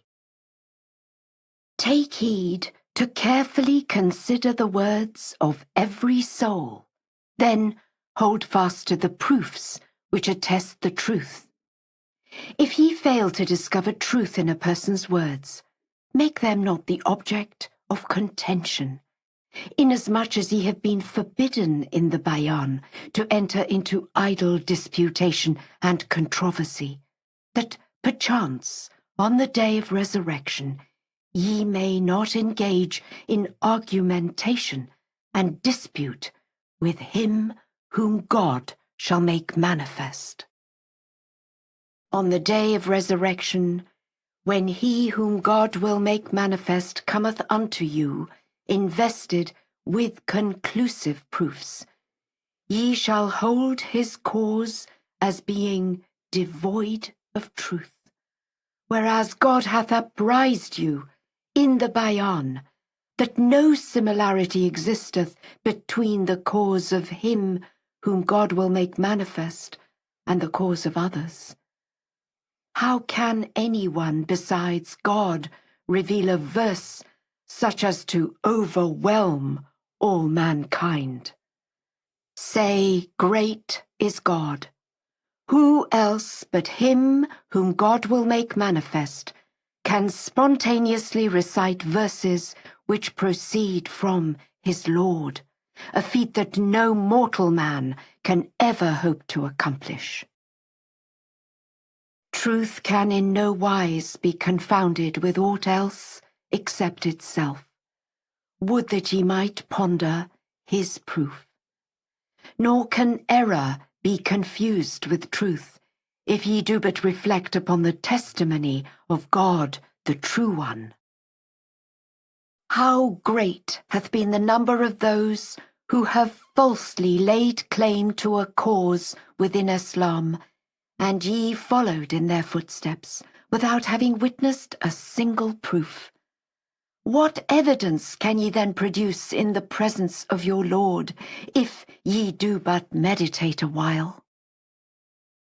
Take ye good heed in your night, lest ye be a cause of sadness to any soul, whether ye be able to discover proofs in him or not, that haply on the day of resurrection ye may not grieve him within whose grasp lieth every proof.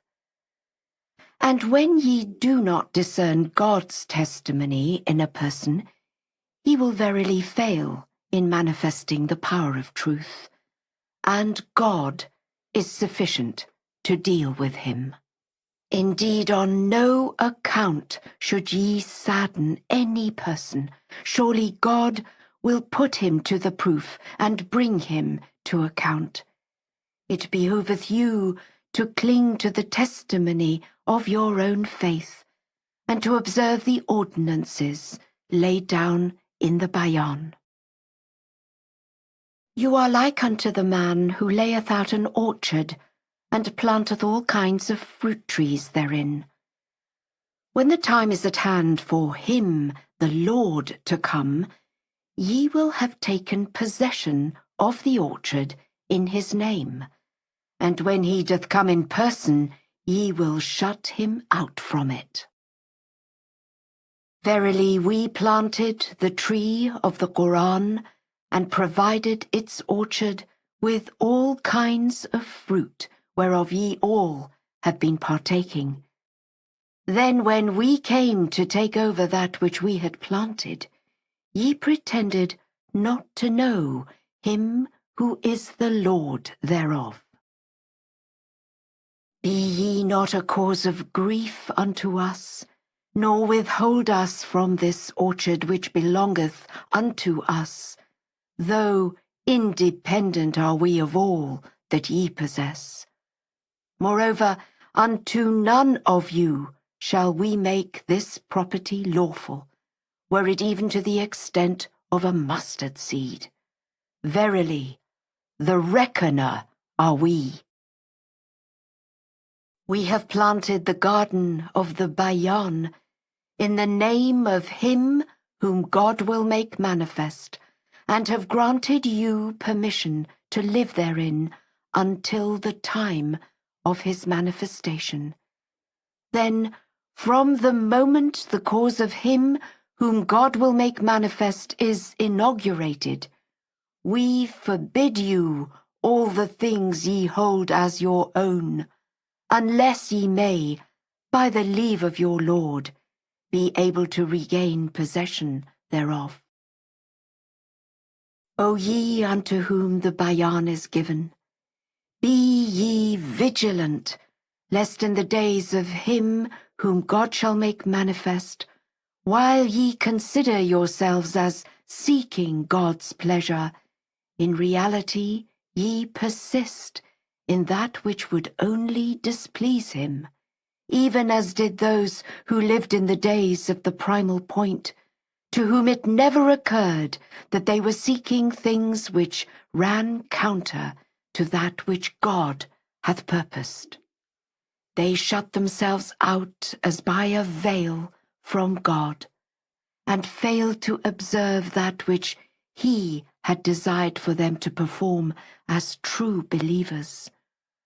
They pondered not upon such people as lived in the days of Mohammed, who believed likewise that they were seeking the good pleasure of God, while they had actually cut themselves off therefrom, once they had failed to secure the good pleasure of Mohammed.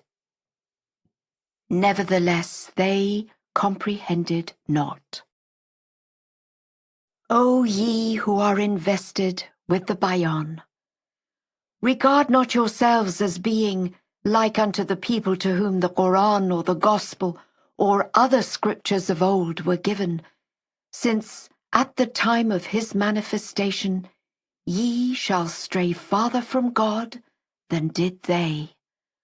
If ye happen to shut yourselves out, it would never cross your minds that ye were shut out from him.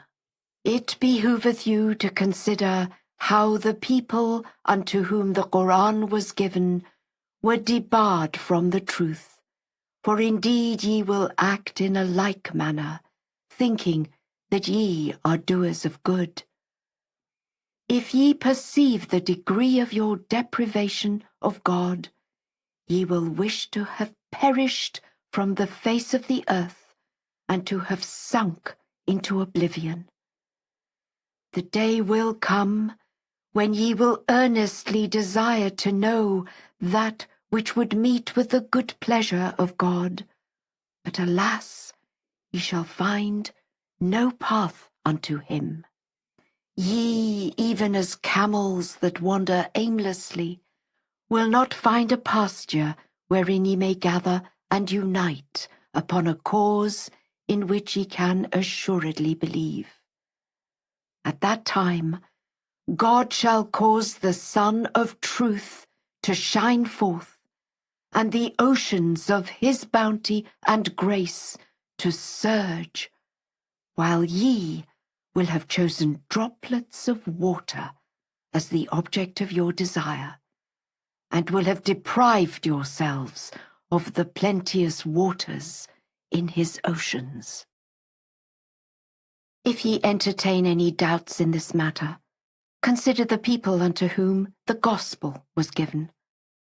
Having no access to the apostles of Jesus, they sought the pleasure of the Lord in their churches, hoping to learn that which would be acceptable unto God. But they found therein no path unto him. Then when God manifested Mohammed as his messenger, and as the repository of his good pleasure, they neglected to quicken their souls from the fountain of living waters which streamed forth from the presence of their Lord, and continued to rove distraught upon the earth, seeking a mere droplet of water and believing that they were doing righteous deeds. They behaved as the people unto whom the Quran was given are now behaving. O ye who are invested with the Bayan, ye can act similarly. Take ye heed, therefore, lest ye deprive yourselves of attaining the presence of him who is the manifestation of God, notwithstanding that ye have been day and night praying to behold his countenance. And be ye careful, lest ye be deterred from attaining unto the ocean of his good pleasure, when, perplexed, and to no avail, ye roam the earth in search of a drop of water. Say, the testimony of God hath been fulfilled in the Bayan, and through its revelation the grace of God hath attained its highest consummation for all mankind. Let no one among you say that God hath withheld the outpouring of his bounty unto you, for assuredly God's mercy unto those to whom the Bayan is given hath been fulfilled and completed until the day of resurrection. Would that ye might believe in the signs of God. Verily God hath caused the people of the Bayan to be called into being through the power of him unto whom the Bayan was revealed, in preparation for the day when they will return to their Lord.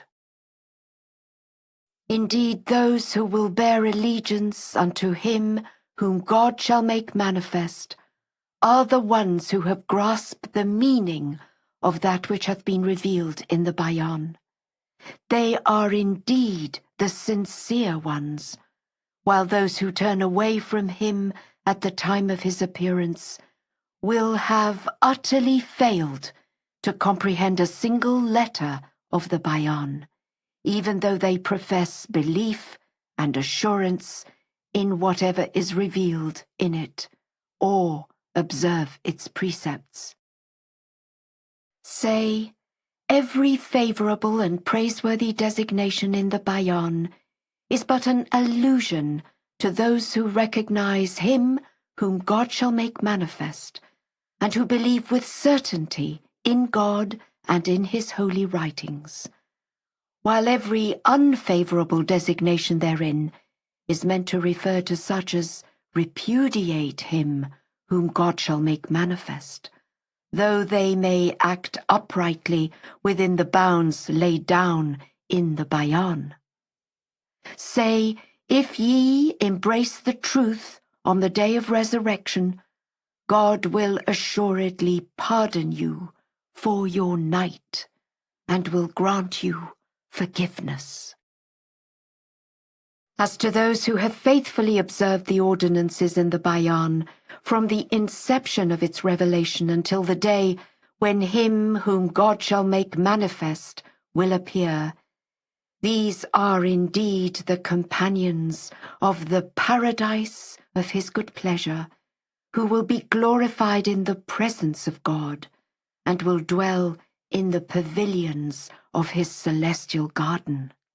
Yet, within less than a tiny fraction of an instant from the moment God will have revealed him who is the manifestation of his own self, the entire company of the followers of the Bayan shall be put to proof.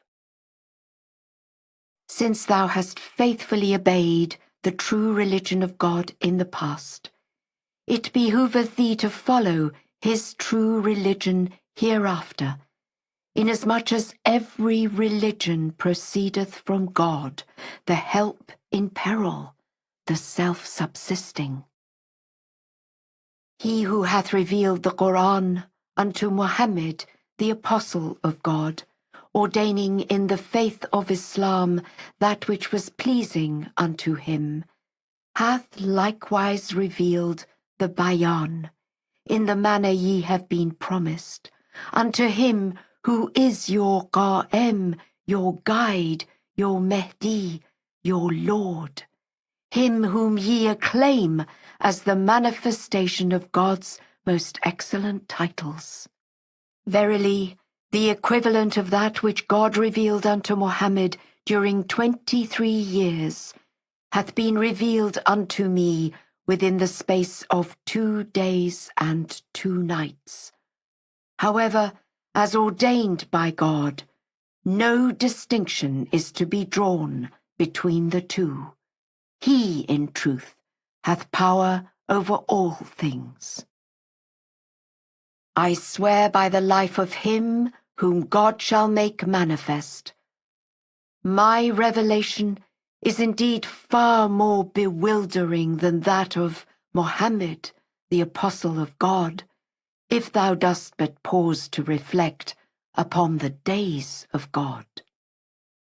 Behold, how strange that a person brought up amongst the people of Persia should be empowered by God to proclaim such irrefutable utterances as to silence every man of learning, and be enabled to spontaneously reveal verses far more rapidly than anyone could possibly set down in writing.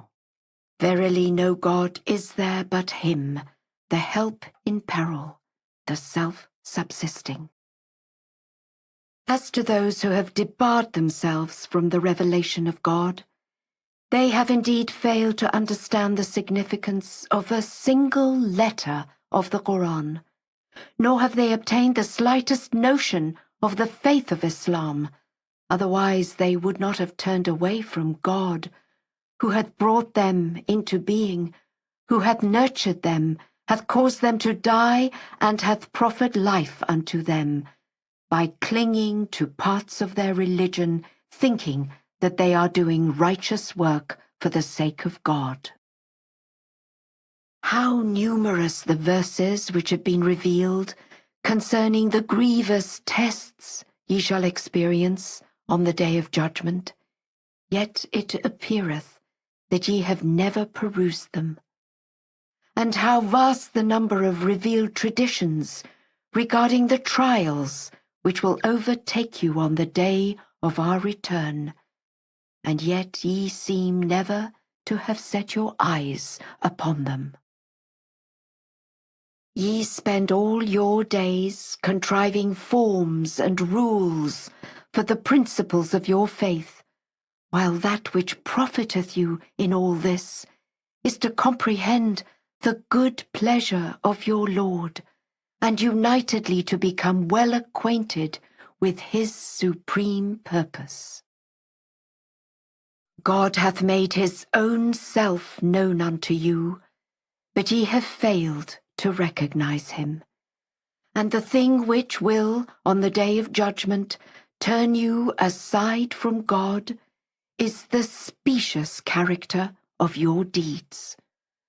Throughout your lives ye follow your religion in order to attract the good pleasure of God.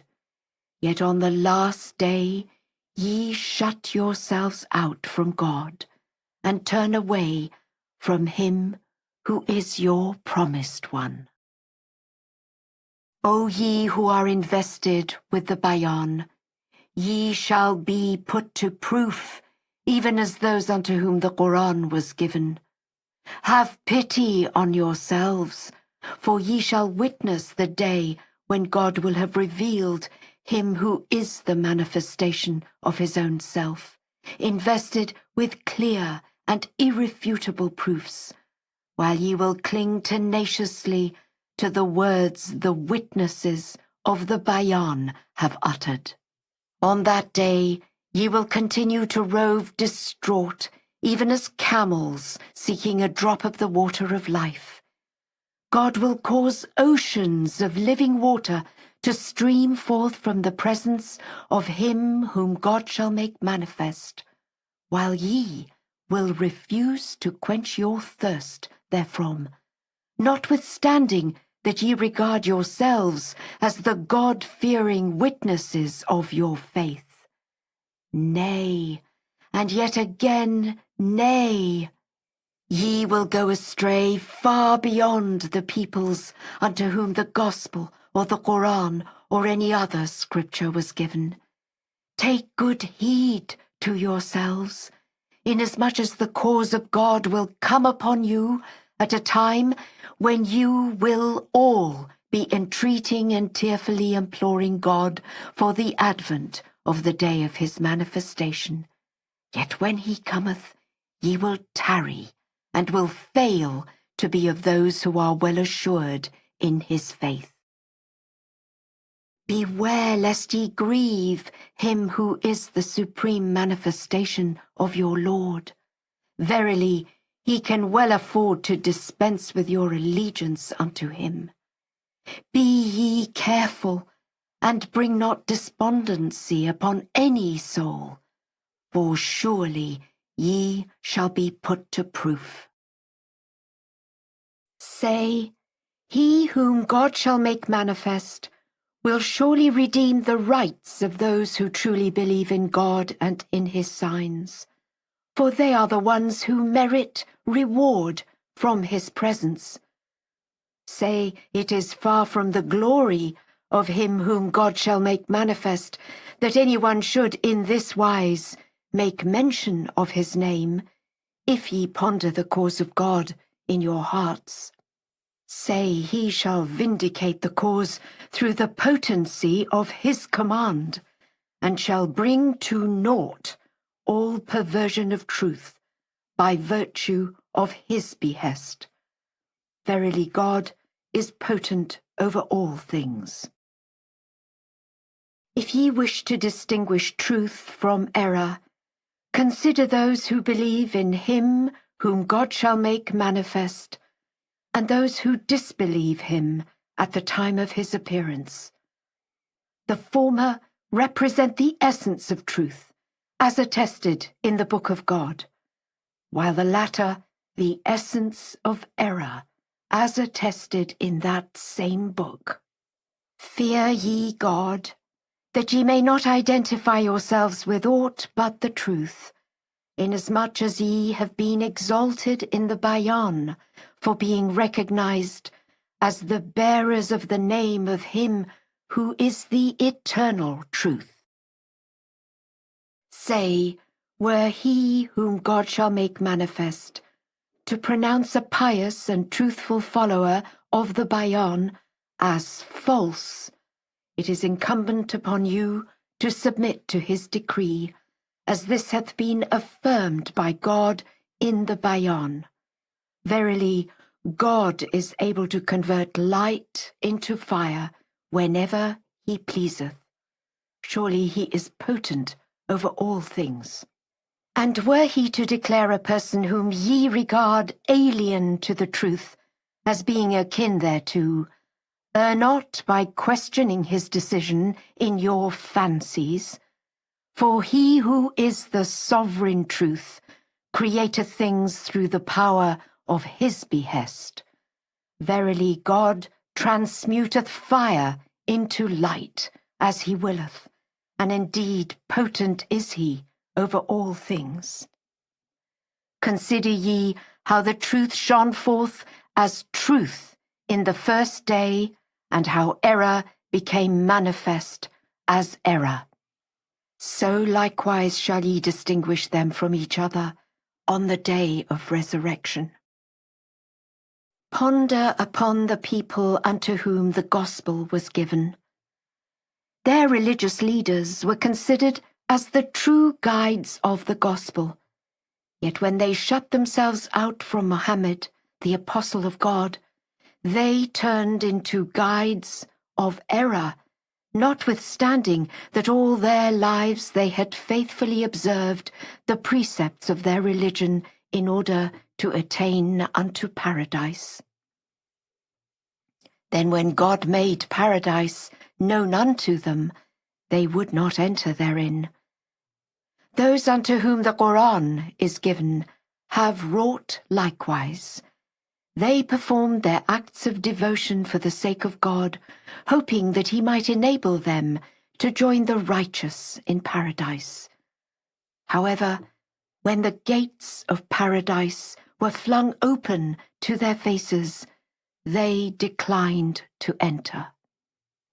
They suffered themselves to enter into the fire, though they had been seeking refuge therefrom in God.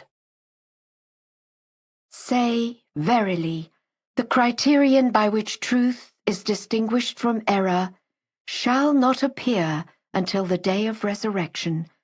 This ye will know, if ye be of them that love the truth. And ere the advent of the day of resurrection, ye shall distinguish truth from aught else besides it, according to that which hath been revealed in the Bayan. How vast the number of people who will on the day of resurrection regard themselves to be in the right, while they shall be accounted as false through the dispensation of providence, inasmuch as they will shut themselves out as by a veil from him whom God shall make manifest, and refuse to bow down in adoration before him who, as divinely ordained in the book, is the object of their creation. Say, ye will be unable to recognize the one true God, or to discern clearly the words of divine guidance, inasmuch as ye seek and tread a path other than his. Whenever ye learn that a new cause hath appeared, ye must seek the presence of its author, and must delve into his writings, that haply ye may not be debarred from attaining unto him whom God shall make manifest at the hour of his manifestation.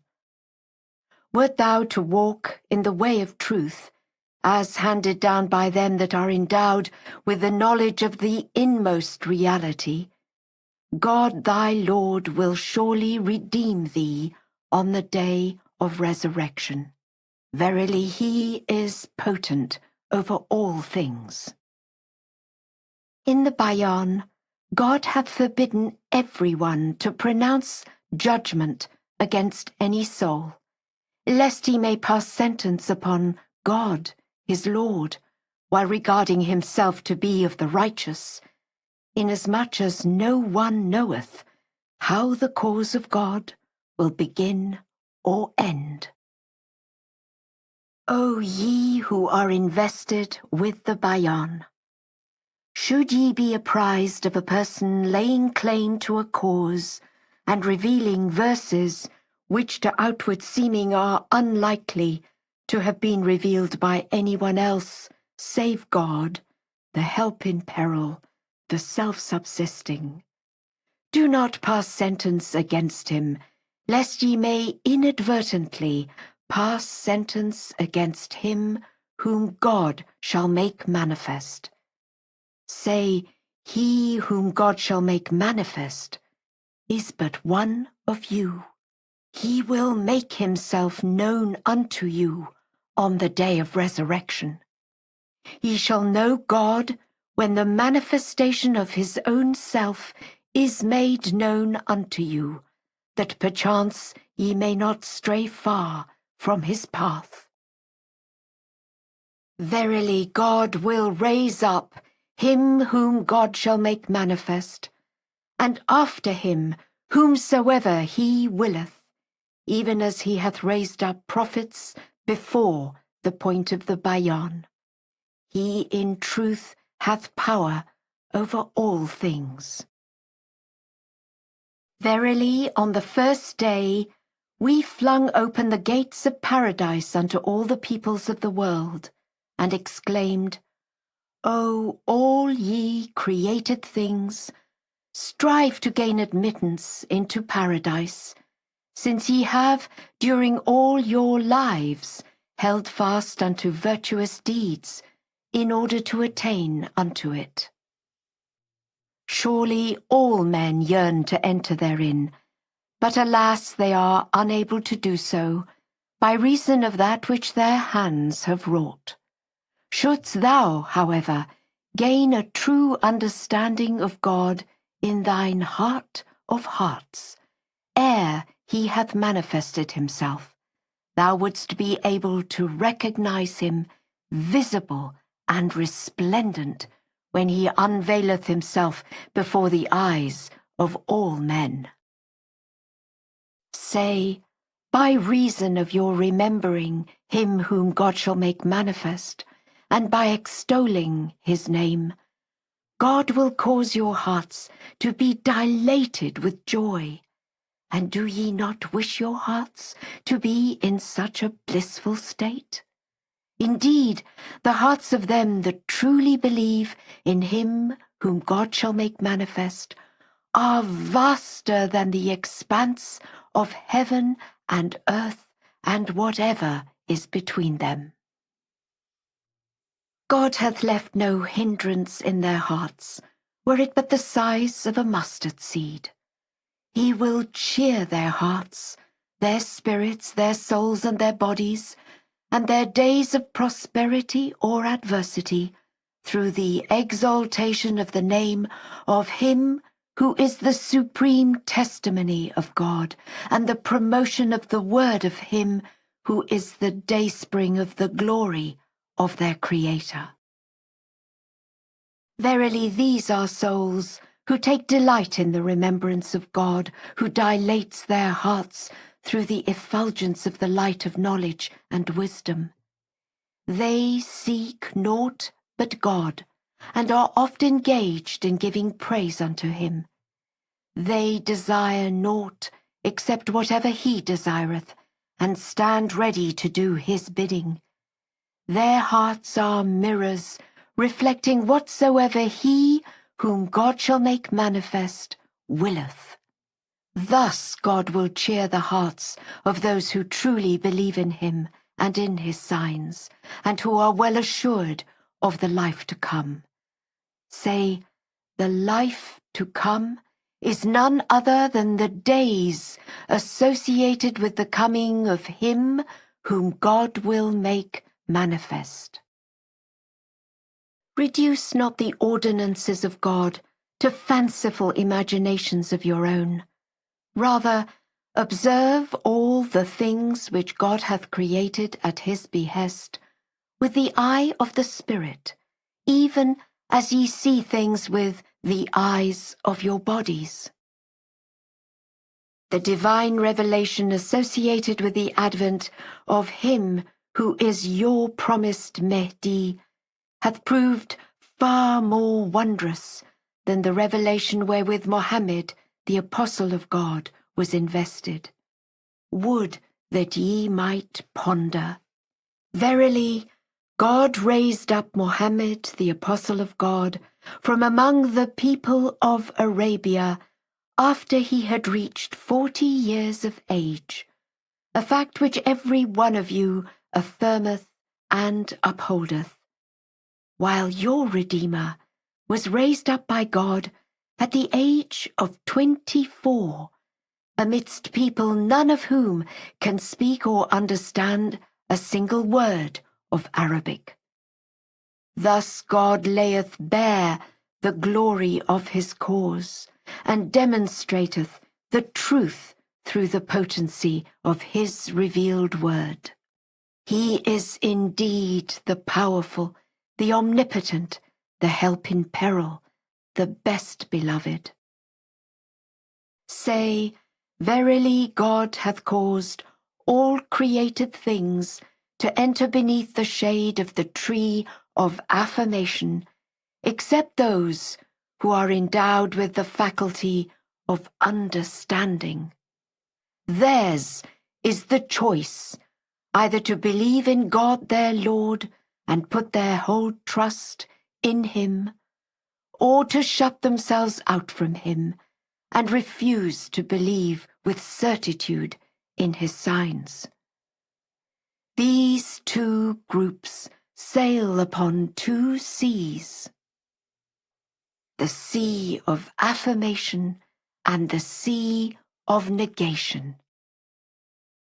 They that truly believe in God and in his signs, and who in every dispensation faithfully obey that which hath been revealed in the book, such are indeed the ones whom God hath created from the fruits of the paradise of his good pleasure, and who are of the blissful. But they who turn away from God and his signs in each dispensation, those are the ones who sail upon the sea of negation.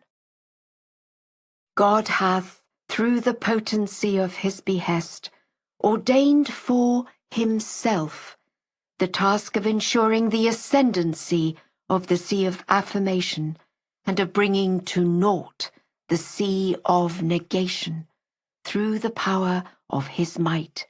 He is in truth potent over all things.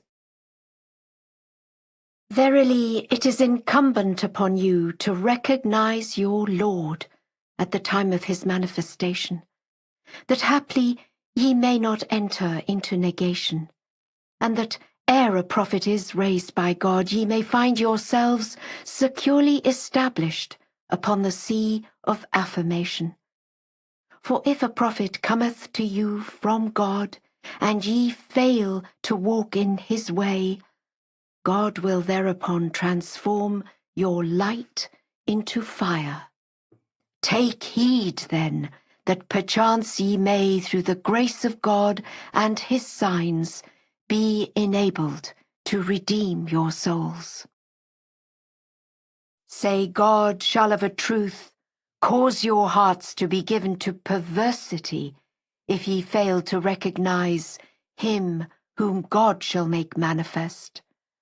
But if ye do recognize him, God shall banish perversity from your hearts.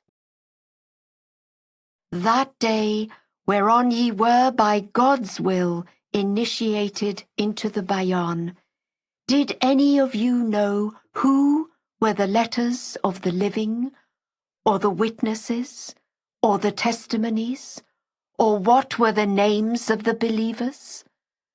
Likewise doth God wish you to recognize him whom God shall make manifest on the day of resurrection. Beware lest ye shut yourselves out as by a veil from him who hath created you, by reason of your regard for those who were called into being at the bidding of the point of the Bayan for the exaltation of his word. Did ye possess, ere the point of the Bayan had called you into existence, any trace of identity, how much less a writ or authority? Disregard then your beginnings, perchance ye may be saved on the day of your return. Indeed, had it not been for the exaltation of the name of the primal point, God would not have ordained for you the letters of the living, nor those who are the testimonies of his truth, nor the witnesses of his justice, could ye but heed a little. All this is to glorify the cause of him whom God shall make manifest at the time of his manifestation. Would that ye might ponder a while. Therefore it behoveth you to return unto God even as ye were brought forth into existence, and to utter not such words as why or nay, if ye wish your creation to yield fruit at the time of your return. For none of you who have been born in the Bayan shall gain the fruit of your beginning, unless ye return unto him whom God shall make manifest.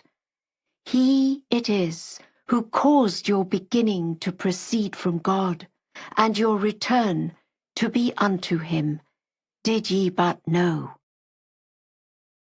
How great the number of people who deck themselves with robes of silk all their lives, while clad in the garb of fire, inasmuch as they have divested themselves of the raiment of divine guidance and righteousness.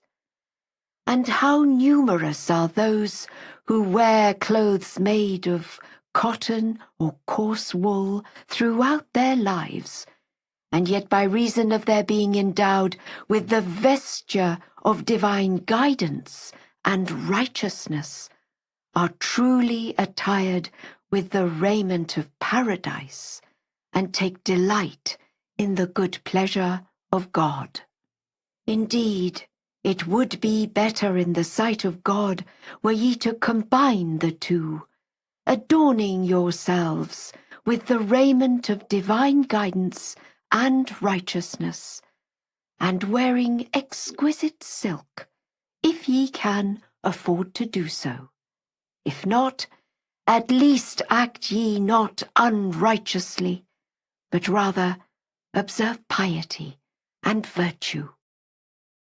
But for the sole reason of his being present amongst this people, we would have neither prescribed any law nor laid down any prohibition. It is only for the glorification of his name and the exaltation of his cause that we have enunciated certain laws at our behest, or forbidden the acts to which we are averse, so that at the hour of his manifestation ye may attain through him the good pleasure of God, and abstain from the things that are abhorrent unto him.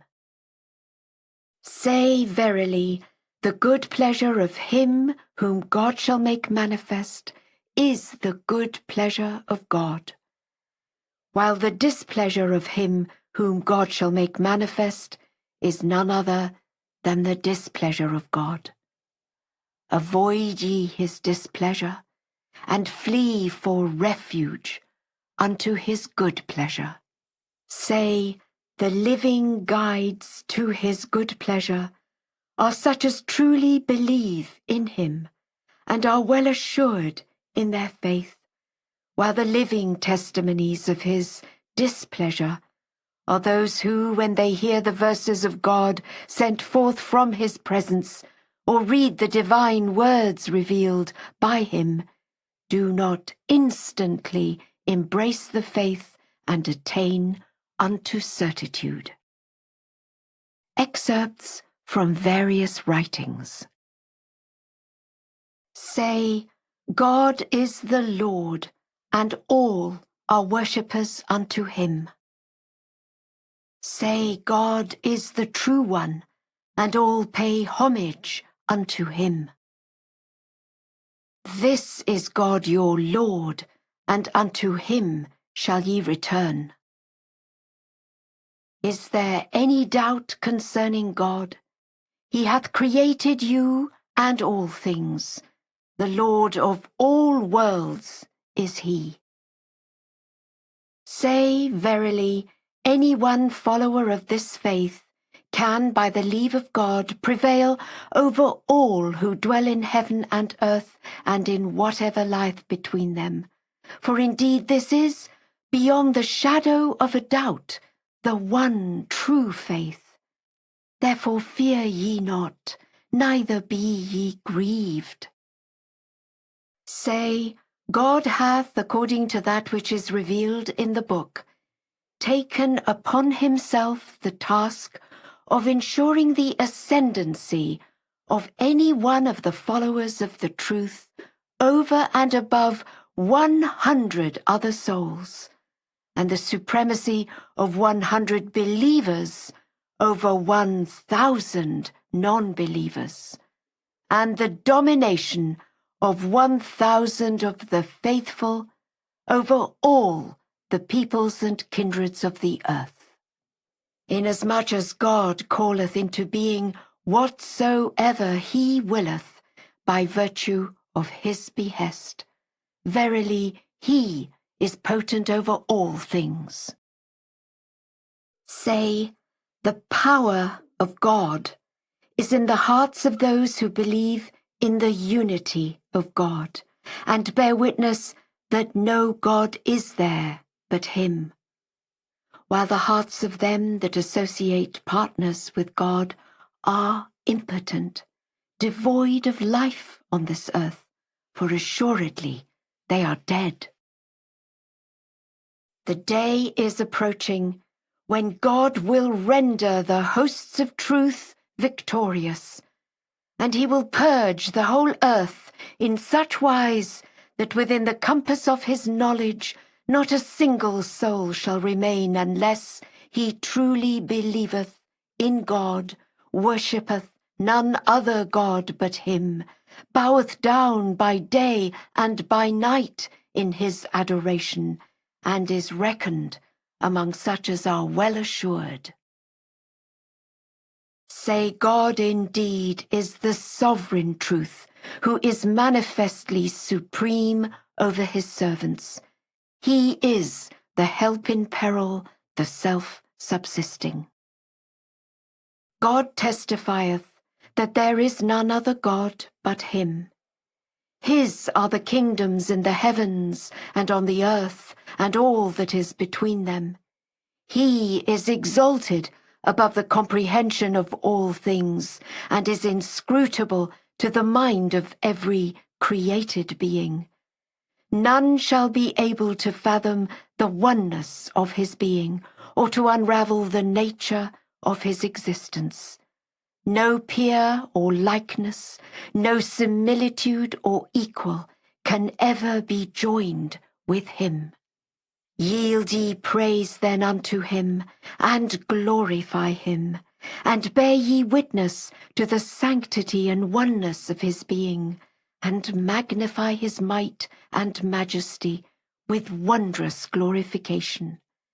This will enable you to gain admittance into the all-highest paradise. Would that ye had firm faith in the revelation of the signs of God. This is the divinely inscribed book. This is the outspread tablet. Say, this indeed is the frequented fane, the sweet-scented leaf, the tree of divine revelation, the surging ocean, the utterance which lay concealed, the light above every light. Indeed, every light is generated by God through the power of His behest.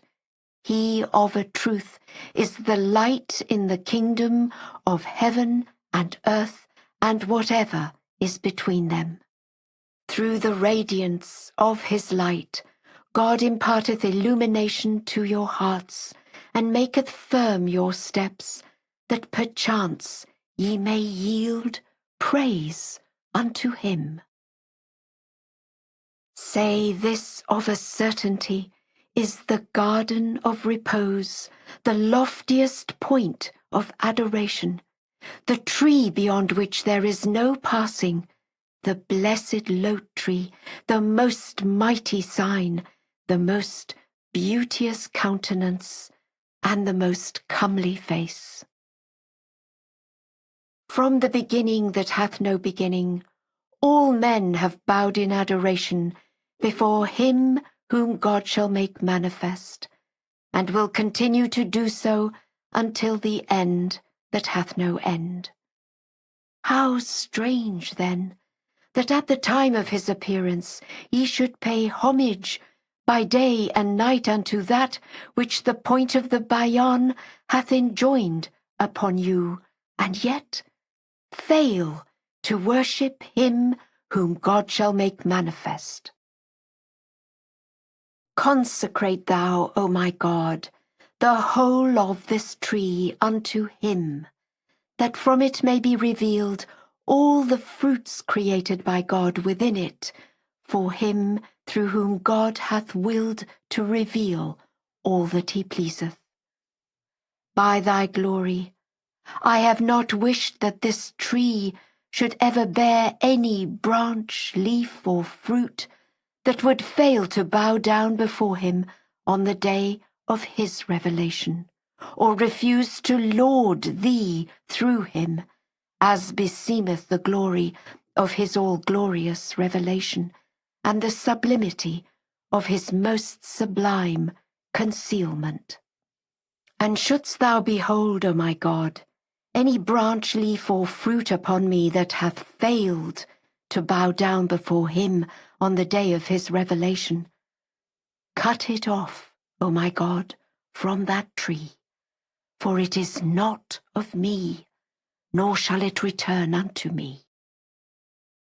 He, glorified be His mention, resembleth the sun. Were unnumbered mirrors to be placed before it, each would, according to its capacity, reflect the splendor of that sun, and were none to be placed before it, it would still continue to rise and set, and the mirrors alone would be veiled from its light. I verily have not fallen short of my duty to admonish that people, and to devise means whereby they may turn towards God, their Lord, and believe in God, their Creator. If on the day of His revelation all that are on earth bear Him allegiance, mine inmost being will rejoice, inasmuch as all will have attained the summit of their existence, and will have been brought face to face with their beloved, and will have recognized, to the fullest extent attainable in the world of being, the splendor of Him who is the desire of their hearts. If not, my soul will indeed be saddened. I truly have nurtured all things for this purpose. How then can anyone be veiled from Him? For this have I called upon God, and will continue to call upon him. He verily is nigh, ready to answer. The glory of him whom God shall make manifest is immeasurably above every other glory, and his majesty is far above every other majesty. His beauty excelleth every other embodiment of beauty, and his grandeur immensely exceedeth every other manifestation of grandeur. Every light paleth before the radiance of his light, and every other exponent of mercy falleth short before the tokens of his mercy. Every other perfection is as naught in face of his consummate perfection, and every other display of might is as nothing before his absolute might. His names are superior to all other names. His good pleasure taketh precedence over any other expression of good pleasure. His preeminent exaltation is far above the reach of every other symbol of exaltation. The splendor of his appearance far surpasseth that of any other appearance. His divine concealment is far more profound than any other concealment. His loftiness is immeasurably above every other loftiness. His gracious favor is unequaled by any other evidence of favor. His power transcendeth every power. His sovereignty is invincible in the face of every other sovereignty. His celestial dominion is exalted far above every other dominion. His knowledge pervadeth all created things, and his consummate power extendeth over all beings. All men have proceeded from God, and unto him shall all return. All shall appear before him for judgment. He is the Lord of the day of resurrection, of regeneration, and of reckoning, and his revealed word is the balance. True death is realized when a person dieth to himself at the time of his revelation, in such wise that he seeketh naught except him. True resurrection from the sepulchres means to be quickened in conformity with his will through the power of his utterance. Paradise is attainment of his good pleasure, and everlasting hellfire his judgment through justice. The day he revealeth himself is resurrection day, which shall last as long as he ordaineth. Everything belongeth unto him, and is fashioned by him. All besides him are his creatures. In the name of God, the most exalted, the most high.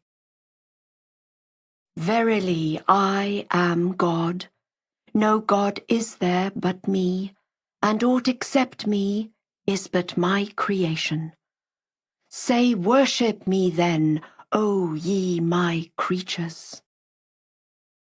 I have called thee into being, have nurtured thee, protected thee, loved thee, raised thee up, and have graciously chosen thee to be the manifestation of mine own self, that thou mayest recite my verses as ordained by me, and may summon whomsoever I have created unto my religion, which is none other than this glorious and exalted path.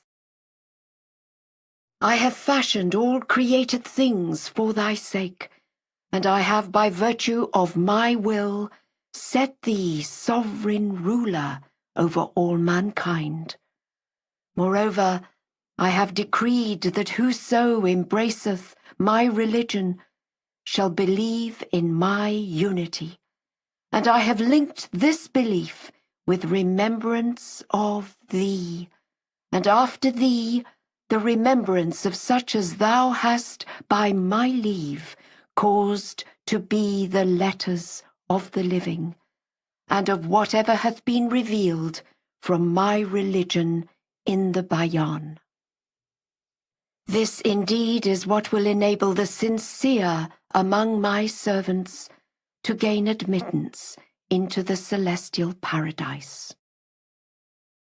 Verily, the sun is but a token from my presence, so that the true believers among my servants may discern in its rising the dawning of every dispensation. In truth, I have created thee through thyself, then at my own behest I have fashioned all things through the creative power of thy word. We are all-powerful. I have appointed thee to be the beginning and the end, the seen and the hidden. Verily, we are the all-knowing.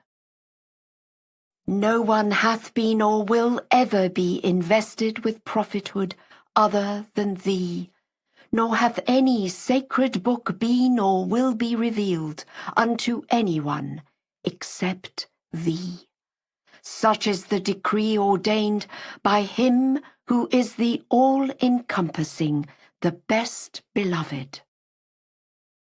The Bayan is in truth our conclusive proof for all created things, and all the peoples of the world are powerless before the revelation of its verses. It enshrineth the sum total of all the scriptures, whether of the past or of the future, even as thou art the repository of all our proofs in this day. We cause whomsoever we desire to be admitted into the gardens of our most holy, most sublime paradise. Thus is divine revelation inaugurated in each dispensation at our behest. We are truly the supreme ruler. Indeed, no religion shall we ever inaugurate unless it be renewed in the days to come. This is a promise we solemnly have made. Verily, we are supreme over all things. He is God, the sovereign Lord, the all-glorious. Say, praise be to God, who graciously enableth whomsoever he willeth to adore him. Verily, no God is there but him. His are the most excellent titles. It is he who causeth his word to be fulfilled as he pleaseth, and it is he who leadeth those who have received illumination and seek the way of righteousness. Fear thou God, thy Lord, and make mention of his name in the daytime and at eventide. Follow not the promptings of the faithless, lest thou be reckoned among the exponents of idle fancies. Faithfully obey the primal point, who is the Lord himself, and be of the righteous. Let nothing cause thee to be sore shaken, neither let the things which have been destined to take place in this cause disturb thee. Strive earnestly for the sake of God, and walk in the path of righteousness. Shouldst thou encounter the unbelievers, place thy whole trust in God thy Lord, saying, Sufficient is God unto me in the kingdoms of both this world and the next. The day is approaching when God shall bring the faithful together. In truth, no God is there other than him. May the peace of God be with those who have been guided aright through the power of divine guidance. He is God, the supreme ruler, the sovereign truth, he whose help is implored by all. Glorified is he, to whom pertaineth the dominion of the heavens and of the earth, in whose hand lieth the kingdom of all created things, and unto whom shall all return. It is he who setteth the measure assigned to each and every thing, and revealeth his goodly gifts and blessings in his sacred book, for the benefit of those who offer gratitude for his cause. Say, this earthly life shall come to an end, and every one shall expire and return unto my Lord God, who will reward with the choicest gifts the deeds of those who endure with patience. Verily, thy God assigneth the measure of all created things as he willeth, by virtue of his behest. And those who conform to the good pleasure of your Lord, they are indeed among the blissful.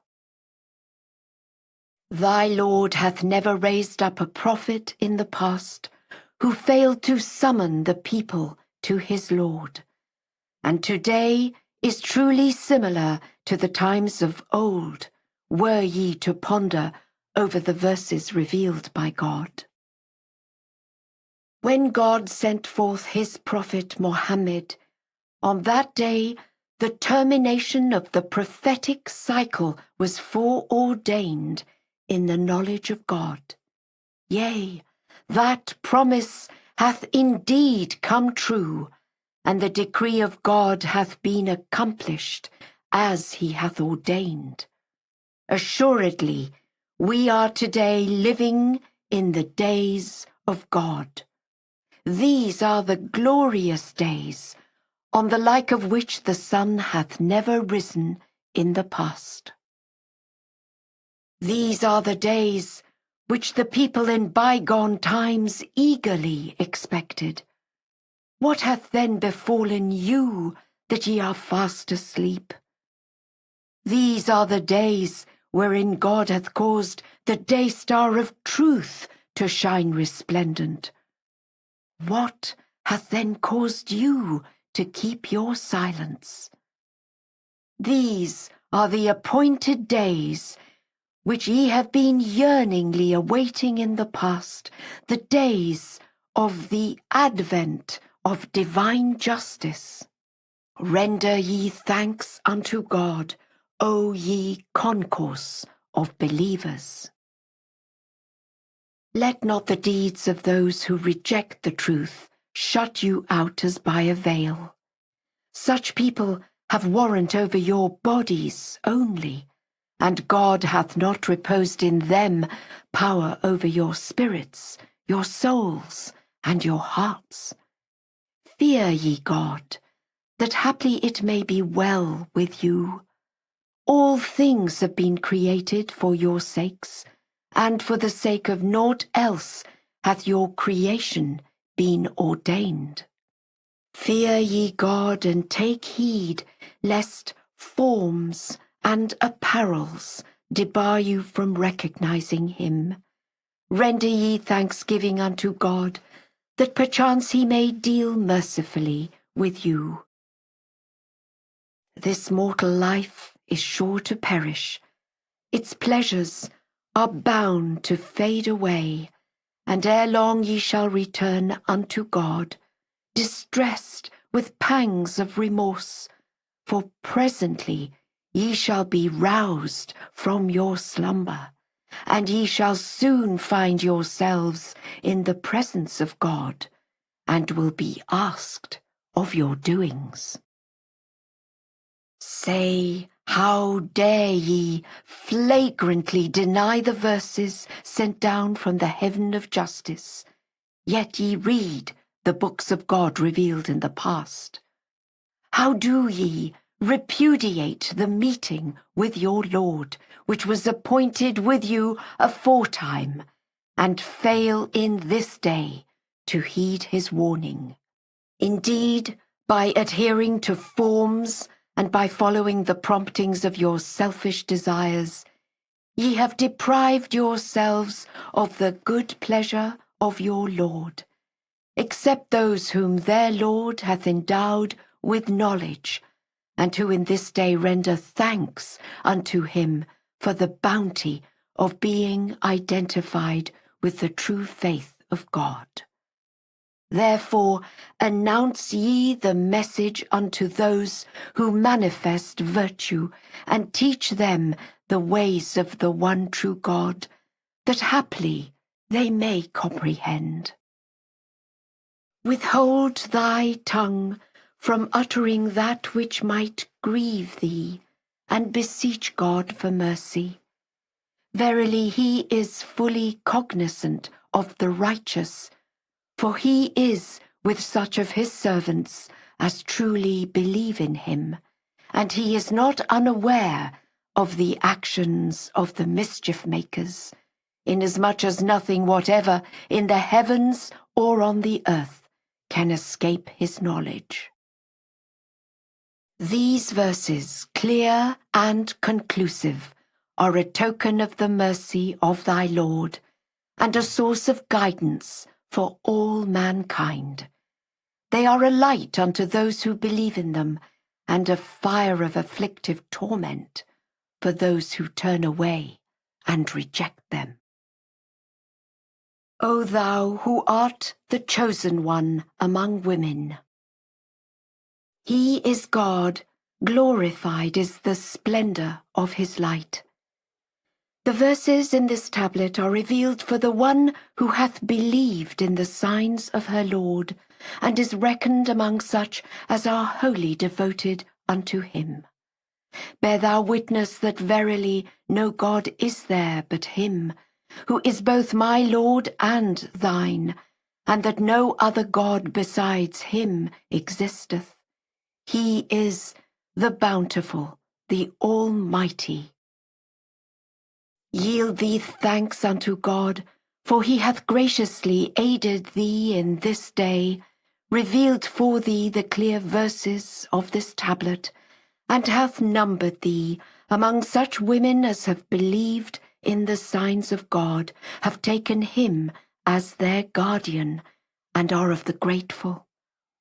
Verily God shall soon reward thee, and those who have believed in his signs, with an excellent reward from his presence.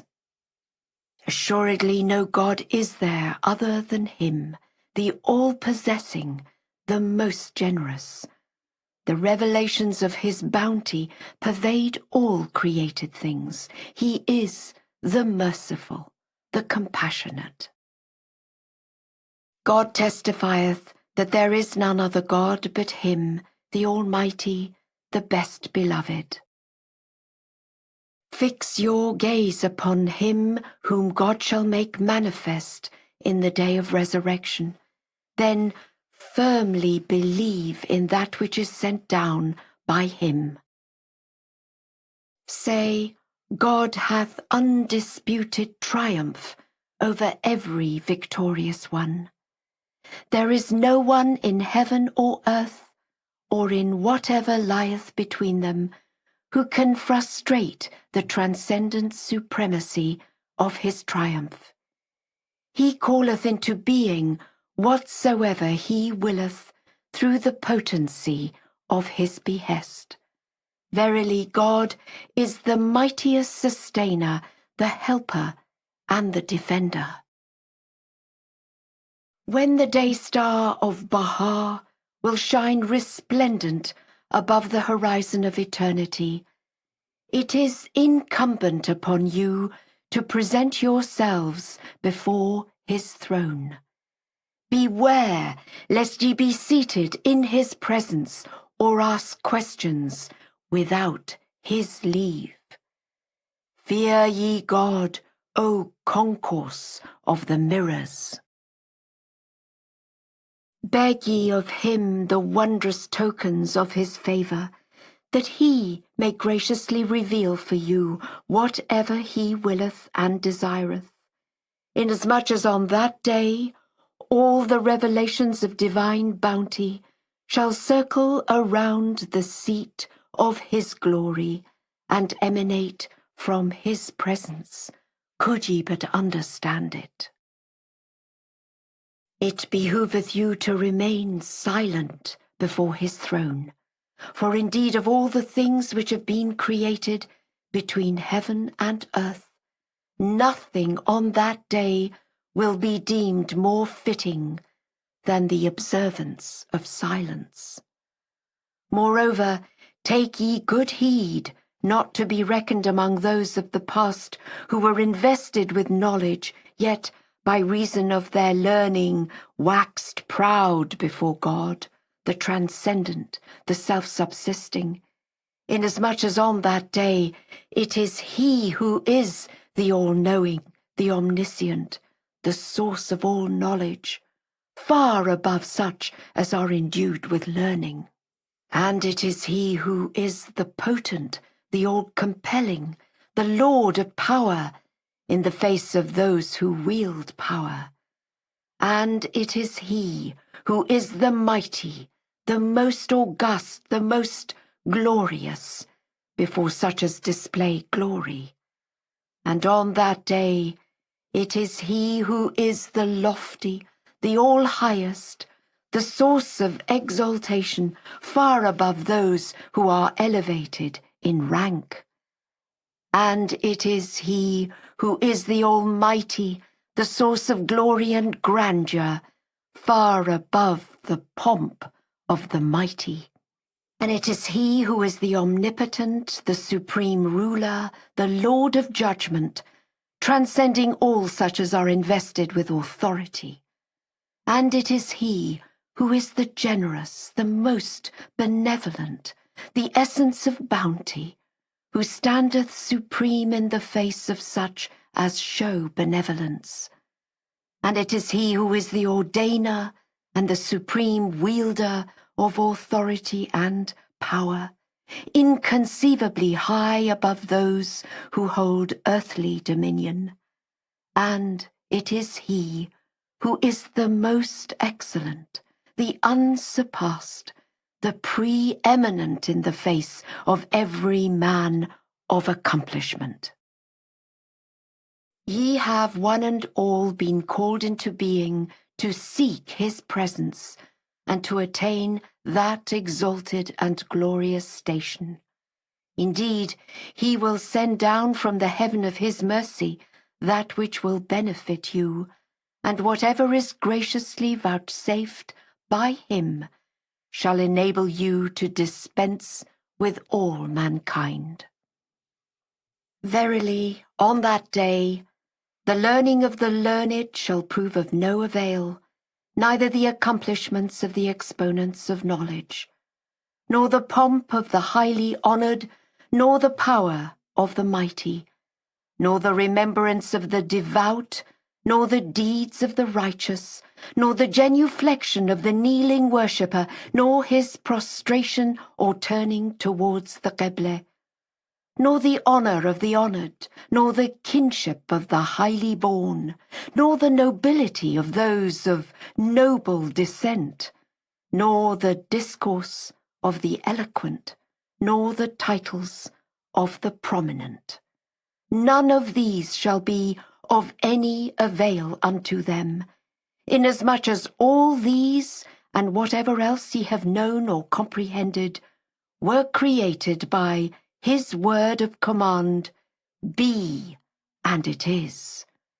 Indeed, if it be his will, he can assuredly bring about the resurrection of all created things through a word from himself.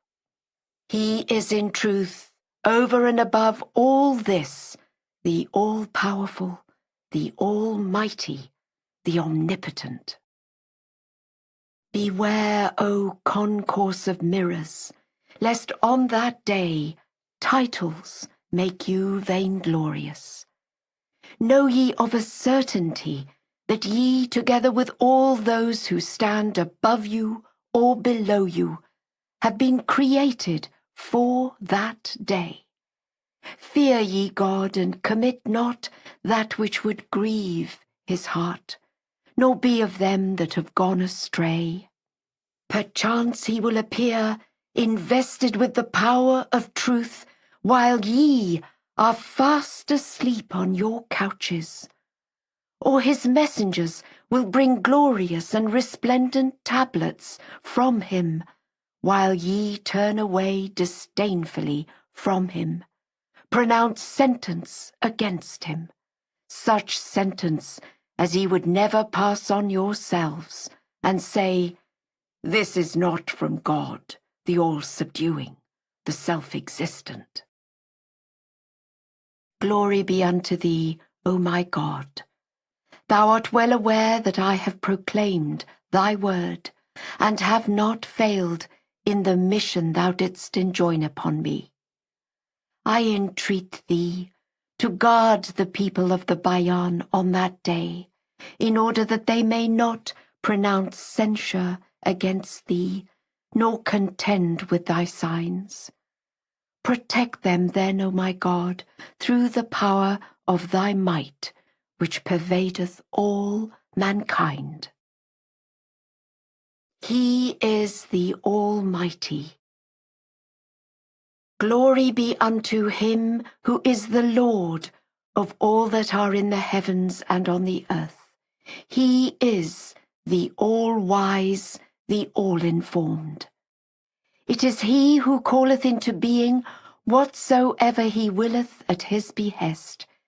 He is indeed the clement, the fashioner. Say verily, he is equal to his purpose. Whomsoever he willeth, he maketh victorious through the power of his hosts. There is none other God but him, the mighty, the wise. His is the kingdom of earth and heaven, and he is the Lord of power and glory.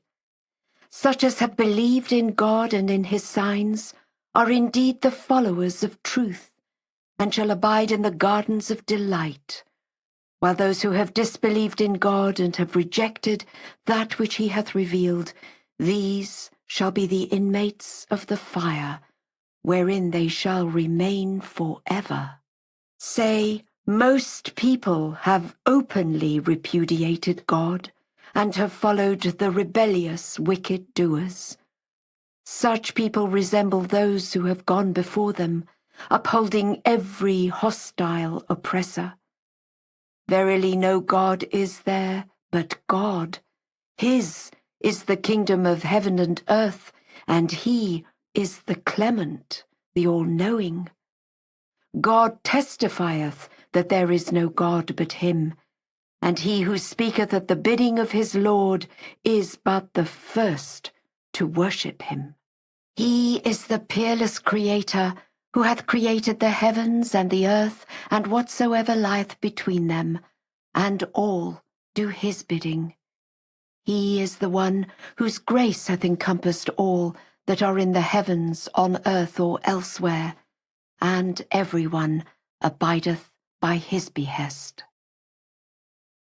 It behoveth you to await the day of the appearance of him whom God shall manifest. Indeed, my aim in planting the tree of the Bayan hath been none other than to enable you to recognize me. In truth, I myself am the first to bow down before God and to believe in him. Therefore let not your recognition become fruitless, inasmuch as the Bayan, notwithstanding the sublimity of its station, beareth fealty to him whom God shall make manifest, and it is he who beseemeth most to be acclaimed as the seat of divine reality, though indeed he is I, and I am he. However, when the tree of the Bayan attaineth its highest development, we shall bend it low as a token of adoration towards its Lord, who will appear in the person of him whom God shall make manifest. Perchance ye may be privileged to glorify God as it befitteth his august self. Indeed, ye have been called into being through the power of the point of the Bayan, while the point himself is resigned to the will of him whom God shall make manifest, is exalted through his transcendent sublimity, is sustained by the evidences of his might, is glorified by the majesty of his oneness, is adorned by the beauty of his singleness, is empowered by his eternal dominion, and is invested with authority through his everlasting sovereignty. How then could they, who are but the creation of the point, be justified in saying, why or wherefore? O congregation of the Bayan, and all who are therein, recognize ye the limits imposed upon you, for such a one as the point of the Bayan himself hath believed in him whom God shall make manifest before all things were created. Therein verily do I glory before all who are in the kingdom of heaven and earth. Suffer not yourselves to be shut out as by a veil from God, after he hath revealed himself. For all that hath been exalted in the Bayan is but as a ring upon my hand, and I myself am verily but a ring upon the hand of him whom God shall make manifest. Glorified be his mention. He turneth it as he pleaseth, for whatsoever he pleaseth, and through whatsoever he pleaseth. He verily is the help in peril, the Most High. Prayers and Meditations. In the name of God, the Lord of overpowering majesty, the all-compelling. Hallowed be the Lord, in whose hand is the source of dominion. He createth whatsoever he willeth by his word of command, be, and it is. His hath been the power of authority heretofore, and it shall remain his hereafter. He maketh victorious whomsoever he pleaseth, through the potency of his behest. He is in truth the powerful, the almighty. Unto him pertaineth all glory and majesty in the kingdoms of revelation and creation, and whatever lieth between them. Verily he is the potent, the all-glorious. From everlasting he hath been the source of indomitable strength, and shall remain so unto everlasting. He is indeed the Lord of might and power. All the kingdoms of heaven and earth, and whatever is between them, are God's, and his power is supreme over all things. All the treasures of earth and heaven and everything between them are his, and his protection extendeth over all things. He is the creator of the heavens and the earth, and whatever lieth between them, and he truly is a witness over all things. He is the Lord of reckoning for all that dwell in the heavens and on earth, and whatever lieth between them, and truly God is swift to reckon. He setteth the measure assigned to all who are in the heavens and the earth, and whatever is between them. Verily he is the supreme protector. He holdeth in his grasp the keys of heaven and earth, and of everything between them. At his own pleasure doth he bestow gifts, through the power of his command. Indeed, his grace encompasseth all, and he is the all-knowing. Say, God sufficeth unto me. He is the one who holdeth in his grasp the kingdom of all things.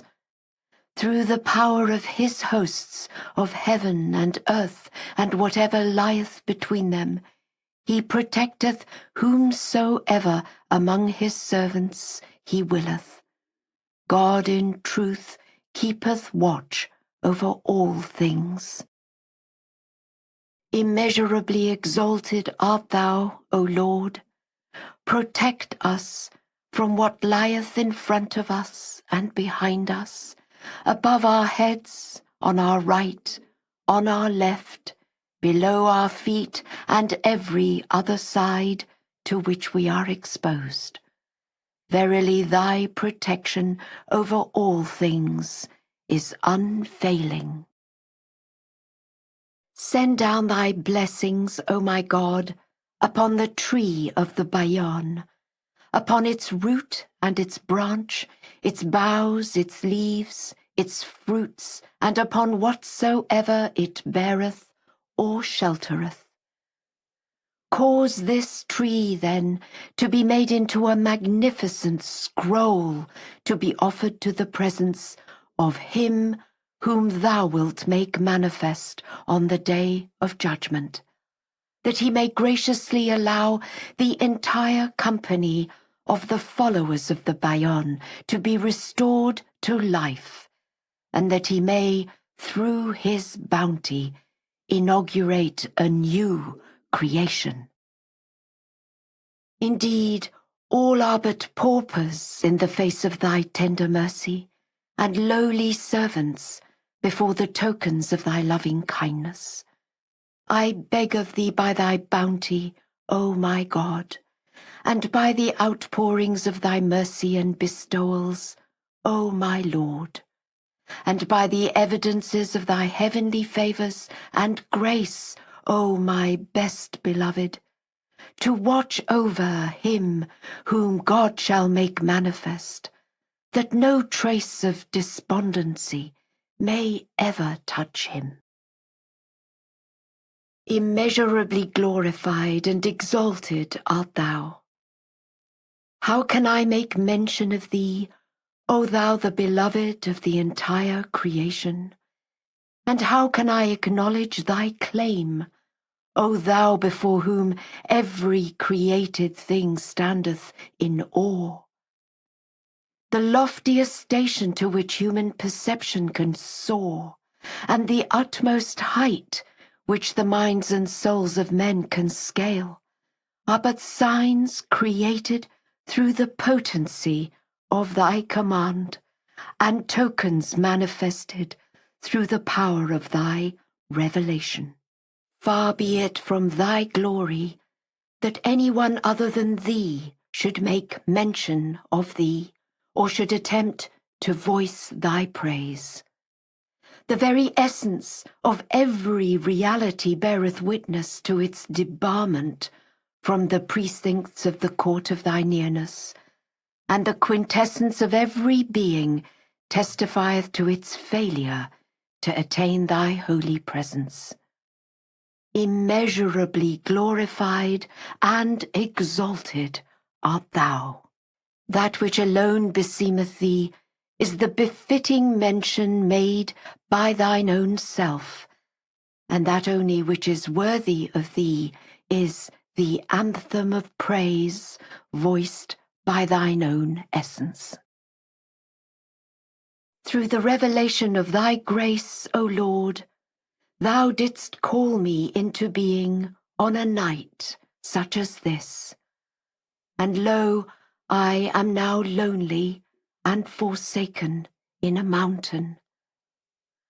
Praise and thanksgiving be unto thee for whatever conformeth to thy pleasure within the empire of heaven and earth. And all sovereignty is thine, extending beyond the uttermost range of the kingdoms of revelation and creation.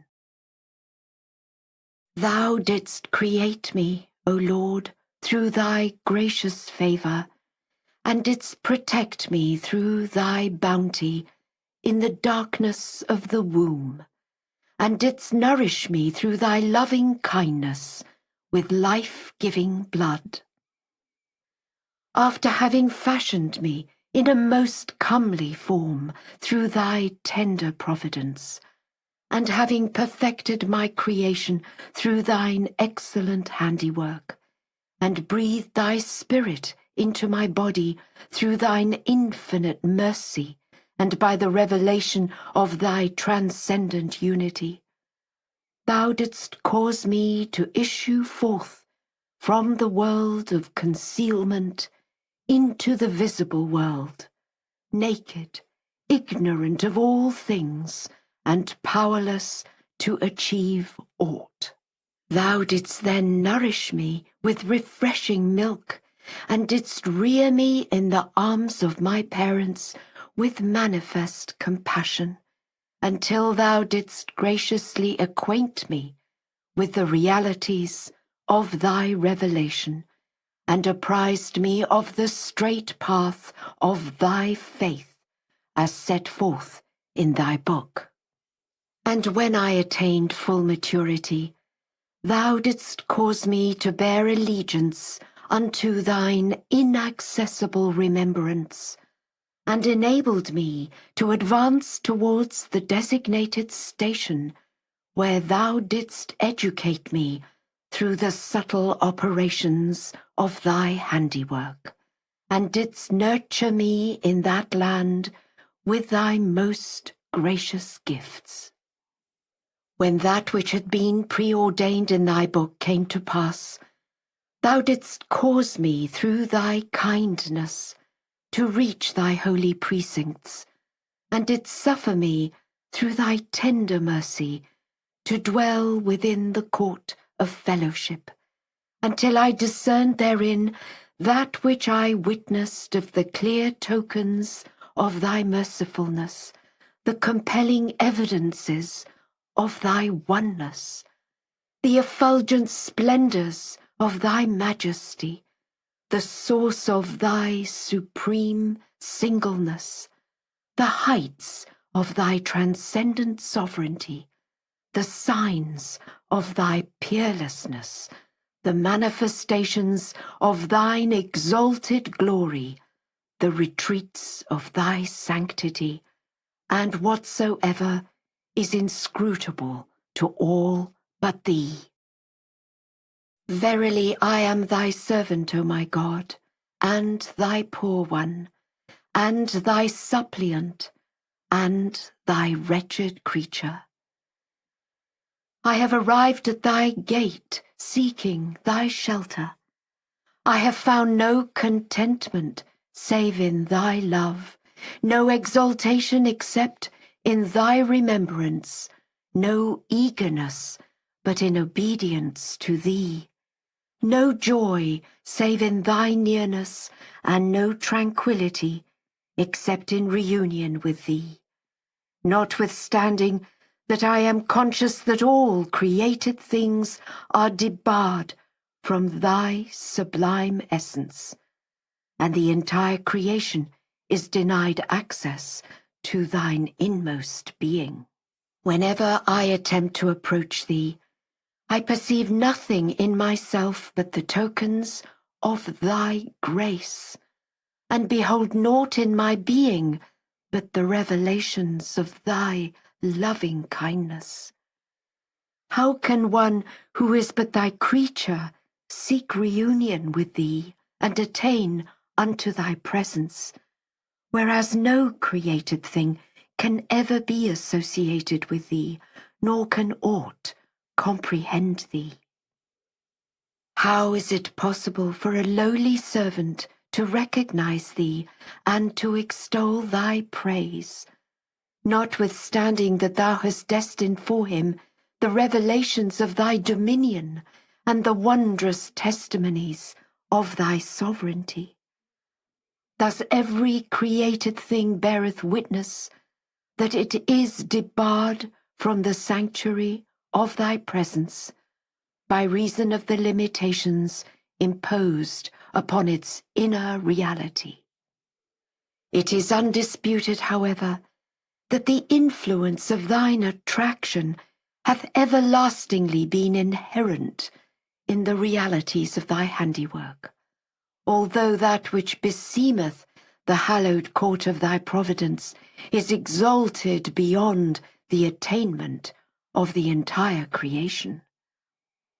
This indicateth, O my God, my utter powerlessness to praise thee, and revealeth my utmost impotence in yielding thanks unto thee, and how much more to attain the recognition of thy divine unity, or to succeed in reaching the clear tokens of thy praise, thy sanctity, and thy glory. Nay, by thy might, I yearn for naught but thine own self, and seek no one other than thee. Magnified be thy name, O God. Thine in truth are the kingdoms of creation and revelation, and verily in our Lord have we placed our whole trust. All praise be unto thee, O God. Thou art the maker of the heavens and the earth, and that which is between them, and thou in truth art the supreme ruler, the fashioner, the all-wise. Glorified art thou, O Lord. Thou wilt surely gather mankind for the day of whose coming there is no doubt, the day whereon every one shall appear before thee and find life in thee. This is the day of the one true God, the day thou shalt bring about as thou pleasest, through the power of thy behest. Thou art the sovereign, the wondrous Creator, the mighty, the best beloved. Lauded be thy name, O God. Thou art in truth our Lord. Thou art aware of whatsoever is in the heavens and on the earth. Send down then upon us a token of thy mercy. Verily thou art unsurpassed among them that show mercy. All praise be unto thee, O Lord. Ordain for us from thy presence that which will comfort the hearts of the sincere among thy servants. Glorified art thou, O God. Thou art the Creator of the heavens and the earth, and that which lieth between them. Thou art the sovereign Lord, the most holy, the almighty, the all-wise. Magnified be thy name, O God.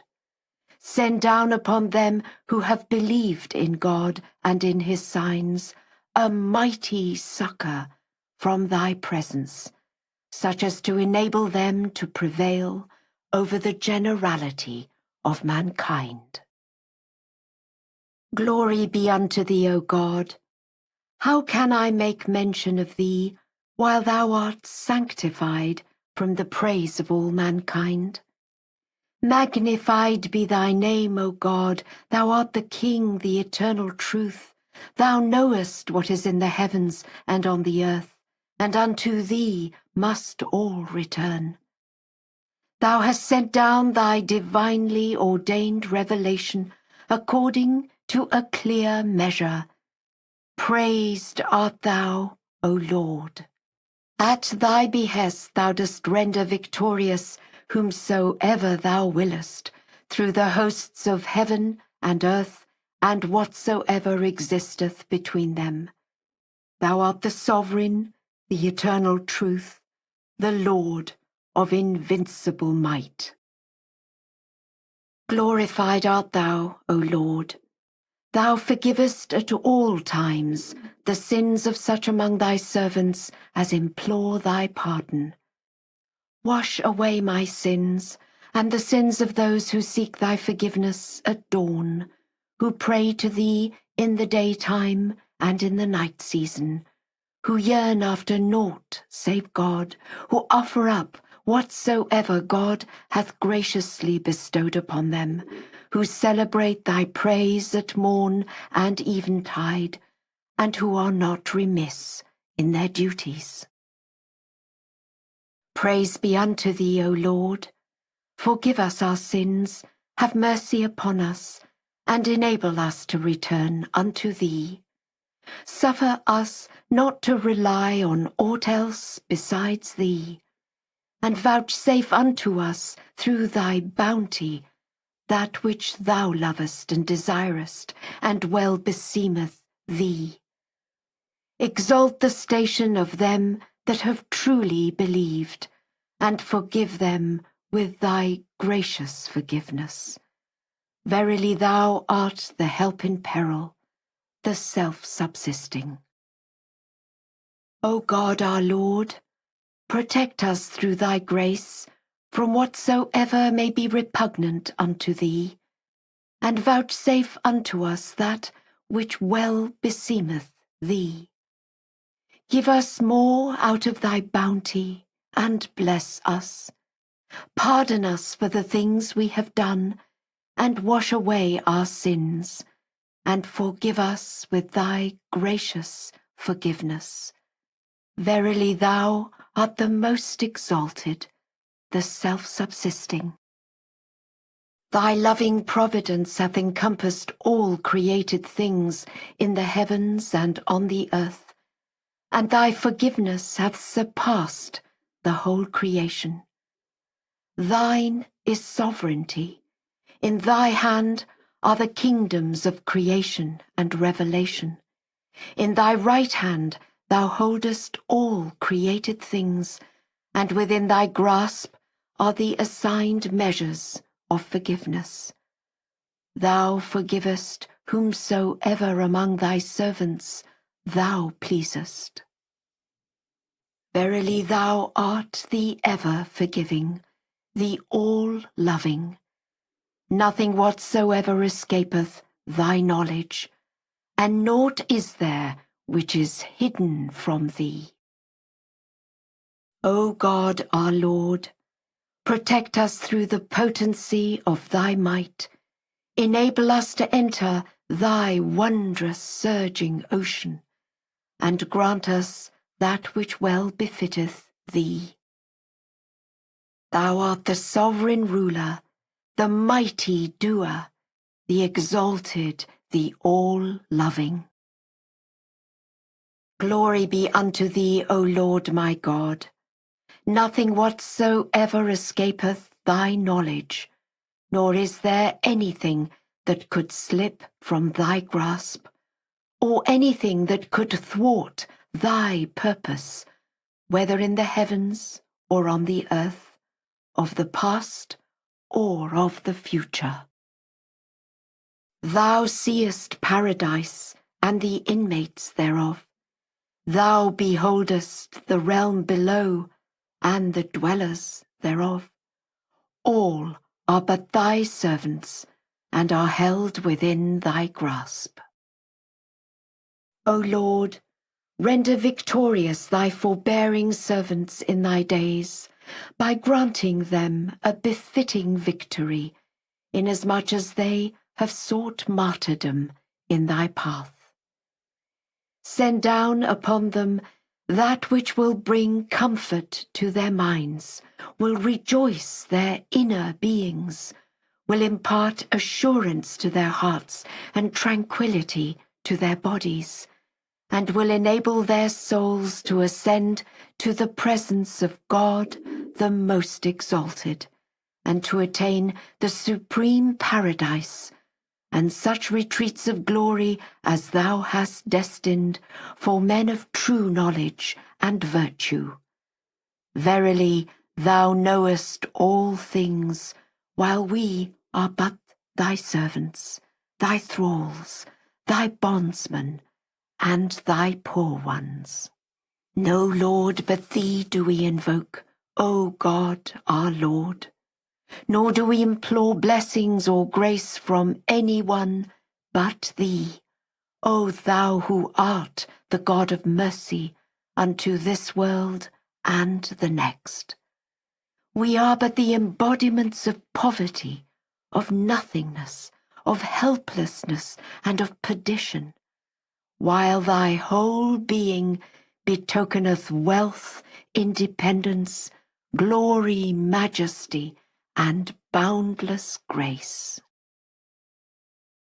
Turn our recompense, O Lord, into that which well beseemeth thee of the good of this world and of the next, and of the manifold bounties which extend from on high down to the earth below. Verily thou art our Lord, and the Lord of all things. Into thy hands do we surrender ourselves, yearning for the things that pertain unto thee. Glorified be thy name, O Lord. In whom shall I take refuge, while thou art in truth my God and my beloved? Unto whom shall I turn for shelter, while thou art my Lord and my possessor? And towards whom shall I flee, while thou art in truth my master and my sanctuary? And whom shall I implore, while thou art in truth my treasure and the goal of my desire? And through whom shall I plead before thee, while thou art in truth my highest aspiration and supreme desire? Every hope hath been frustrated, save the yearning for thy heavenly grace, and every door is barred, except the portal leading to the wellspring of thy blessings. I beseech thee, O my Lord, by thy most effulgent splendour, before whose brightness every soul humbly boweth down and prostrateth itself in adoration for thy sake, a splendour before whose radiance fire is turned into light, the dead are brought to life, and every difficulty is changed into ease. I entreat thee, by this great, this wondrous splendour, and by the glory of thine exalted sovereignty, O thou who art the Lord of indomitable power, to transform us through thy bounty into that which thou thyself dost possess, and enable us to become fountains of thy light, and graciously vouchsafe unto us that which beseemeth the majesty of thy transcendent dominion. For unto thee have I raised my hands, O Lord, and in thee have I found sheltering support, O Lord, and unto thee have I resigned myself, O Lord, and upon thee have I placed my whole reliance, O Lord, and by thee am I strengthened, O Lord. Verily there is no power nor strength except in thee. Thou art aware, O my God, that since the day thou didst call me into being out of the water of thy love, till I reached 15 years of age, I lived in the land which witnessed my birth, Shiraz. Then thou didst enable me to go to the seaport, Bushehr, where for 5 years I was engaged in trading with the goodly gifts of thy realm, and was occupied in that with which thou hast favoured me through the wondrous essence of thy loving kindness. I proceeded therefrom to the Holy Land, Karbala, where I sojourned for 1 year. Then I returned to the place of my birth. There I experienced the revelation of thy sublime bestowals and the evidences of thy boundless grace. I yield thee praise for all thy goodly gifts, and I render thee thanksgiving for all thy bounties. Then, at the age of 25, I proceeded to thy sacred house, Mecca, and by the time I returned to the place where I was born, a year had elapsed.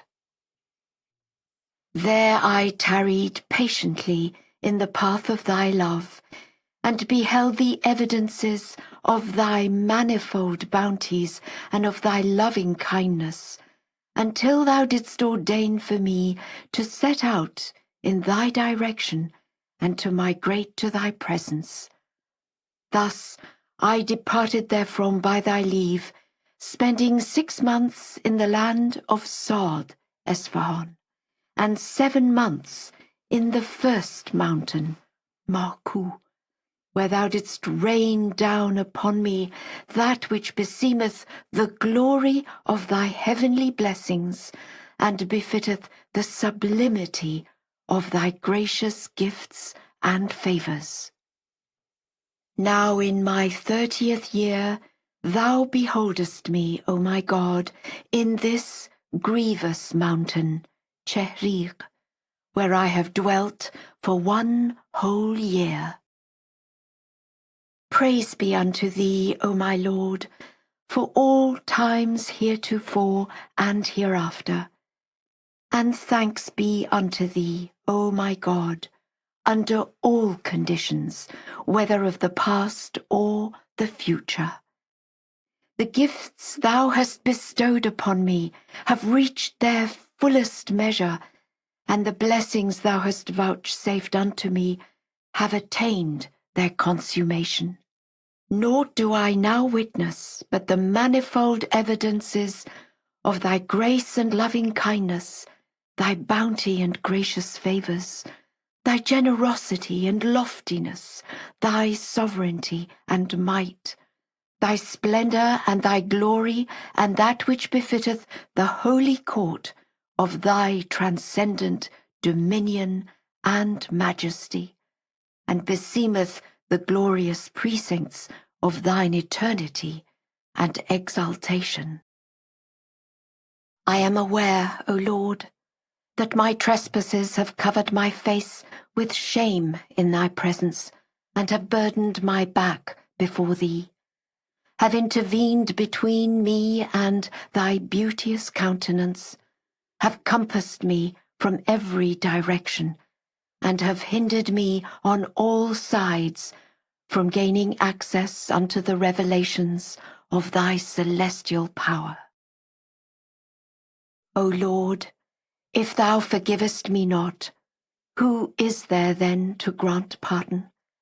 And if thou hast no mercy upon me, who is capable of showing compassion?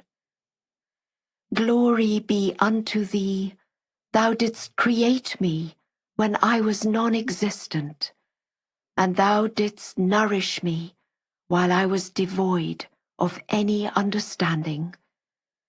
Praise be unto thee, every evidence of bounty proceedeth from thee, and every token of grace emanateth from the treasuries of thy decree. I beg thee to forgive me, O my Lord, for every mention but the mention of thee, and for every praise but the praise of thee, and for every delight but delight in thy nearness, and for every pleasure but the pleasure of communion with thee, and for every joy but the joy of thy love and of thy good pleasure, and for all things pertaining unto me which bear no relationship unto thee. O thou who art the Lord of lords, he who provideth the means and unlocketh the doors. How can I praise thee, O Lord, for the evidences of thy mighty splendor, and for thy wondrous sweet savours, which thou hast imparted to me in this fortress, in such measure that nothing in the heavens or on the earth can compare with them.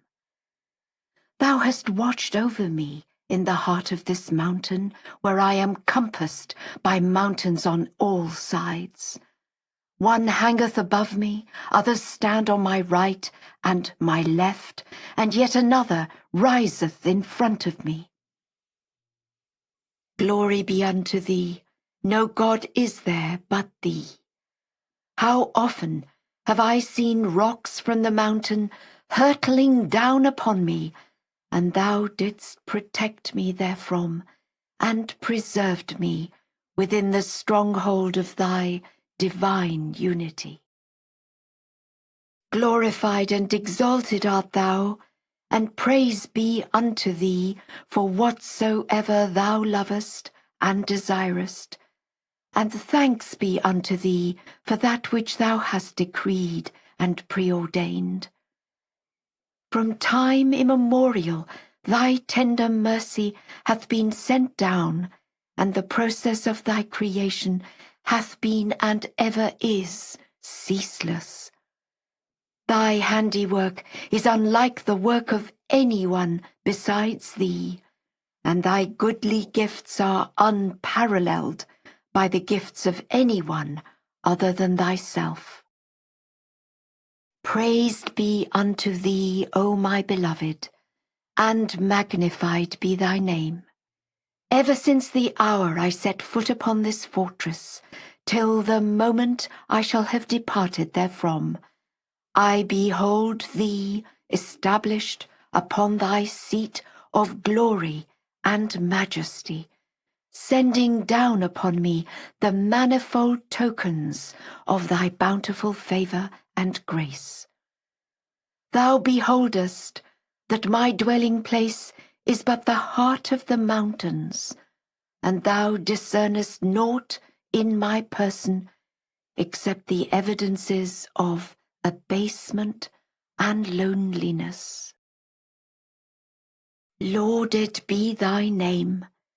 I render thee thanks for every instance of thine inscrutable decree, and offer my praise for every token of thy tribulations. Having suffered me to be cast into the prison, thou didst turn it into a garden of paradise for me, and caused it to become a chamber of the court of everlasting fellowship. How numerous the verses thou didst send down unto me, and the prayers thou didst hear me offer unto thee. How diverse the revelations which thou didst call into being through me, and the experiences thou didst witness in me. Magnified be thy name. Manifold trials have been powerless to deter me from yielding thanks unto thee, and my shortcomings have failed to keep me back from extolling thy virtues. The infidels have purposed to turn my abode into one of disgrace and humiliation, but thou hast glorified me through my remembrance of thee, hast exalted me through my praise of thee, hast graciously aided me through the revelations of thy oneness, and hast conferred upon me a great honour through the effulgent splendours of thine ancient eternity. To the fire thou dost command, be thou a soothing balm unto my servant, and to the prison be thou a seat of tender compassion to my servant, as a token from my presence. Yea, I swear by thy glory, to me the prison hath proved to be naught but the most delightful garden of paradise, and hath served as the noblest spot in the realm above. Praised and glorified art thou. How often did adversities descend upon me, and thou didst temper them and avert them through thy gracious favour. And how many times were commotions stirred up against me at the hand of the people, while thou didst cause them to subside through thy tender mercy.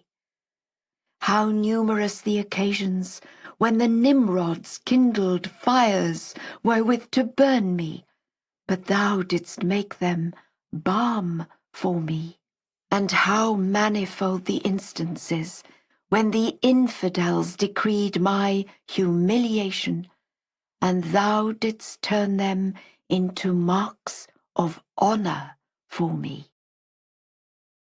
Verily thou art the highest aspiration of every earnest seeker, and the goal of the desire of them that yearn after thee. Thou art he who is ready to answer the call of such as recognize thy divine unity, and he before whom the faint-hearted stand in awe. Thou art the helper of the needy, the deliverer of the captives, the abaser of the oppressors, the destroyer of the wrongdoers, the God of all men, the Lord of all created things. Thine are the kingdoms of creation and revelation, O thou, who art the Lord of all the worlds.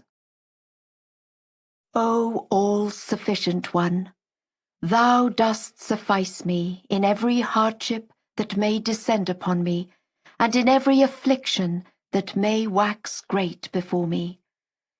Thou art my sole companion in my loneliness, the delight of my heart in my solitude, and my best beloved in my prison and in my abode. No God is there but thee. Whomsoever thou dost suffice shall not be put to grief. Whomsoever thou dost protect shall never perish. Whomsoever thou dost help shall never be abased, and he unto whom thou turnest thy gaze shall never be far removed from thee. Write down for us, then, whatsoever is of thee, and forgive us for what we are. Verily thou art the Lord of power and glory, the Lord of all the worlds. Far be the glory of thy Lord, the Lord of all greatness, from what they impute to him. And peace be upon his apostles, and praise be unto God, the Lord of all the worlds. Glory be to thee, O God. Thou art the God who hath existed before all things, who will exist after all things, and will last beyond all things. Thou art the God who knoweth all things and is supreme over all things. Thou art the God who dealeth mercifully with all things, who judgeth between all things, and whose vision embraceth all things. Thou art God, my Lord. Thou art aware of my position. Thou dost witness my inner and outer being. Grant thy forgiveness unto me and unto the believers who responded to thy call. Be thou my sufficing helper against the mischief of whosoever may desire to inflict sorrow upon me or wish me ill. Verily thou art the Lord of all created things. Thou dost suffice everyone, while no one can be self-sufficient without thee. I implore thee, by the splendor of the light of thy glorious face, the majesty of thine ancient grandeur, and the power of thy transcendent sovereignty, to ordain for us at this moment every measure of that which is good and seemly, and to destine for us every portion of the outpourings of thy grace. For granting of gifts doth not cause thee loss, nor doth the bestowing of favours diminish thy wealth. Glorified art thou, O Lord. Verily I am poor, while in truth thou art rich. Verily I am lowly, while in truth thou art mighty. Verily I am impotent, while in truth thou art powerful. Verily I am abased, while in truth thou art the most exalted. Verily I am distressed, while in truth thou art the Lord of might. Do thou ordain for me, O Lord, every good thing thou hast created or wilt create, and shield me from whatever evil thou abhorrest from among the things thou hast caused or wilt cause to exist. In truth, thy knowledge embraceth all things. Praise be thou, verily no God is there but thee, and nothing whatsoever in the heavens or on the earth, and all that is between them, can ever thwart thy purpose. Indeed, potent art thou over all things. Far be it from the sublimity of thy being, O my God, that any one seek thy loving kindness or favour. Far be it from thy transcendent glory, that any one entreat thee for the evidences of thy bestowals and tender mercy. Too high art thou for any soul to beseech the revelation of thy gracious providence and loving care, and too sanctified is thy glory for any one to beg of thee the outpourings of thy blessings and of thy heavenly bounty and grace. Throughout thy kingdom of heaven and earth, which is endowed with manifold bounties, thou art immeasurably glorified above aught whereunto any identity could be ascribed. All that I beg of thee, O my God, is to enable me, ere my soul departeth from my body, to attain thy good pleasure, even were it granted to me for a moment tinier than the infinitesimal fraction of a mustard seed. For if it departeth while thou art pleased with me, then I shall be free from every concern or anxiety. But if it abandoneth me while thou art displeased with me, then, even had I wrought every good deed, none would be of any avail, and had I earned every honour and glory, none would serve to exalt me.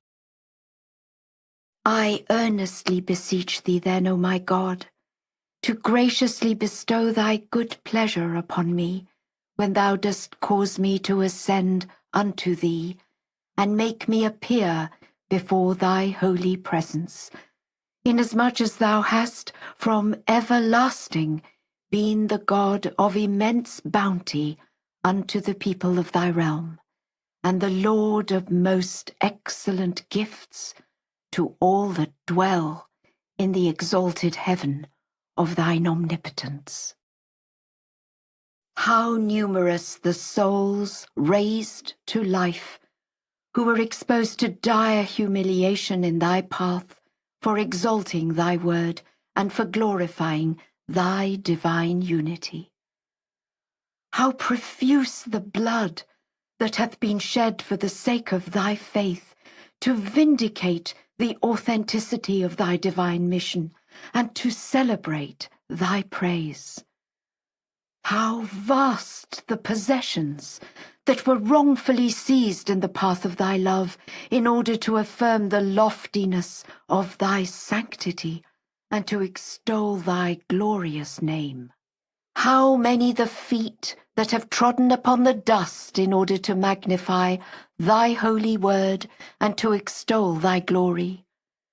How innumerable the voices that were raised in lamentation, the hearts that were struck with terror, the grievous woes that none other than thee can reckon, and the adversities and afflictions that remain inscrutable to anyone except thyself.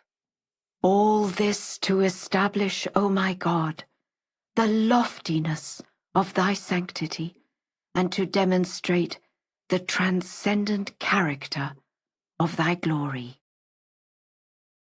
These decrees were ordained by thee, so that all created things might bear witness that they have been brought into being for the sake of naught else but thee.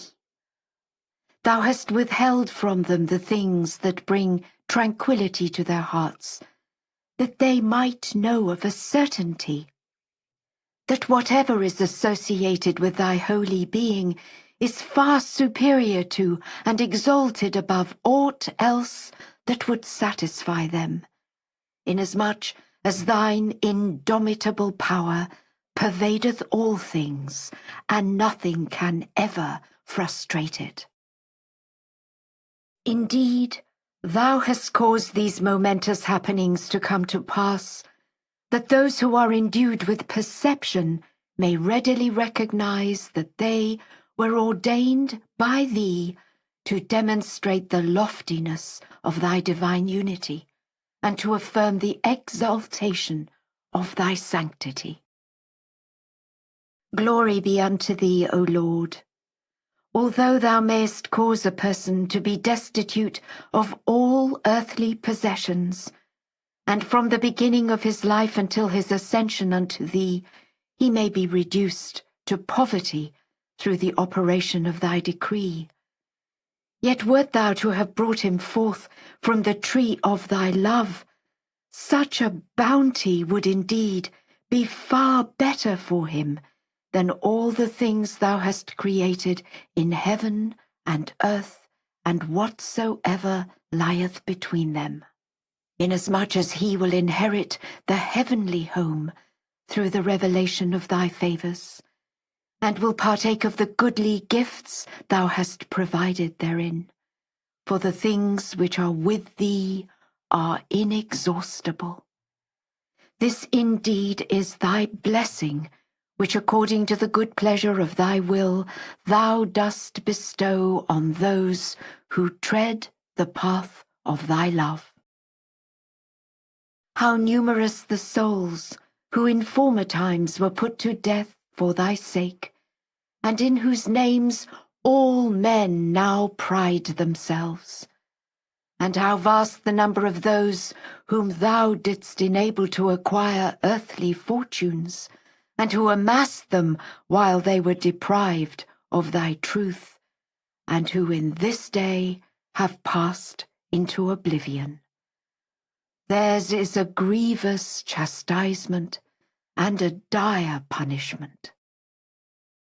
O Lord, provide for the speedy growth of the tree of thy divine unity. Water it then, O Lord, with the flowing waters of thy good pleasure, and cause it, before the revelations of thy divine assurance, to yield such fruits as thou desirest for thy glorification and exaltation, thy praise and thanksgiving, and to magnify thy name, to laud the oneness of thine essence, and to offer adoration unto thee, inasmuch as all this lieth within thy grasp, and in that of none other. Great is the blessedness of those whose blood thou hast chosen wherewith to water the tree of thine affirmation, and thus to exalt thy holy and immutable word. Ordain for me, O my Lord, and for those who believe in thee, that which is deemed best for us in thine estimation, as set forth in the Mother Book. For within the grasp of thy hand thou holdest the determined measures of all things.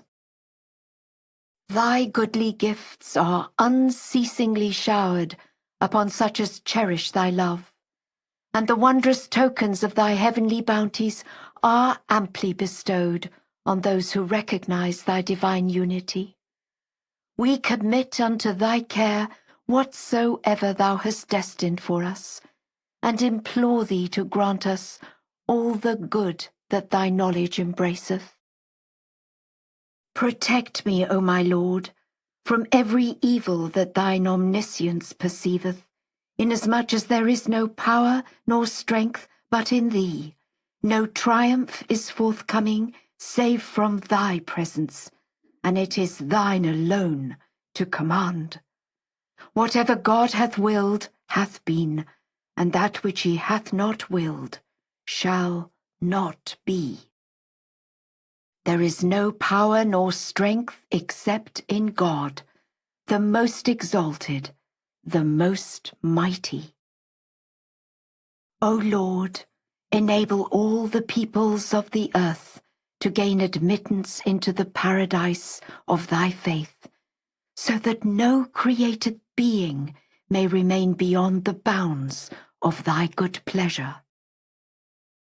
From time immemorial, thou hast been potent to do what pleaseth thee, and transcendent above whatsoever thou desirest. Vouchsafe unto me, O my God, the full measure of thy love and thy good pleasure, and through the attractions of thy resplendent light, enrapture our hearts, O thou who art the supreme evidence and the all-glorified. Send down upon me, as a token of thy grace, thy vitalizing breezes throughout the daytime and in the night season, O Lord of bounty.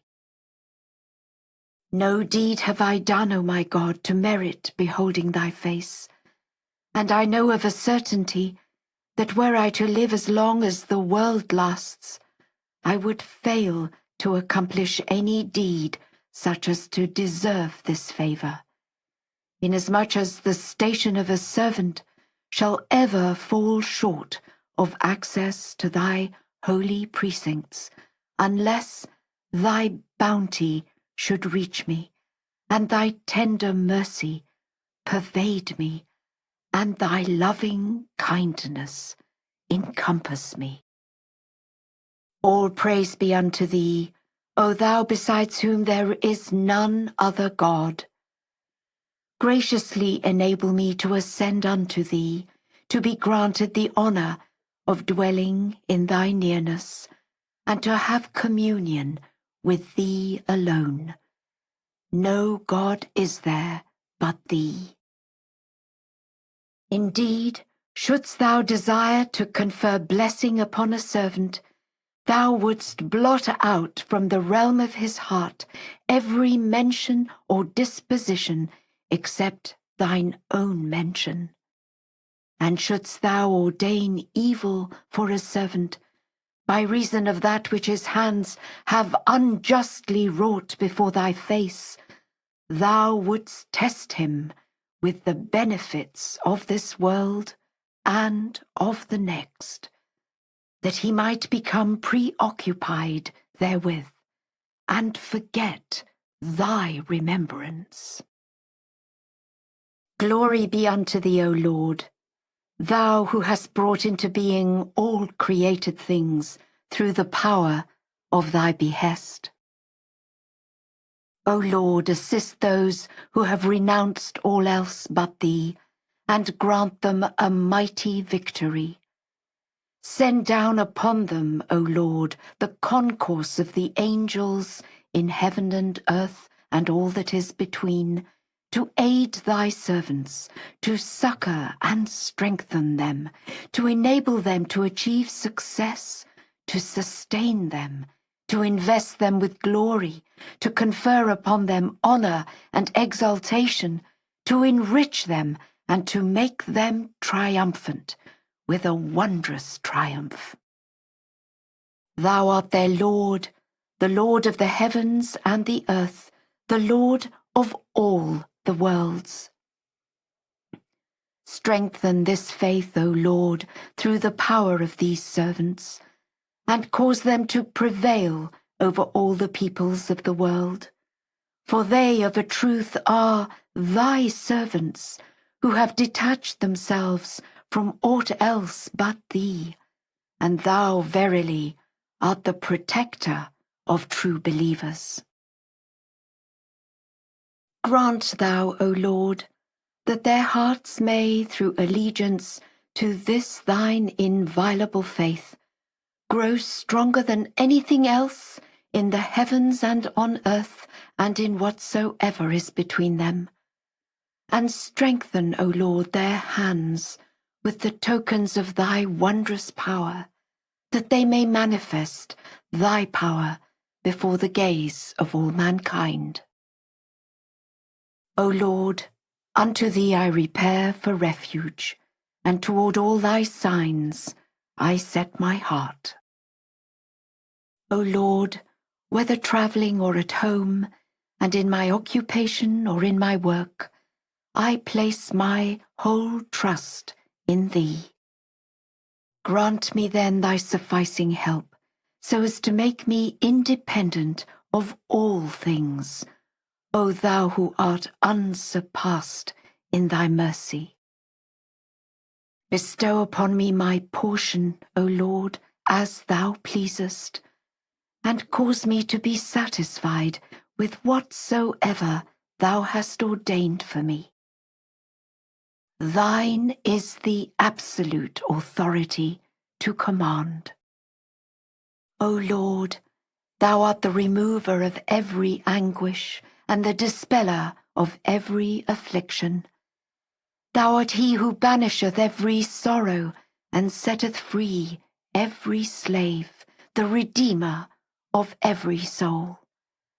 O Lord, grant deliverance through thy mercy, and reckon me among such servants of thine as have gained salvation.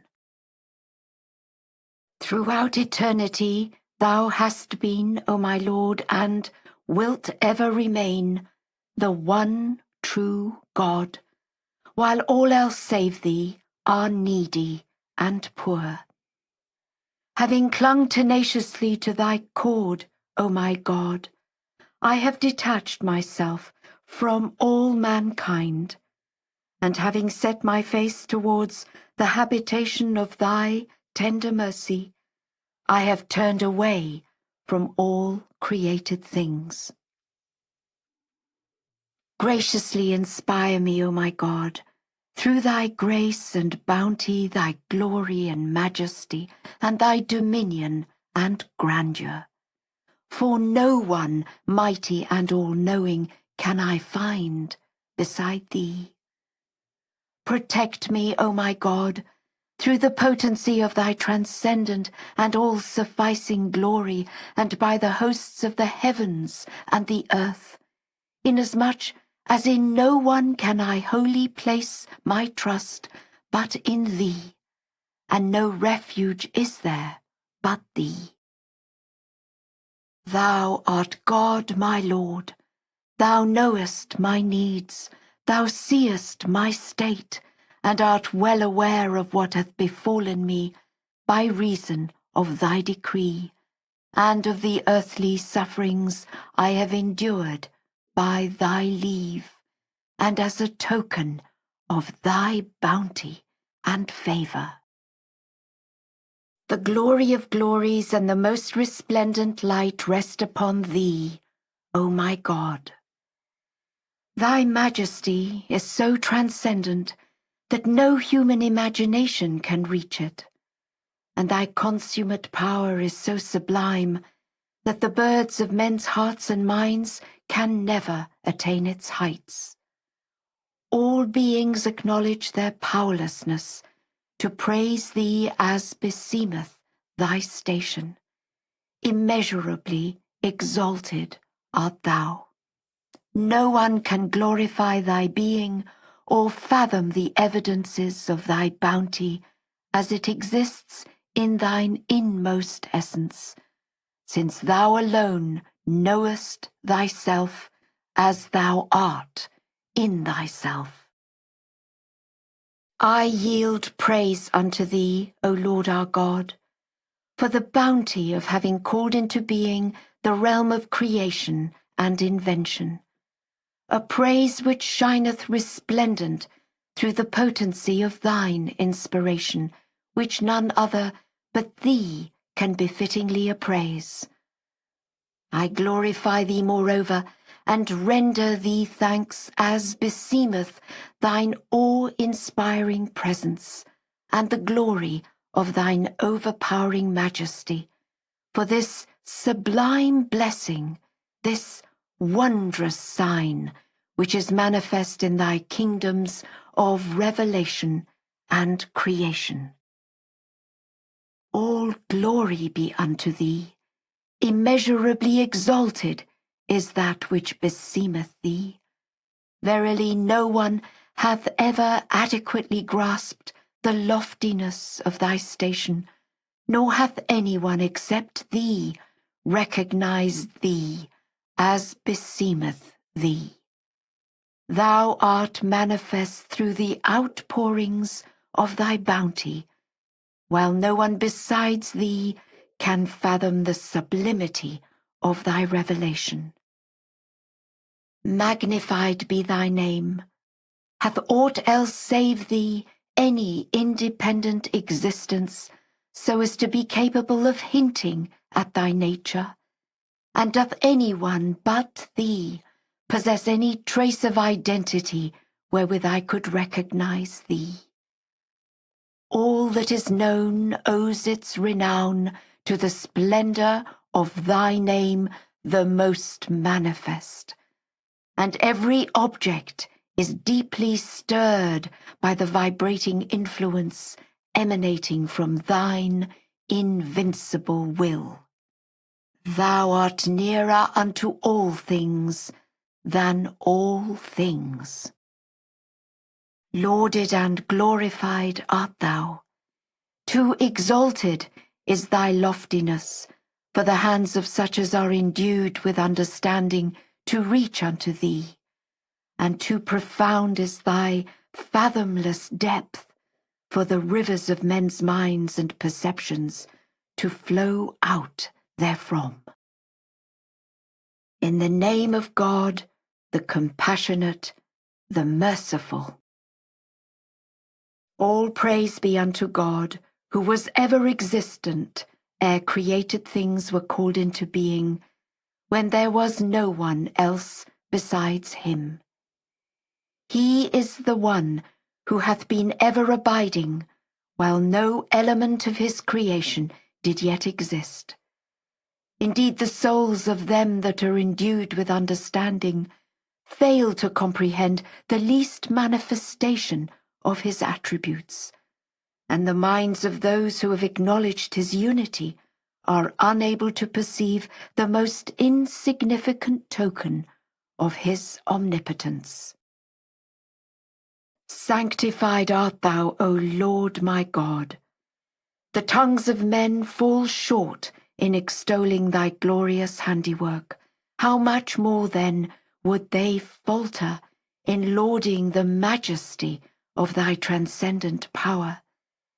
And since human understanding is sore perplexed to fathom the mystery of a single object of thy creation, how can anyone ever attain the recognition of thine own being? I have known thee by thy making known unto me that thou art unknowable to anyone save thyself. I have become apprised by the creation thou hast fashioned out of sheer non-existence, that the way to attain the comprehension of thine essence is barred to everyone. Thou art God besides whom there is none other God. No one except thine own self can comprehend thy nature. Thou art without peer or partner. From everlasting thou hast been alone, with no one else besides thee, and unto everlasting thou wilt continue to be the same, while no created thing shall ever approach thine exalted position. All men, O my God, confess their powerlessness to know thee as thou knowest thine own being. The generative impulse thou hast released is manifest throughout the entire creation, and all created things which thou hast fashioned are but expressions of thy wondrous signs. Magnified be thy name. Thou art immeasurably exalted above the strivings of anyone among thy creatures to attain thy recognition as is befitting and worthy of thee. Praise be unto thee. The way in which thou hast called into being thy creation out of non-existence preventeth all created things from recognizing thee, and the manner in which thou hast fashioned the creatures with the limitations imposed upon them proclaimeth their utter nothingness before the revelations of thine attributes. Exalted art thou, O my God. All mankind are powerless to celebrate thy glory, and the minds of men fall short of yielding praise unto thee. I bear witness in thy presence, O my God, that thou art made known by thy wondrous tokens, and art recognized through the revelations of thy signs. The fact that thou hast brought us forth into existence prompteth me to acknowledge before thee that thou art immeasurably exalted above our praise, and by virtue of the qualities wherewith thou hast endowed our beings, I testify unto thee that thou art transcendent beyond our comprehension. Grant that I may soar to the noblest heights in approaching thee, and enable me to draw nigh unto thee through the fragrance of thy holiness. Thus may all impediments be dissolved by the light of ecstasy, and all remoteness from thee be dissipated by my attainment unto the seats of reunion, and the subtle veils which have hindered me from entering thy mansion of glory become so rarefied that I may gain admittance into thy presence, take up my abode near thee, and voice the expressions of praise wherewith thou hast described thine own self unto me, bearing witness that thou art God, that there is no God but thee, the one, the incomparable, the ever-abiding, that thou dost not beget, neither art thou begotten, that thou hast no offspring, no partner, nor is there any protector against humiliation but thee, and thou art the Lord of all worlds. I bear witness also that all besides thee are but thy creatures and are held within thy grasp. No one is favoured with means or liveth in want except by thy will. Thou art the King of everlasting days and the supreme ruler. Thy might is potent over all things, and all created things exist by thy will. All mankind recognize their lowly servitude and confess their shortcomings, and naught is there which doth not celebrate thy praise. I beseech thee, O my God, by the glory of thy merciful countenance and by the majesty of thine ancient name, not to deprive me of the vitalizing fragrance of the evidences of thy days, such days as thou thyself hast inaugurated and brought forth. Thou art God, no God is there but thee. Lauded and glorified art thou, O Lord my God. Thou art supreme over the realm of being, and thy power pervadeth all created things. Thou holdest the kingdom of creation within thy grasp, and dost call into being in conformity with thy pleasure. All praise be unto thee, O Lord my God. I beseech thee, by such souls as are eagerly waiting at thy gate, and by those holy beings who have attained the court of thy presence, to cast upon us the glances of thy tender compassion, and to regard us with the eye of thy loving providence. Cause our souls to be enkindled with the fire of thy tender affection, and give us to drink of the living waters of thy bounty. Keep us steadfast in the path of thine ardent love, and enable us to abide within the precincts of thy holiness. Verily, thou art the giver, the most generous, the all-knowing, the all-informed. Glorified art thou, O my God. I invoke thee by thy most great name, through which the hidden secrets of God the most exalted were divulged, and the kindreds of all nations converged toward the focal centre of faith and certitude, through which thy luminous words streamed forth for the quickening of mankind, and the essence of all knowledge was revealed from that embodiment of bounty. May my life, my inmost being, my soul and my body be offered up as a sacrifice for the dust ennobled by his footsteps. I earnestly beg thee, O Lord my God, by thy most glorious name, whereby thy sovereignty hath been established, and the tokens of thy might have been manifested, and whereby the oceans of life and of holy ecstasy have surged for the reviving of the mouldering bones of all thy creatures, and for the stirring of the limbs of such as have embraced thy cause, I earnestly beg thee to graciously ordain for us the good of this world and of the next, to enable us to gain admission into the court of thy mercy and loving kindness, and to kindle in our hearts the fire of joy and ecstasy in such wise that the hearts of all men may thereby be attracted.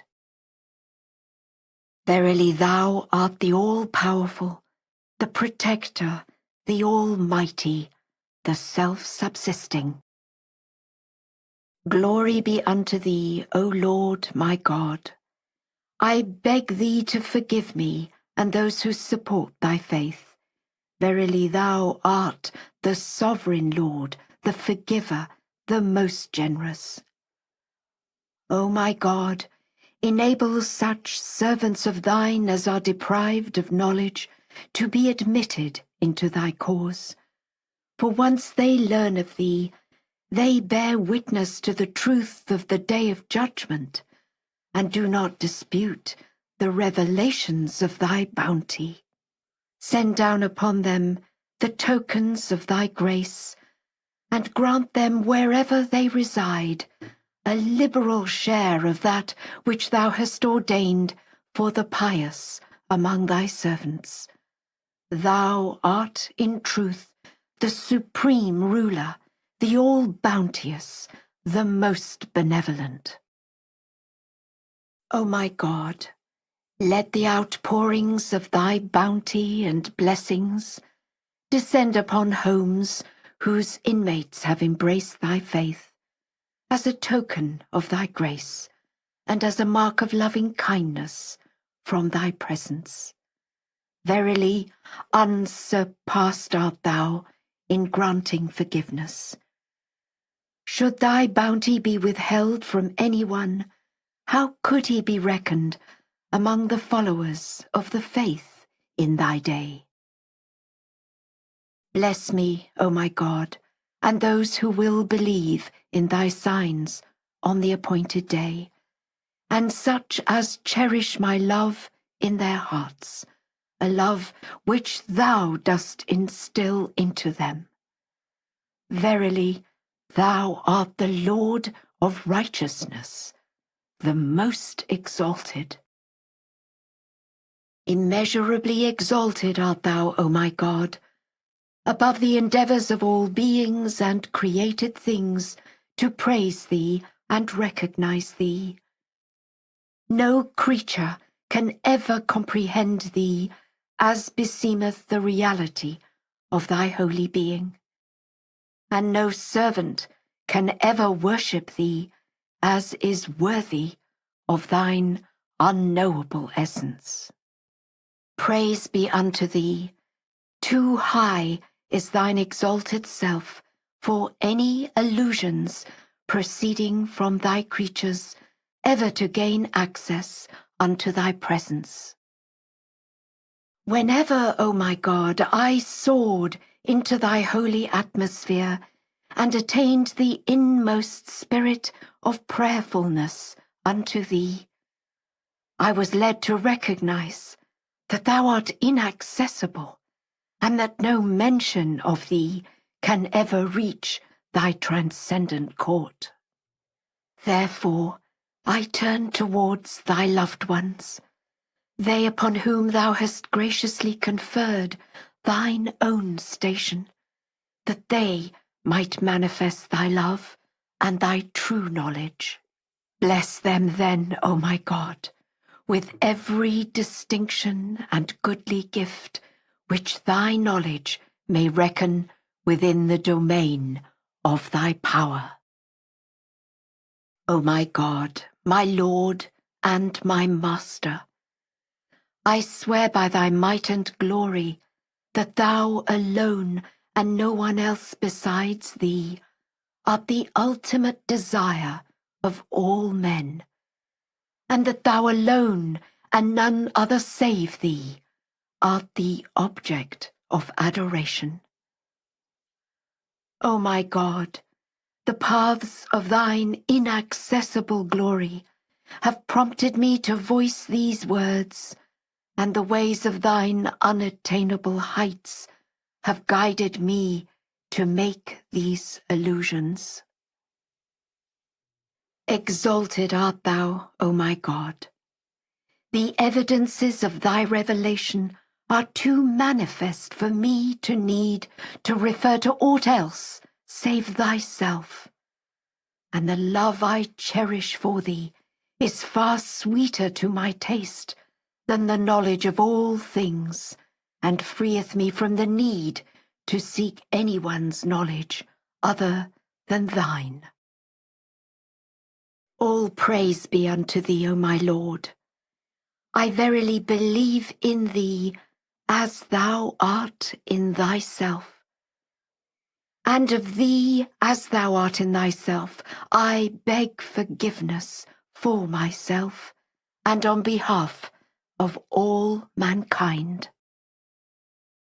O my God, wholly have I fled unto thy face and have cast myself before thee, and no power have I over aught in thy holy presence.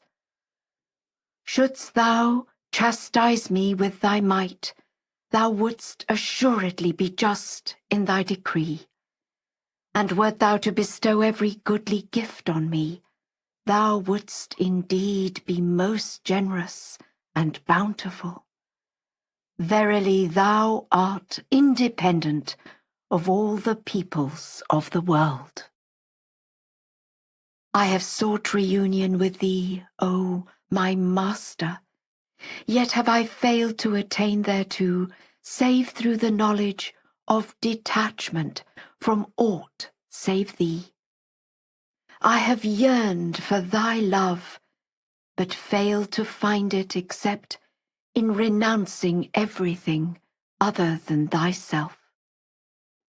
I have been eager to worship thee, yet have I failed to achieve thy adoration, except by loving those who cherish thy love. No one do I recognize, O my God, except thee. Thou art incomparable and hast no partner. Thou alone knowest our shortcomings, and none other hath this knowledge. I beg thy forgiveness for whatever doth displease thee. I call upon thee at all times with the tongue of thine inspiration, saying, Thou art in truth the all-possessing, the peerless. No God is there but thee. Immeasurably far and exalted art thou above the descriptions of those who arrogantly assign peers unto thee. All majesty and glory, O my God, and all dominion and light and grandeur and splendor be unto thee. Thou bestowest sovereignty on whom thou willest, and dost withhold it from whom thou desirest. No God is there but thee, the all-possessing, the most exalted. Thou art he who createth from naught the universe and all that dwell therein.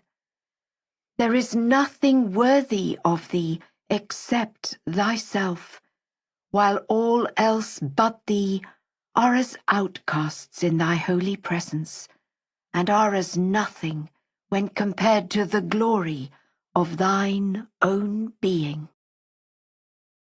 Far be it from me to extol thy virtues, save by what thou hast extolled thyself in thy weighty book, where thou sayest, No vision taketh in him, but he taketh in all vision. He is the subtle, the all-perceiving. Glory be unto thee, O my God. Indeed, no mind or vision, however keen or discriminating, can ever grasp the nature of the most insignificant of thy signs.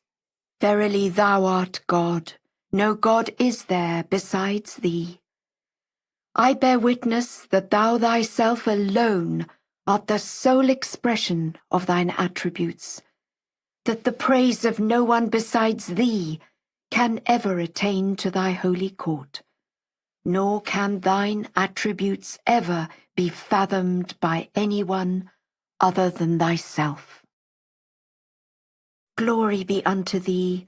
Thou art exalted above the description of anyone save thyself, since it is beyond human conception to befittingly magnify thy virtues, or to comprehend the inmost reality of thine essence. Far be it from thy glory that thy creatures should describe thee, or that any one besides thyself should ever know thee. I have known thee, O my God, by reason of thy making thyself known unto me. For hadst thou not revealed thyself unto me, I would not have known thee. I worship thee by virtue of thy summoning me unto thee. For had it not been for thy summons, I would not have worshipped thee. Lauded art thou, O my God. My trespasses have waxed mighty, and my sins have assumed grievous proportions. How disgraceful my plight will prove to be in thy holy presence. I have failed to know thee to the extent thou didst reveal thyself unto me. I have failed to worship thee with a devotion worthy of thy summons. I have failed to obey thee through not treading the path of thy love in the manner thou didst inspire me. Thy might beareth me witness, O my God. What befitteth thee is far greater and more exalted than any being could attempt to accomplish. Indeed, nothing can ever comprehend thee as is worthy of thee, nor can any servile creature worship thee as beseemeth thine adoration. So perfect and comprehensive is thy proof, O my God, that its inner essence transcendeth the description of any soul. And so abundant are the outpourings of thy gifts, that no faculty can appraise their infinite range. O my God, O my Master, I beseech thee by thy manifold bounties, and by the pillars which sustain thy throne of glory, to have pity on these lowly people who are powerless to bear the unpleasant things of this fleeting life. How much less, then, can they bear thy chastisement in the life to come, a chastisement which is ordained by thy justice, called forth by thy wrath, and will continue to exist forever. I beg thee by thyself, O my God, my Lord, and my Master, to intercede in my behalf. I have fled from thy justice unto thy mercy. For my refuge I am seeking thee, and such as turn not away from thy path, even for a twinkling of an eye. They for whose sake thou didst create the creation, as a token of thy grace and bounty. O my God, there is no one but thee to allay the anguish of my soul, and thou art my highest aspiration, O my God. My heart is wedded to none save thee, and such as thou dost love. I solemnly declare that my life and death are both for thee. Verily thou art incomparable, and hast no partner. O my Lord, I beg thee to forgive me for shutting myself out from thee. By thy glory and majesty, I have failed to befittingly recognize thee and to worship thee, while thou dost make thyself known unto me, and callest me to remembrance, as beseemeth thy station. Grievous woe would betide me, O my Lord, wert thou to take hold of me by reason of my misdeeds and trespasses. No helper do I know of other than thee. No refuge do I have to flee to save thee. None among thy creatures can dare to intercede with thyself without thy leave.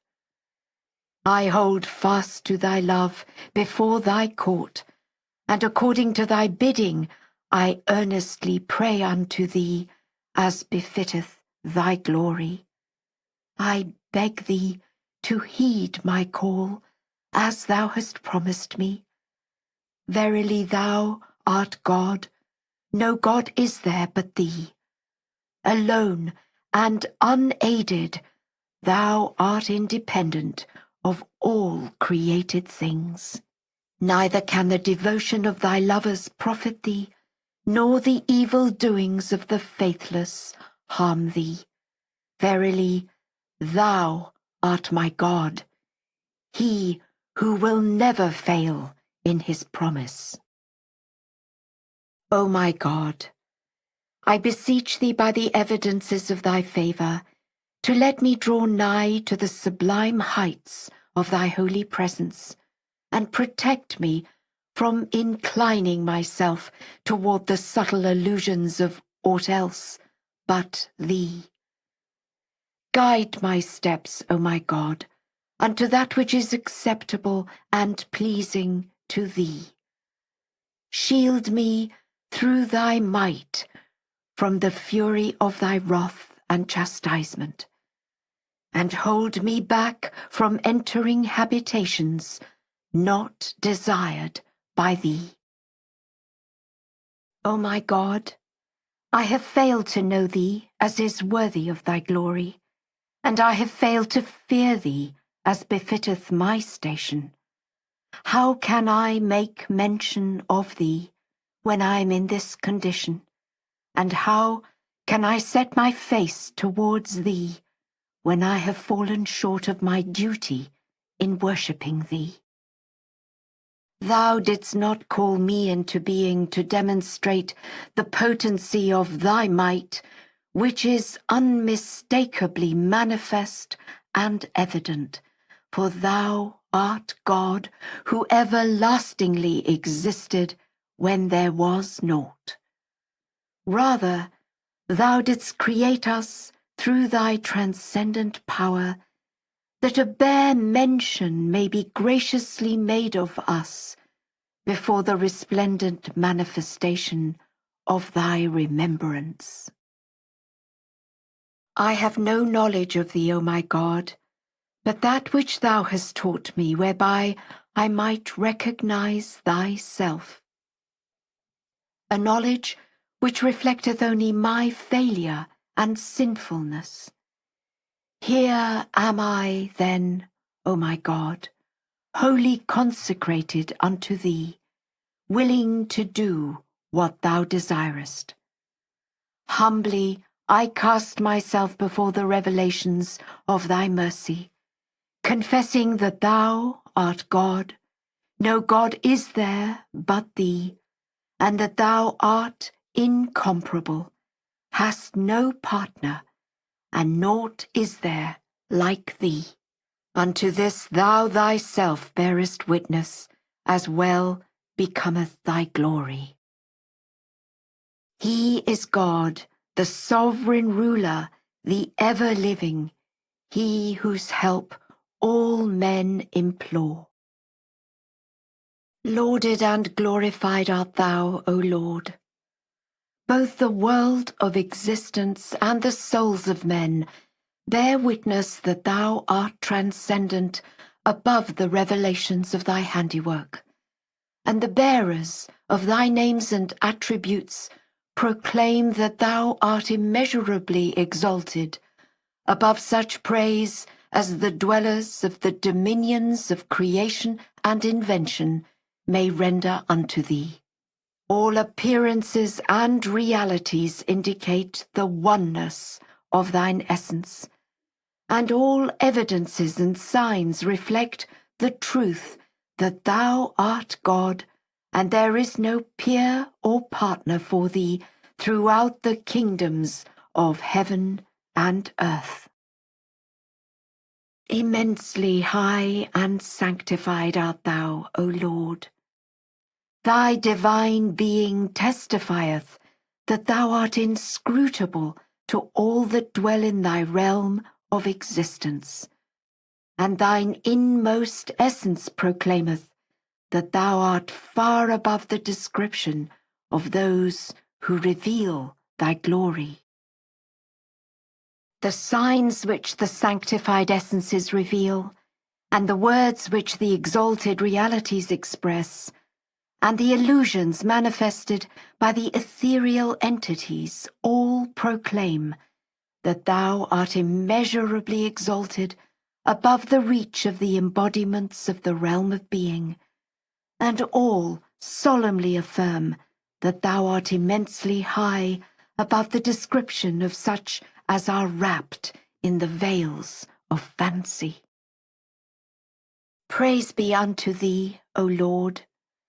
Thy divine being is a sure testimony of the oneness of thine inmost essence, and thy supreme divinity beareth witness to the unity of thyself, and the realities of all created things testify that no tie of intercourse bindeth thee to anything in the kingdom of creation which thou hast fashioned. Every man of perception who hath scaled the noble heights of detachment, and every man of eloquence who hath attained the most sublime station, beareth witness that thou art God, the incomparable, and that thou hast assigned no associate unto thyself in the kingdom of creation, nor is there anyone to compare with thee in the realm of invention. Men of wisdom, who had but a notion of the revelation of thy glory, conceived a likeness of thee according to their own understanding. And men of erudition, who had gained but a glimpse of the manifold evidences of thy loving kindness and glory, have contrived peers for thee in conformity with their own imaginations. Glorified, immeasurably glorified art thou, O Lord. Every man of insight is far astray in his attempt to recognize thee, and every man of consummate learning is sore perplexed in his search after thee. Every evidence falleth short of thine unknowable essence, and every light retreateth and sinketh below the horizon when confronted with but a glimmer of the dazzling splendor of thy might. Bestow on me, O my Lord, thy gracious bounty and benevolent gifts, and grant me that which beseemeth the sublimity of thy glory. Aid me, O my Lord, to achieve a singular victory. Open thou the door of unfailing success before me, and grant that the things thou hast promised may be close at hand. Thou art in truth potent over all things. Refresh my heart, O my God, with the living waters of thy love, and give me a draught, O my Master, from the chalice of thy tender mercy. Let me abide, O my Lord, within the habitation of thy glory, and suffer me, O my God, to emerge from the darkness in which thy divine obscurity is shrouded. Enable me to partake of every good thou hast vouchsafed unto him who is the point, and unto such as are the exponents of his cause, and ordain for me that which beseemeth thee, and well becometh thy station. Do thou graciously forgive me for the things that I have wrought in thy holy presence, and look not upon me with the glance of justice, but rather deliver me through thy grace, treat me with thy mercy, and deal with me according to thy bountiful favours, as is worthy of thy glory. Thou art the ever-forgiving, the all-glorious, the bestower of favours and gifts, the Lord of grace abounding. Verily no God is there but thee. Thou art the all-possessing, the Most High. Sanctified art thou, O Lord, thou unto whom all render thanksgiving. Whatever I may affirm of thee would be but a wanton crime before thee, and whatever mention I may choose to make of thee would be the essence of transgression. And whatever the praise whereby I may glorify thee, it would amount to sheer blasphemy. No one else besides thee hath been or will ever be able to fathom thy mystery. Neither hath anyone succeeded, nor will anyone succeed at any time in discovering thine essence. Magnified art thou, no God is there but thee. Thou art in truth the supreme ruler, the help in peril, the Most High, the incomparable, the omnipotent, the all-powerful.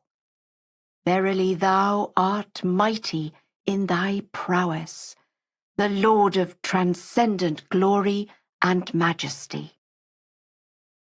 Protect thou, O God, whosoever learneth this prayer by heart, and reciteth it in the daytime and in the night season.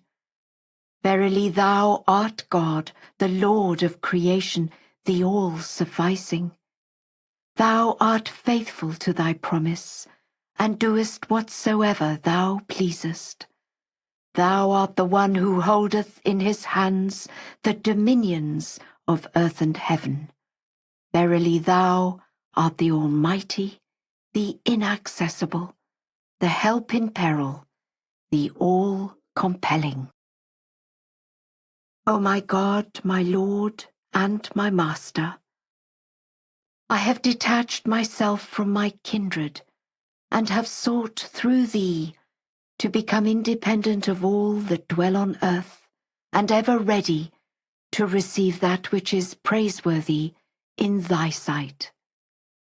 Bestow on me such good as will make me independent of aught else but thee, and grant me an ampler share of thy boundless favours.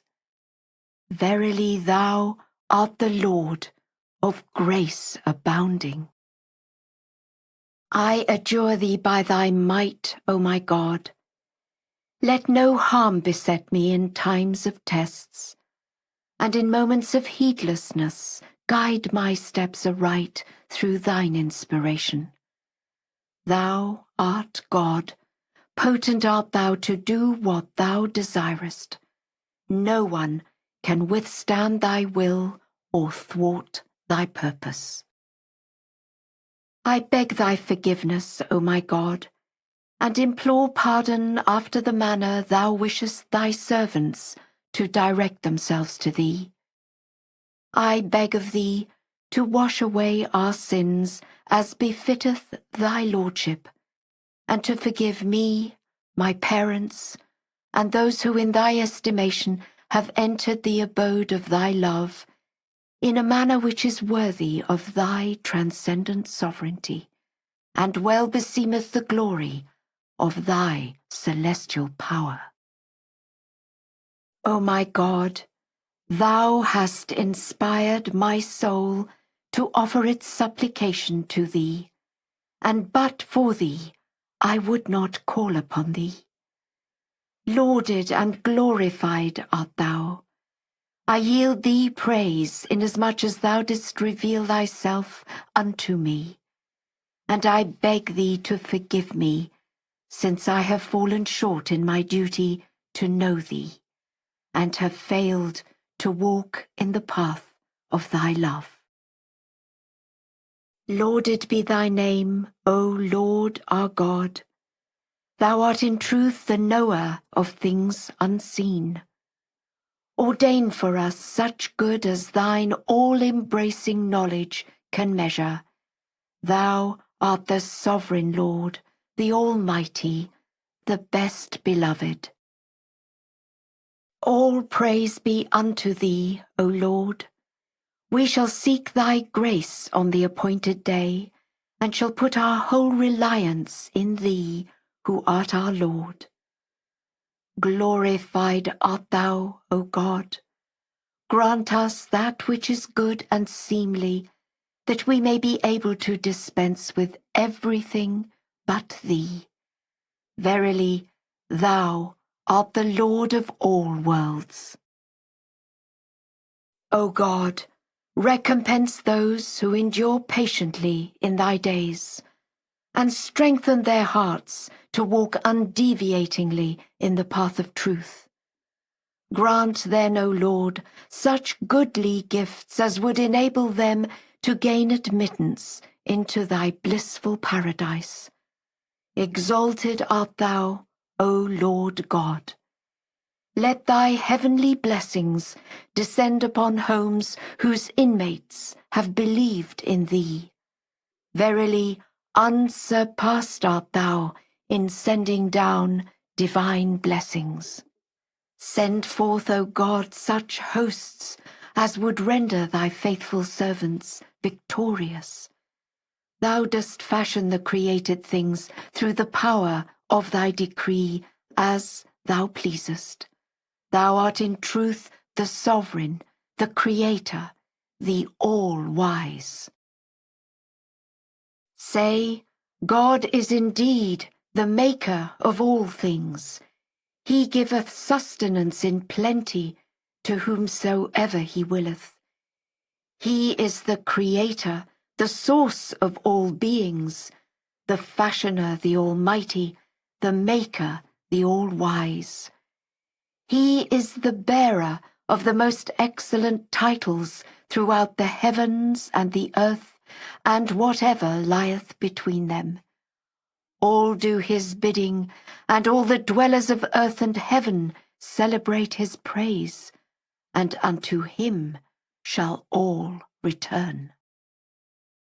Through thy revelation, O my God, thou hast enabled me to know thee, and through the radiance of thine effulgent splendor, thou hast inspired me with thy remembrance.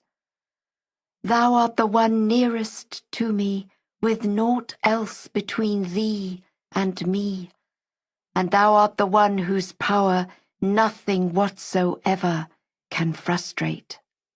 Far be it then from thine essence that the mightiest birds of the souls of men or of human imaginings should ever scale its heights, and too exalted is thy holy being for the loftiest sentiments of men of understanding to attain unto thee.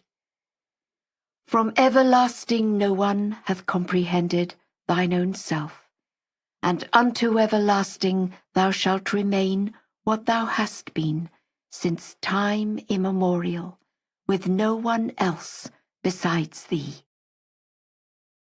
Magnified be thy name.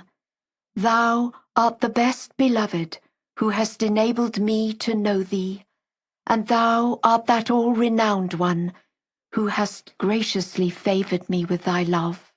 Thou art the Ancient of Days, whom none can ever describe through the evidences of thy glory and majesty, and thou art the Mighty One, whom none can ever comprehend through the revelations of thy greatness and beauty, inasmuch as the expressions of majesty and grandeur and the attributes of dominion and beauty are but the tokens of thy divine will and the effulgent reflections of thy sovereignty, which by reason of their very essence and nature proclaim that the way is barred, and bear witness that the pathway is inaccessibly beyond the reach of men. In the name of thy Lord, the Creator, the Sovereign, the all-sufficing, the most exalted, he whose help is implored by all men. Say, O my God, O thou who art the maker of the heavens and of the earth, O Lord of the kingdom, thou well knowest the secrets of my heart, while thy being is inscrutable to all save thyself. Thou seest whatsoever is of me, while no one else can do this, save thee. Vouchsafe unto me through thy grace what will enable me to dispense with all except thee, and destine for me that which will make me independent of everyone else besides thee. Grant that I may reap the benefit of my life in this world and in the next. Open to my face the portals of thy grace, and graciously confer upon me thy tender mercy and bestowals. O thou who art the Lord of grace abounding, let thy celestial aid surround those who love thee, and bestow upon us the gifts and the bounties thou dost possess. Be thou sufficient unto us of all things, forgive our sins and have mercy upon us. Thou art our Lord, and the Lord of all created things. No one else do we invoke but thee, and naught do we beseech but thy favours. Thou art the Lord of bounty and grace, invincible in thy power, and the most skilful in thy designs. No God is there but thee, the all-possessing, the most exalted. Confer thy blessings, O my Lord, upon the messengers, the holy ones, and the righteous. Verily, thou art God, the peerless, the all-compelling. Glorified art thou, O Lord my God. Thou art in truth the King of kings. Thou dost confer sovereignty upon whomsoever thou willest, and dost seize it from whomsoever thou willest. Thou dost exalt whomsoever thou willest, and dost abase whomsoever thou willest. Thou dost render victorious whomsoever thou willest, and dost bring humiliation upon whomsoever thou willest. Thou dost bestow wealth upon whomsoever thou willest, and dost reduce to poverty whomsoever thou willest. Thou dost cause whomsoever thou willest to prevail over whomsoever thou willest. Within thy grasp thou dost hold the empire of all created things, and through the potency of thy sovereign behest, thou dost call into being whomsoever thou willest. Verily thou art the omniscient, the omnipotent, the Lord of power. Praised and glorified art thou, O God. Grant that the day of attaining thy holy presence may be fast approaching. Cheer our hearts through the potency of thy love and good pleasure, and bestow upon us steadfastness, that we may willingly submit to thy will and thy decree. Verily thy knowledge embraceth all the things thou hast created or wilt create, and thy celestial might transcendeth whatsoever thou hast called or wilt call into being. There is none to be worshipped but thee. There is none to be desired except thee. There is none to be adored besides thee, and there is naught to be loved save thy good pleasure. Verily thou art the supreme ruler, the sovereign truth, the help in peril, the self-subsisting. Thou knowest full well, O my God, that tribulations have showered upon me from all directions, and that no one can dispel or transmute them except thee. I know of a certainty by virtue of my love for thee, that thou wilt never cause tribulations to befall any soul, unless thou desirest to exalt his station in thy celestial paradise, and to buttress his heart in this earthly life with the bulwark of thine all-compelling power, that it may not become inclined toward the vanities of this world. Indeed, thou art well aware that under all conditions I would cherish the remembrance of thee far more than the ownership of all that is in the heavens and on the earth. Strengthen my heart, O my God, in thine obedience and in thy love, and grant that I may be clear of the entire company of thine adversaries. Verily I swear by thy glory that I yearn for naught besides thyself, nor do I desire anything except thy mercy, nor am I apprehensive of aught save thy justice. I beg thee to forgive me as well as those whom thou lovest, howsoever thou pleasest. Verily thou art the Almighty, the Bountiful. Immensely exalted art thou, O Lord of the heavens and earth, above the praise of all men. And may peace be upon thy faithful servants, and glory be unto God, the Lord of all the worlds. Praise be to thee, O Lord, my best beloved.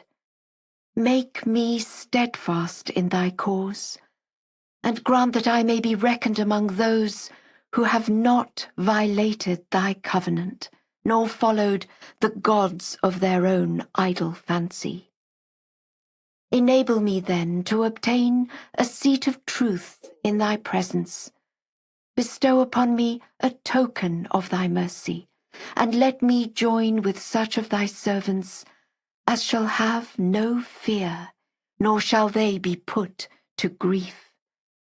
Abandon me not to myself, O my Lord, nor deprive me of recognizing him who is the manifestation of thine own self, nor account me with such as have turned away from thy holy presence. Number me, O my God, with those who are privileged to fix their gaze upon thy beauty, and who take such delight therein, that they would not exchange a single moment thereof with the sovereignty of the kingdom of heavens and earth, or with the entire realm of creation.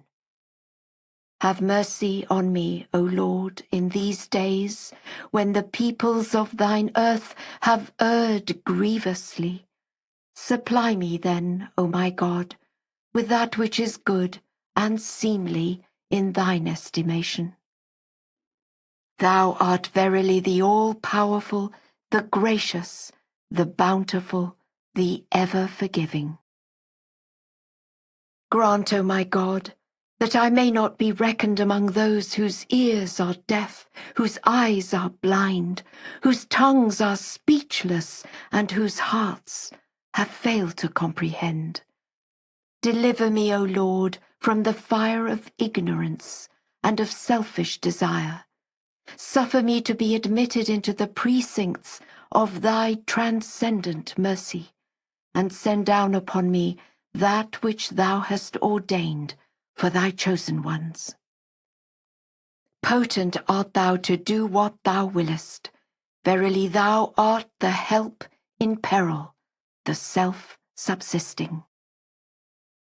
O my God, O my Lord, O my Master, I beg thee to forgive me for seeking any pleasure save thy love, or any comfort except thy nearness, or any delight besides thy good pleasure, or any existence other than communion with thee.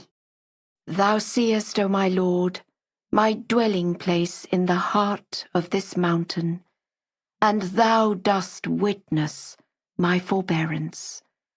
Verily I have desired naught else but thy love, and the love of those who love thee.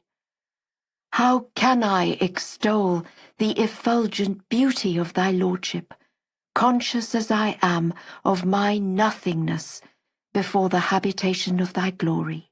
Yet the sorrow of solitude and loneliness prompteth me to invoke thee through this prayer.